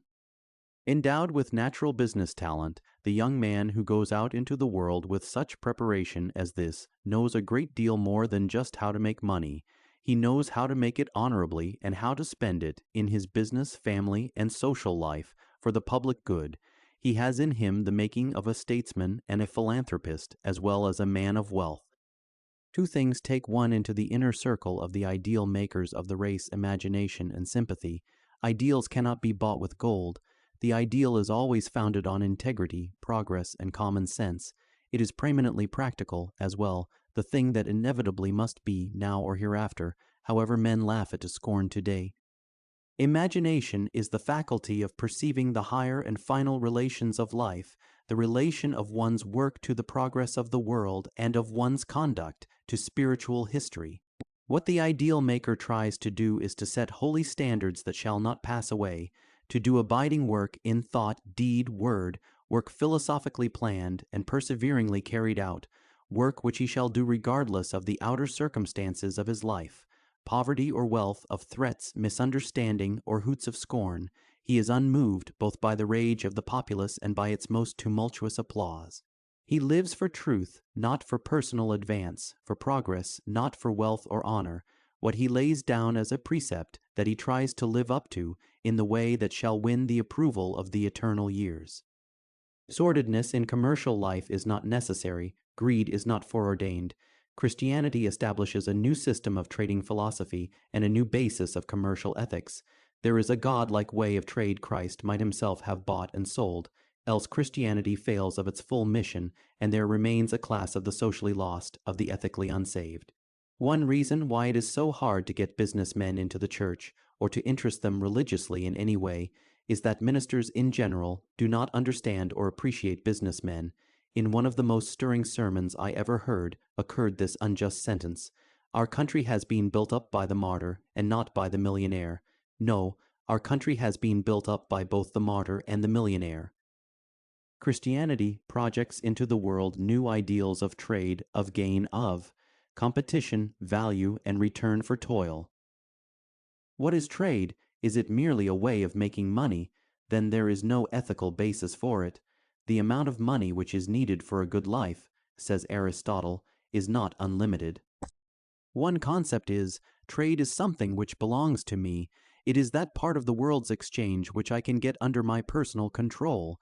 It is the balance between human industries and human needs which I hold for my part of the world, and which others are continually trying to wrest from me, and which I must keep by all means, fair or foul. Competition is the battle of the strongest, the quickest, the meanest. I must know tricks. I must get in with people, get hold of some sort of pull, learn to dissemble, to flatter, manipulate, hedge, dodge. Success is a matter of being sly.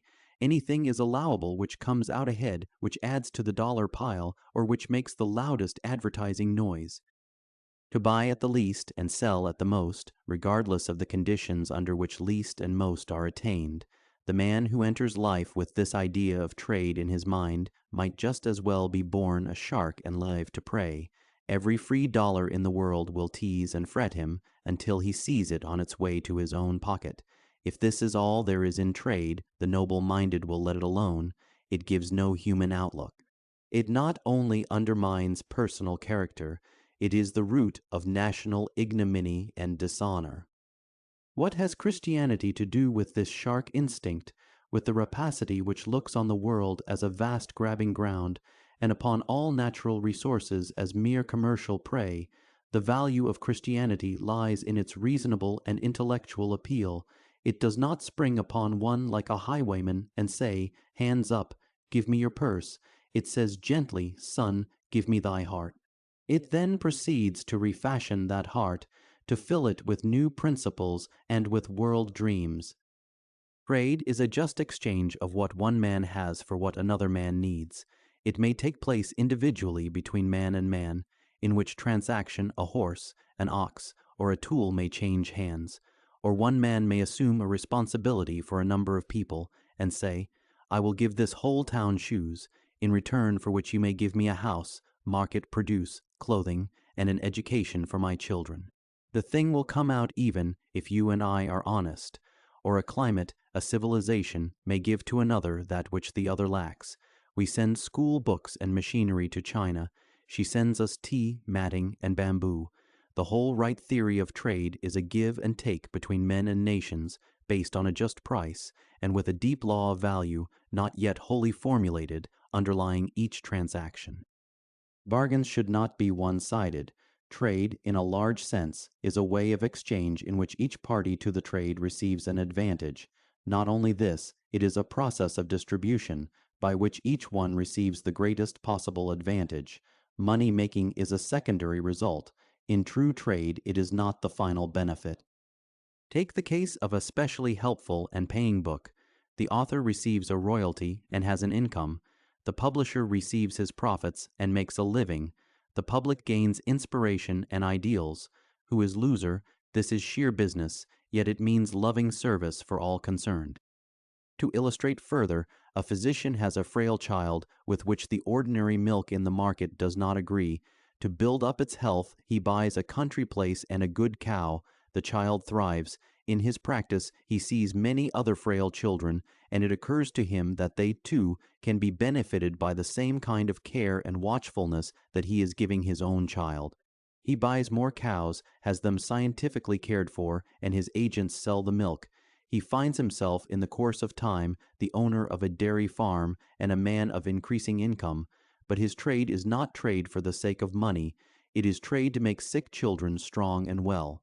He exchanges professional knowledge, executive ability, and human sympathy for money, in return for which children receive health, parents joy, and the race a more athletic set of men and women. This is an instance of the inner spirit of the true trade, the spirit which may rule all trade. Deny it or discount it, or scorn it as you will. Price is a value set on material, on labor, on interest, on scarcity, on excellence, on commercial risks.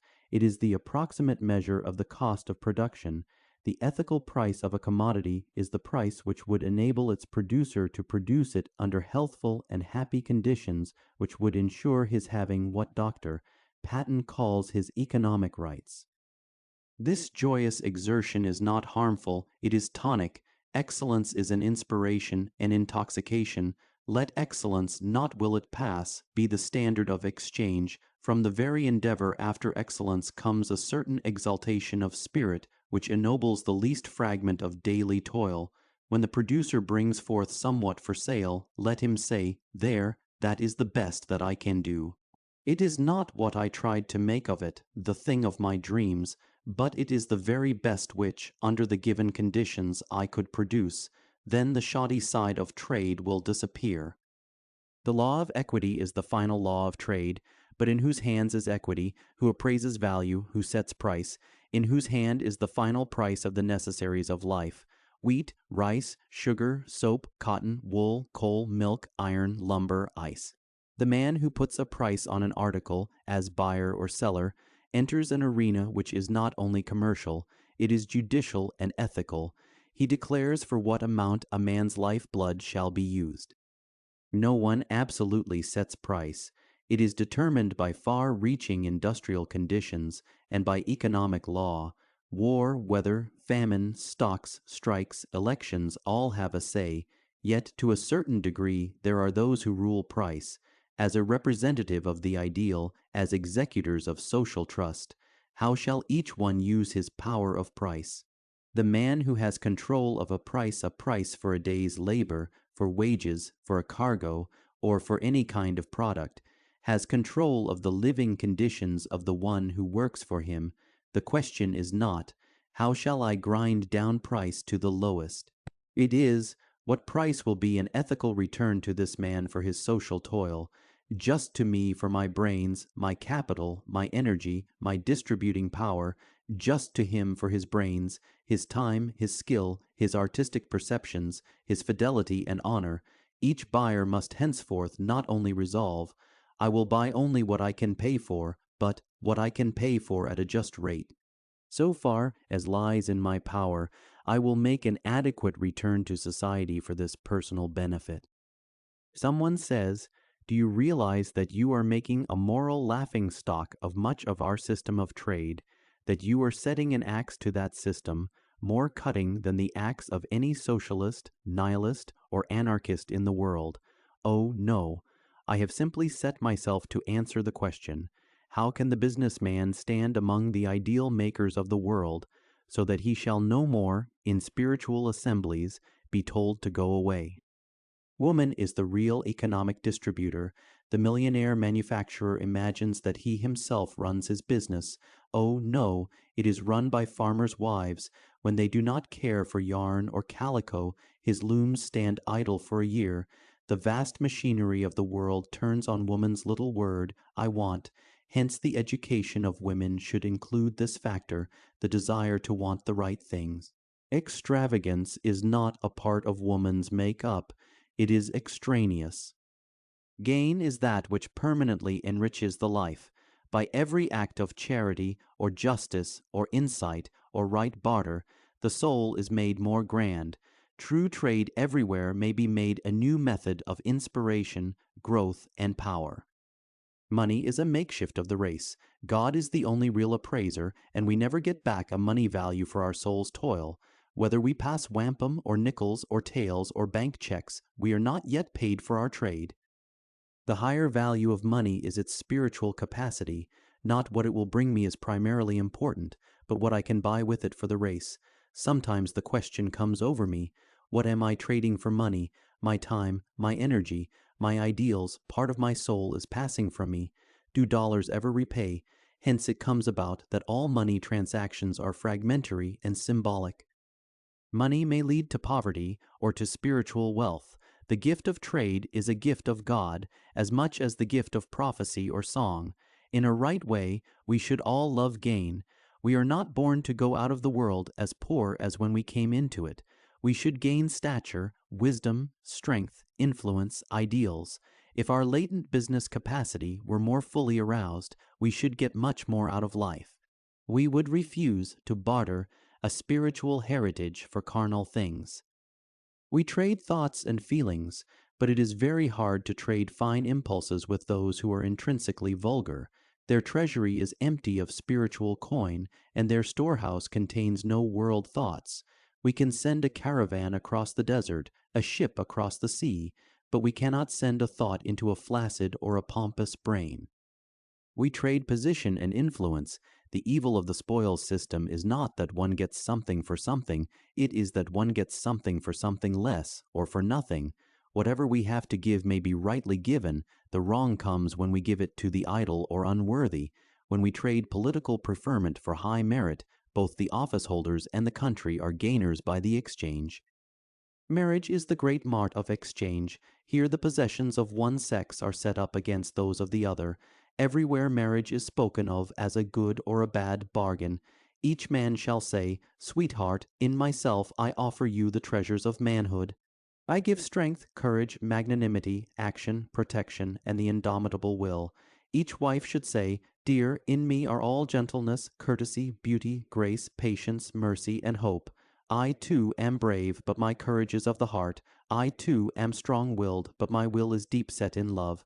As years go on, there comes a time when love says, 'Between us now there is neither mine nor thine.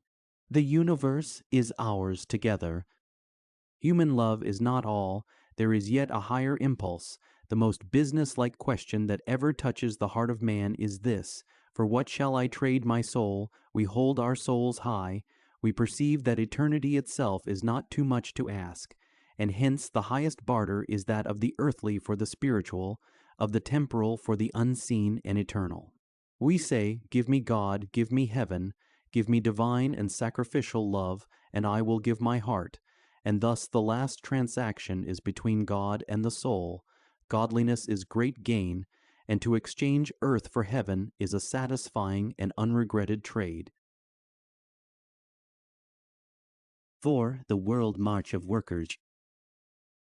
Jesus, thou hast bought us, not with gold or gem, but with thine own life-blood, for thy diadem, with thy blessing filling each who comes to thee. Thou hast made us willing, thou hast made us free, by thy grand redemption, by thy grace divine. We are on the Lord's side, Savior, we are thine. Not for weight of glory, not for crown or palm, enter we the army, raise the warrior psalm, but for love that claimeth, lives for whom he died. He whom Jesus nameth must be on his side, by thy love constraining, by thy grace divine. We are on the Lord's side, Savior, we are thine. Francis Ridley Havergal. What is work? Work is energy applied to the creation of either material or immaterial products. The digging of the soil preparatory to raising a corn crop is work, the making of brooms, the writing of fugues. There is no one who does not work at one time or another, and a man's social value depends largely upon the amount of work that he can do. Even the energy which is seemingly applied to destructive tasks is really subsidiary to a constructive ideal. Thus the hewing of timber is a destructive task, but its object is not to scatter trees around, but to make a clearing on which to plant wheat, or to have lumber in order to build a house. So also we blast rock in order to get stones for a stone wall, or for the filling of a road bed. And we rip up old clothes in order to have rags and to make room in our homes for other things. Destructiveness from a sheer love of destructiveness is not work, it is vandalism. The true man works. When Adam's crook stick turned over the brown earth to make it fertile, he began the industry of the world. The whole horizon of man's endeavor is spanned by one word, work. It has built cities, bridged rivers, united continents, and sent the myriad spindles of trade whirring under 1,000 changing skies. Work is the open sesame of success. It is curious to see how uneasily some men will roam from one end of the earth to the other, trying to find an easy place, a place where work will not be needed or required. There is no such place. The higher the honor, the harder the work. The power to work is ordinarily the measure of a man's possibilities of success. Long hours, hard toil, lack of recognition and appreciation, drudgery, 1,000 attempts to one successful issue. These are the ways in which the colossal achievements of mankind have been built up. Work, as has well been said, is an ascending stairway. On its broad base are ranged all the multitudes of the earth. Those who can climb mount the higher and ever-narrowing stair.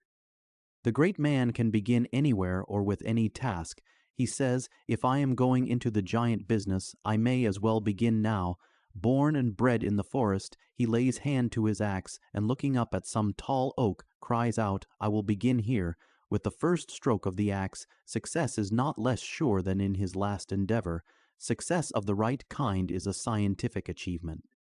The line has not yet been drawn, and I doubt whether it ever can be drawn, between productive and non-productive labor.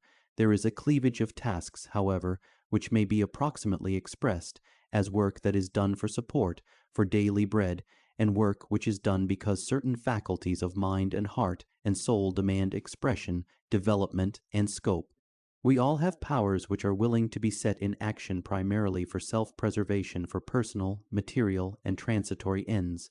We are also endowed with faculties which react primarily in behalf of universal aims, though that may not debar them from also bringing an advantage to ourselves. In proportion as we are talented, magnanimous, and high-minded, we delight in spending a part of our lives in working for the race. Thus Thoreau, when he, by surveying, carpentry, and day labor of various other kinds, had earned $34, was doing income work, the work by which he had to live.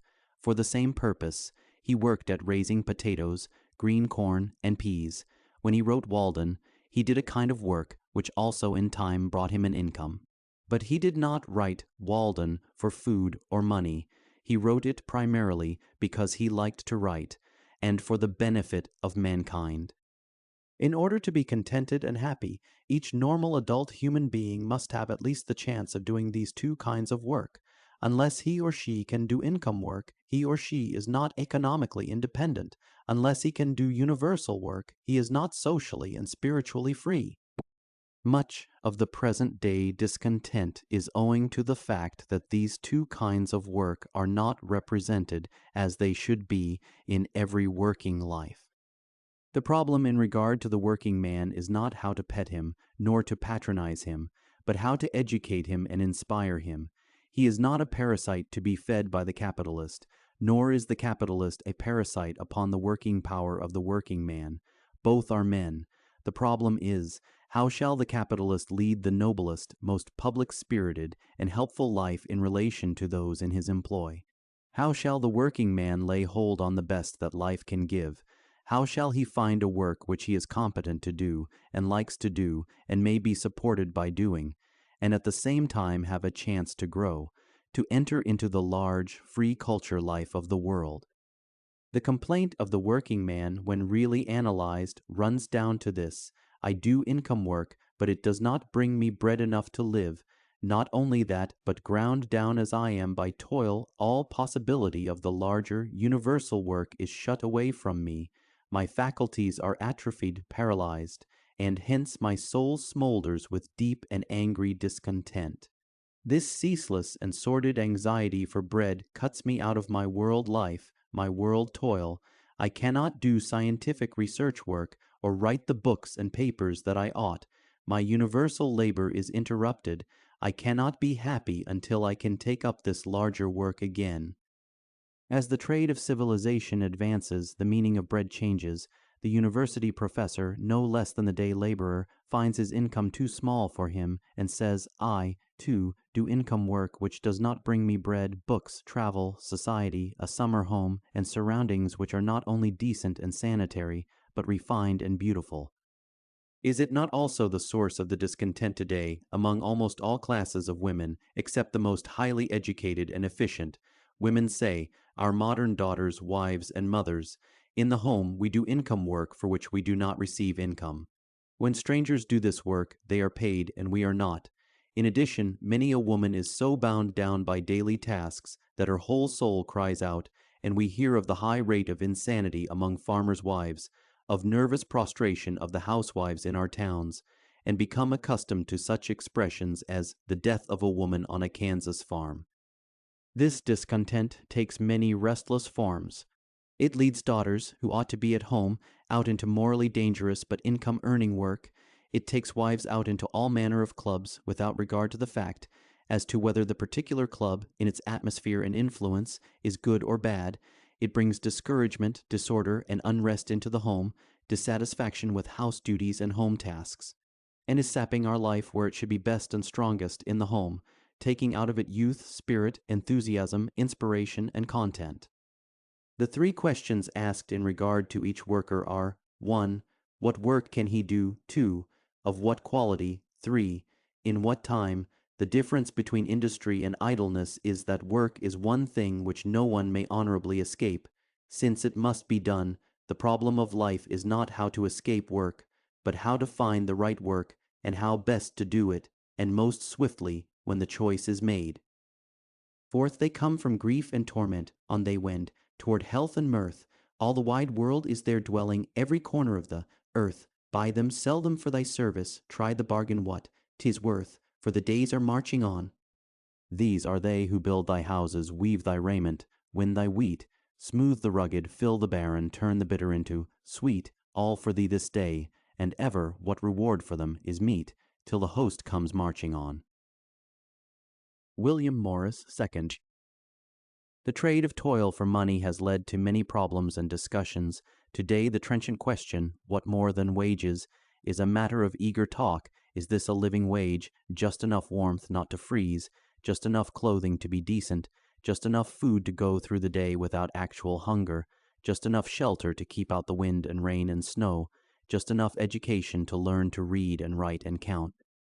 No, as the theory of bodily freedom demands for each man life, liberty, and the pursuit of happiness, so the highest theory of today lays down demands of economic freedom beyond the mere fad of possible existence. Dr. Patton has formulated certain economic rights of man.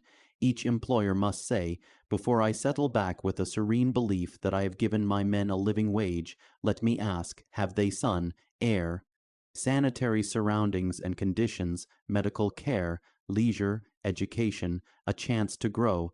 Have they enough money for ordinary occasions and a little to give away? No man or woman has a living wage who has no money to give away. Education and comfort add to the value of the employed. The cook who has a rocking chair, a cookbook, and a housekeeping magazine in her kitchen will do more work, and better work, other things being equal, than the cook who has none. The workman who lives in a clean, sunny, well-aired place, where he can found a home and bring up healthy children, will do more work, and better work, than the workman who lives in a damp, dark, ill-ventilated tenement, and who goes to his day's work with a heart sullen and broken because of avoidable illness and sorrow in his poor little home. 5,000 employees who have a night school, luncheon rooms, little houses and gardens, a savings bank, and a library of books and pictures are worth more than those who are given no such advantages of happiness, growth, and content. The Railroad Young Men's Christian Associations are said to be a good economic investment, as well as an uplifting moral influence. This appears to be a fundamental economic law. Every physical, mental, or spiritual advantage offered to an honest working man or woman increases his economic efficiency. Therefore, even the selfish policy of shrewd corporations today is to screw up and not down, while the more philanthropic are beginning to see in their social power a luminous opportunity to do a godlike service. But the capitalist, however just or generous, cannot do for a man what he cannot or will not do for himself. Too many workers imagine that a living wage is to be given to each man, no matter how he behaves or works. This is a false assumption. Underlying all human effort, there runs a final law, that of compensation. What I earn, I shall someday have. This is a very different proposition from this. What I do not earn, I want to have. For every stroke of human toil, the universe assigns a right reward, a reward not of money only, but of peace of heart, joy, and the possibilities of helpfulness. But when the work done has not been done faithfully, or well, or honestly, or in the right spirit, the reward is lessened to that exact degree. To the end of time, the idle and the lazy must, if they are dependent on their own exertions, be ill-housed and fed. If a man wastes, or his wife does, he must not complain that his income will not support him. If he lets opportunities of sustenance and advancement go by, the capitalist is not to be held to account. There are two chief kinds of economic difficulties. One is the problem of the capitalist, how much ought I to pay? The second is that of the working man, how much service must I render? How much ought I to be paid? Of the second kind, nearly every phase of it begins right here, that men and women demand for labor something which they have not earned. They do careless, indifferent, shiftless, reckless work, and then demand a living wage. The capitalist is not inclined to raise his scale of prices, knowing that he has built up his business by prudence, sagacity, and tireless application, the very qualities which his dissatisfied employees lack. We need not pay, we ought not to pay for incompetence, for impertinence, for disobedience of orders, for laziness, for shirking, for cheating, or for theft. To do so is a social wrong. It is the wrong that lies back, not only of sinecures and spoils, but of employing incompetent and wasteful cooks and dressmakers. What we make of our lives through wages depends upon ourselves. For instance, a man gives each of 5 boys 25 cents for sweeping snow off his sidewalks. One boy tosses pennies and loses his quarter by gambling. One boy buys cigarettes and sends his money up in smoke. One boy buys newspapers and sells them at a profit which buys him his dinner. A 4th boy buys seeds, plants them, and raises a tiny garden which keeps him in beans for a whole season. The 5th boy buys a book which starts him on the career of an educated man. He becomes an inventor and a man of means. The man who paid out the 25 cents to each boy is in no way responsible for the success or failure of their investment of this quarter. He is responsible only for the fact that he did or did not pay a fair price for the work.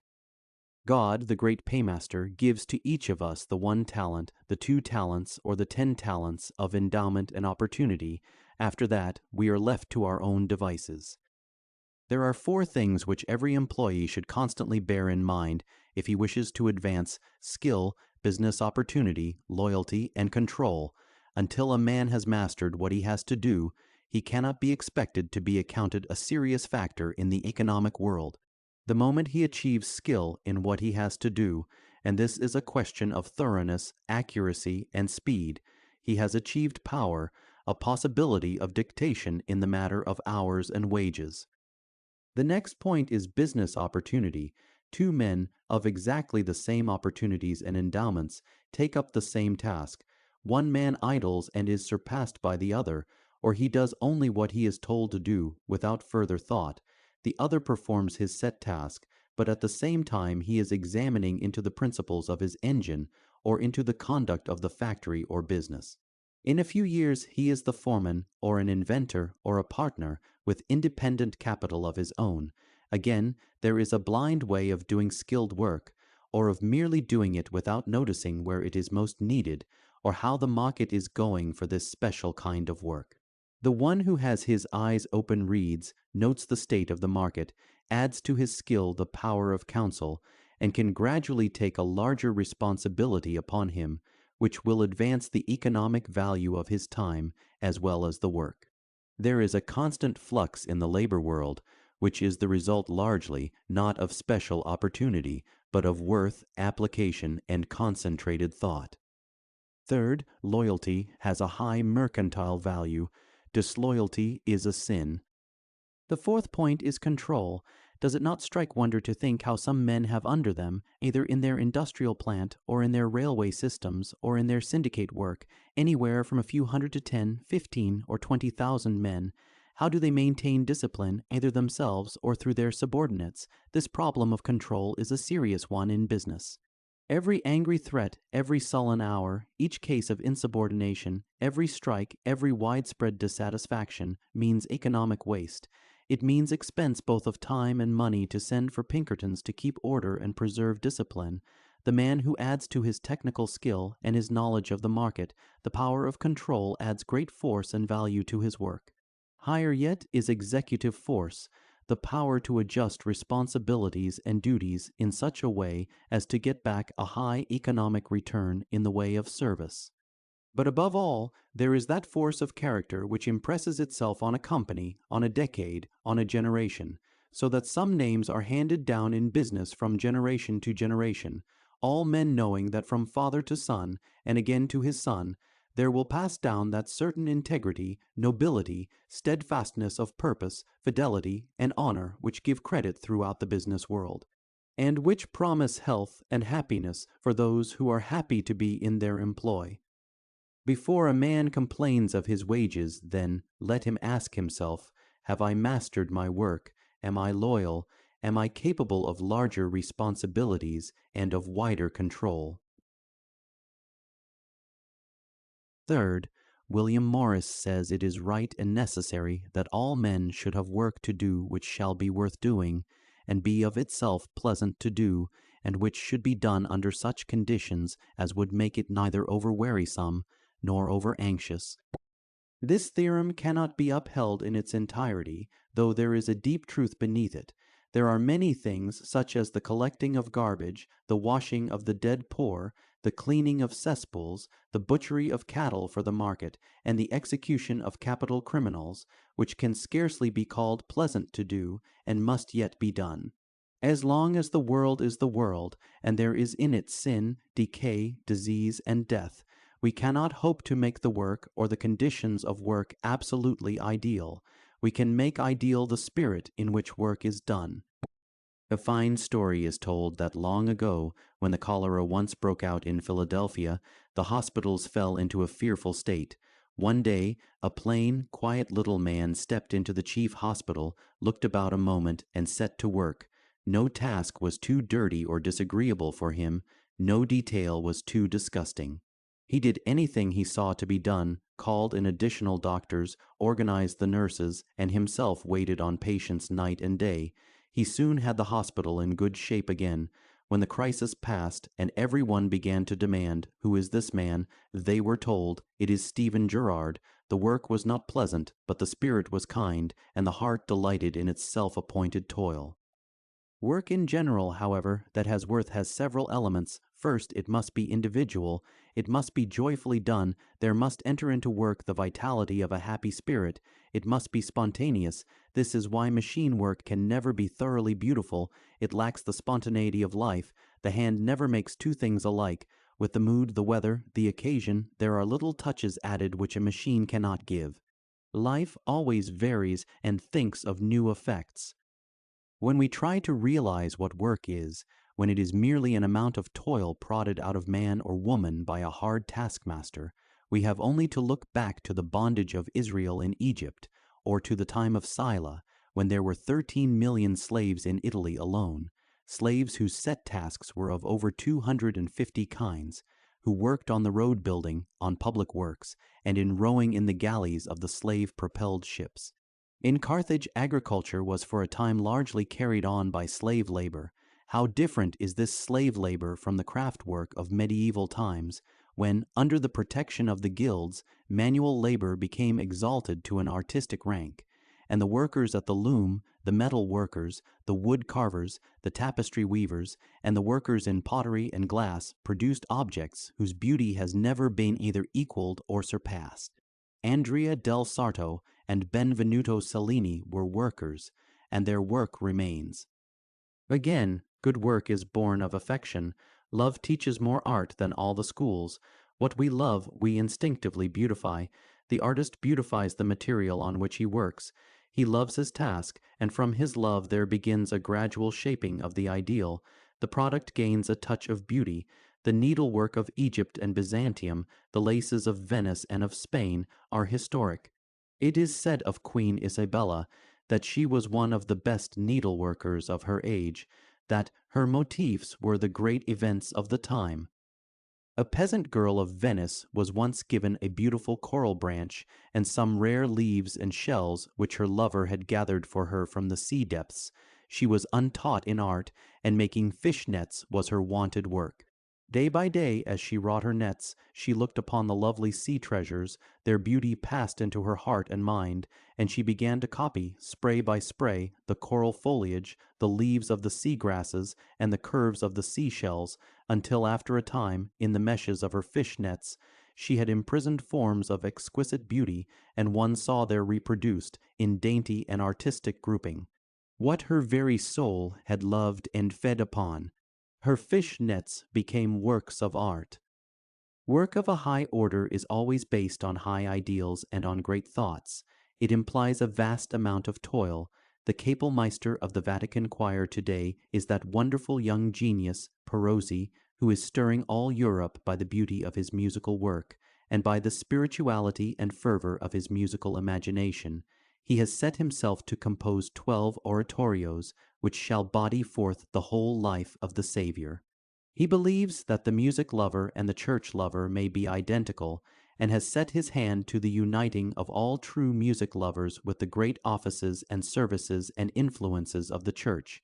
Here is work exalted to its spiritual office, to carry out not only ideals of beauty and harmony, but to advance spiritual progress. This is the final aim of all true work. It must be not only aesthetic and honest, but spiritual.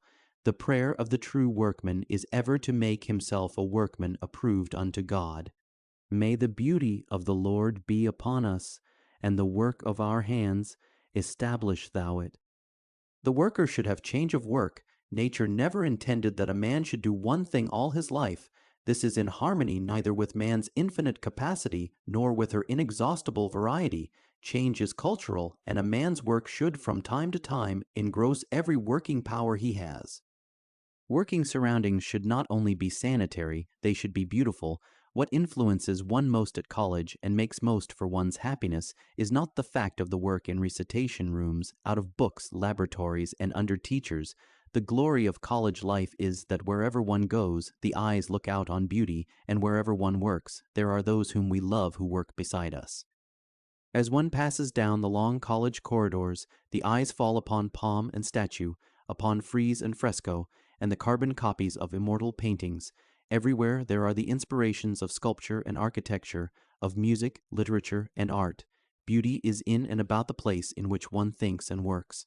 This is the undying charm of Oxford, the gathering traditions of centuries, the gleaming spires, the age-worn walls and buttresses, the clinging vine, the tremulous light and shadow on the ancient halls, the sculpture of porch and clerestory, and the light that falls through richly tinted windows. This beauty should not be monopolized by any one class. About the places where we work, we should have, as far as possible, something of the beauty of the world. We should have wide, shaded streets and parks, even in great cities, towers and pinnacles, skylines of vigor, grace, and massive strength. Cannot department stores be artistically fashioned and built? Cannot market houses have arches and arabesques? May not even the Bourse have something about it suggestive of great art? Cannot our streets have curves and storied crossways? Cannot porters and draymen have somewhat to arouse and satisfy aesthetic instincts? Cannot our day laborers be granted vision?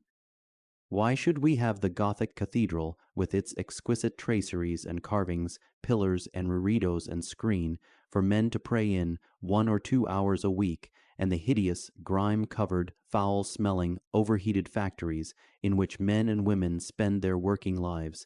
This is what Christianity must do. It must implant joy and beauty, as well as honesty and fidelity, in the way, place, and thought of work. When religion, education, art, and brotherly affection have joined hands in a charmed circle, we shall have new ideas of working places, as well as of praying places, and of living places. It is not enough that a factory should be situated, as the best factories now are, in the open country, with sunshine and fresh air.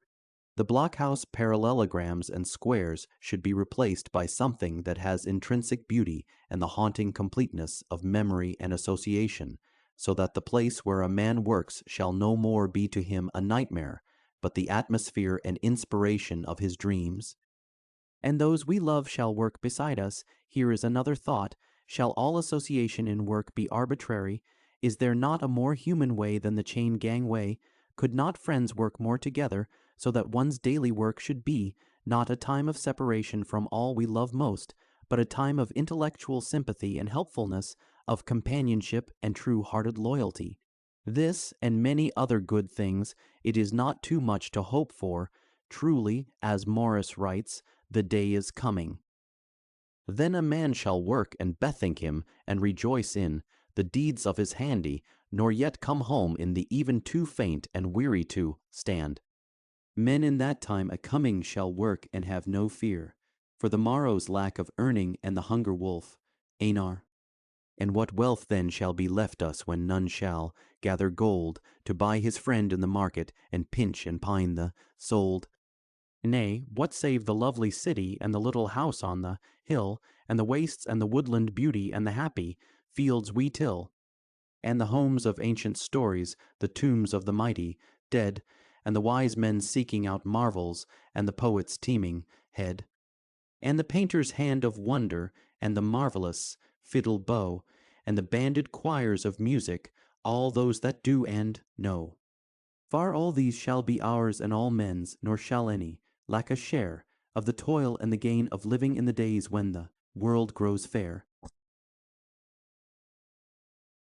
Fourth, good workers are trained in the home, the school, the shop, the wider world. Every home is an industrial establishment. In it go on the industrial processes of cooking, cleaning, sewing, washing, the care of silver, glass, linen, and household stores, the activities of buying food and clothing, the moral responsibilities of teaching and training servants and children. If any healthy member of the home is excused from at least some form of active work, he will inevitably be a shirker when he grows up. Cannot almost all the problems of human training be run down to this: how to teach a child to work? If he can work, he can be happy, but if he does not want to work, he shall never be happy. No work, no joy is the universal dictum. This is the great hardship of the children of great wealth. They are not taught to work. To avoid this difficulty, in two very wealthy families that I know, the boys were even obliged to darn their own stockings and mend their own clothes. One young hopeful once tore his clothes a-fishing, and mended his trousers with a scarlet flannel patch. Some mothers do not allow their little girls to go to school until their beds are made up and their rooms in order. Other equally wise parents have tools in the house, and allow the boys to do all the repair work, the daughters all the family mending, or to care for the linen, the boys to put in electric fixtures and bells, and keep the batteries in order. Queen Margherita of Italy, Queen Elizabeth of Romania, Queen Alexandra of England, and the Empress Augusta of Germany are all women who have been from their childhood acquainted with simple and practical household tasks. This principle is a right one and underlies much after success. Each child should, first of all, have a mastery of home tasks. Then, whether on the prairie or in the palace, he is free and independent. What makes the differences in the social privileges given to one class of workers above another? In reality, we are all workers. No one ought to live, if in health, who does not work. But for some forms of work, men and women receive an income and nothing more. For other work, men and women may or may not receive a large personal income, but their work is recognized, they are a part of the best social circles, and when they die, a city or a nation grieves. The essential difference is this, that one is honor work and one is not. Wherever in the world work is done in a spirit of love and fidelity, it brings its own reward in recognition and in personal affection. Sooner or later, honor work receives honor. Another reason for exaltation of one form of work above another is that some kinds of work are so very hard to do. They involve the intense and complicated action of many and of complex powers. It may be hard physical work to break stones for a roadway, but the task itself is a simple one, the lifting of the arm and dropping it again with sufficient force to split a rock apart. But the writing of a prose masterpiece, such as the Areopagitica, involves the highest human faculties in harmonious action. If we add to the requirements of prose the rhythm, the exalted imagery, and perhaps the assonance and rhyme of verse, we still further increase the difficulty of the task and the honor of its successful achievement. The king work of a powerful monarch, the president work of a republican leader, is serious work to do. Our honor is not all given to the king or president income, salary, or office. It is a tribute to hard and royal-minded work. Household service is personal service.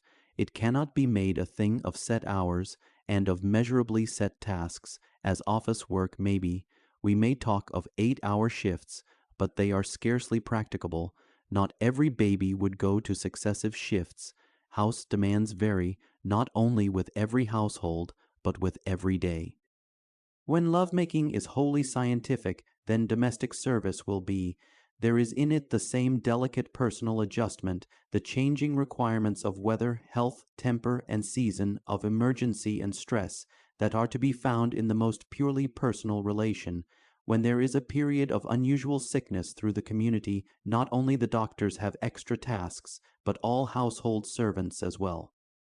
What social recognition can be given to servants who lie, steal, who shirk every duty that can be shirked, and who are both incompetent and unfaithful? The here and there one faithful helper receives her meed of appreciation and affection. The whole aspect of household work will change when honor work is given, when home helpers come up to us from the truthful and honor-loving class. The schoolroom is the place in which the principles of work are implanted. thoroughness, grasp, speed, decision, and definite purpose. The shop is the apprentice place of work before one takes up individual responsibilities. The man who wishes to rise in the railroad service goes into the shops and roundhouse. The man who wishes to take charge of an important department in a department store is put to tying packages. Teachers' work will not be rightly done until certain advantages are given to teachers that are now largely withheld. Teachers need more society, more hours of play, freer opportunity of marriage. Instead of being tied up to exercise books and roll books in their home hours, they should have a chance to spend their time on the golf links, at afternoon teas, in visiting and in entertaining friends. Take away society from any man or woman, and you take away the possibility of a growing, happy, and helpful life. We need friends just as we need air. Teachers need admiration and affection just as much as the society girl does. Universities should have in their faculties men and women who represent the best social as well as the best intellectual life of the world, who are not only, in the highest sense of the word, society men and women, but who are social leaders, inspiring truth, inculcating larger social ideals of the best sort.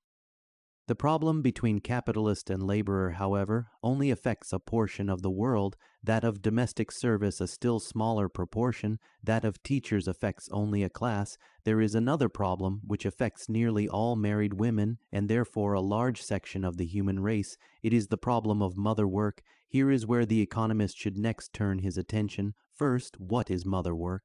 Second, what are the best economic conditions under which this work can be done? When we have solved this question, we shall have solved a great human problem. Mother work includes the bearing and the rearing of children, the conduct of a home, and the placing of that home in the right social atmosphere and relations. It includes manual, intellectual, and spiritual labors. The one who lives and works, as God meant her to live and work, will never feel over fatigue. Why do mothers often look so tired? It is because they too often do not have what every mother ought to have: education, rest, change, a Sabbath day, individual income, intellectual interests, society. Whether in the simplest home or in the stateliest, there are certain manual things to be done in regard to the care and bringing up of children and the conduct of a home. To make the conditions of a woman's life easier, the very first thing is this: 1. Women should be educated primarily for home life. By this I do not mean that a woman should be taught cooking and not political economy, that she should be instructed in dressmaking and nursery work, but not in chemistry and logic. I mean that the very fullest education that schools, colleges, universities, and foreign travel can give should be given to the woman who is fortunate enough to have them at command, and that every woman, according to the degree of her possibilities of education and opportunity, should have the best, but always this education should be thought of as a part of her preparation for a woman's life. When boys are in a business college, the principal of that college does not forget that among the boys there may be more than one who will never have a business life, but who will go out into other interests and pursuits. Yet he turns the thoughts of all boys in his school specially toward business problems. In schools and colleges for women, not all the girls will marry, not all will be mothers, but most of them will be. Is not, then, the normal education of a woman that which, while it does not cramp her life in one direction, nor mold her in a set way, yet keeps always in mind the fact that the normal woman is being educated for a normal woman's life? This would not necessarily change the curriculum of our colleges in any way. It would change the spirit and atmosphere of some of them at once, instead of the spirit being, "My mind is just as good as a man's. What a man can study, I can learn. What a man can do, I can do." The spirit would be this: I am going out into a woman's life, and it is my business now to take to myself all the wisdom, counsel, experience, and inspiration of past ages, that I may be the very grandest woman that history has yet seen. I will be a landmark in time. I will be a pivot in history around which the earth shall turn. Because of my life, women to the end of time shall be able to live a truer, freer, better life. With this thought in mind, All the academic subjects would still pass into her mind and life, but they would be much more naturally set, and their value would be greatly enhanced. Then we would not have the too ambitious woman stepping out of college, or the restless and discontented one. We would have the large-minded, earnest, noble, public-spirited one, who would go out into the world as a fine type of woman, to live a woman's life and do a woman's work. Married or unmarried, she would still have a woman's interests, a woman's influence, a woman's charm. This higher education may or may not include practical studies in domestic science, nursing, and household emergencies, but she should learn somewhere the elements of these studies, so that when she goes into a home of her own, her duties and responsibilities will not be met in a half-hearted and untrained way. 2. Mothers should have rest hours and rest days. Is it not something extraordinary, from a purely economic point of view, that while it is widely recognized that everyone should have 1 day in 7 for rest, that while businessmen are expected to close up their offices on the Sabbath, and all working men and women are given this day in the stores, the factories, and mines, the cook and maids have their Sundays out and their weekday afternoons, that nowhere on earth, so far as I know, has there ever been a systematic arrangement by which mothers, as a class, have any specially arranged hours or days for rest. A baby's care does not stop on the Sabbath, and the average mother is practically on duty, at least overseeing day and night, 24 hours out of the 24, from one end of the year to the other, no matter how many maids and nurses she may have in her employ. 3. Personal income and its use. What we buy marks our own individuality as well as what we do. The woman whose father or husband adjusts her expenses and expenditures cannot by any possibility be the kind of woman that the one is who chooses her own things and spends her money absolutely to suit herself. When a man buys cigars or fishing tackle, his wife may prefer to buy oratorios and golf clubs. 4. Mothers should have some interest outside of home tasks to keep them in touch with world interests and world tasks. Not all mother's duty is inside the 4 walls of her home. The race has demands upon her as well as her own child. She ought to be guarded from that short-sighted and selfish devotion which makes her look upon her child as the center of the universe, and which leads her to sacrifice every hour, every thought, every talent to him alone. 5. Building up the place of a home in a community means much more than a rivalry with one's neighbors, as to which one shall have the cleanest house, the prettiest or most expensive curtains and furniture, who shall entertain the most, and whose children shall present the best appearance in the world. Making a social place for a family involves a very wide acquaintance with really great social ideals, with the best instincts and customs, with world refinement and manners, as well as those of one's own town or village, with the social possibilities of life in general, as well as the etiquette of Quentin's Corners.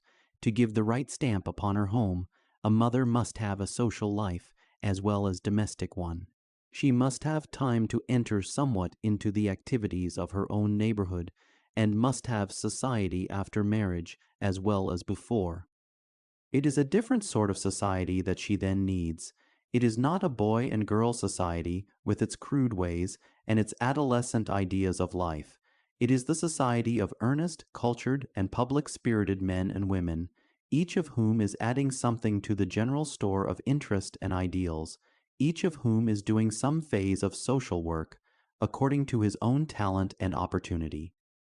When a mother steps out into life in this large way, makes education and training tributary to her mother life, and does not stop growing intellectually or spiritually, her charm as a woman increases instead of diminishes every year of her married life.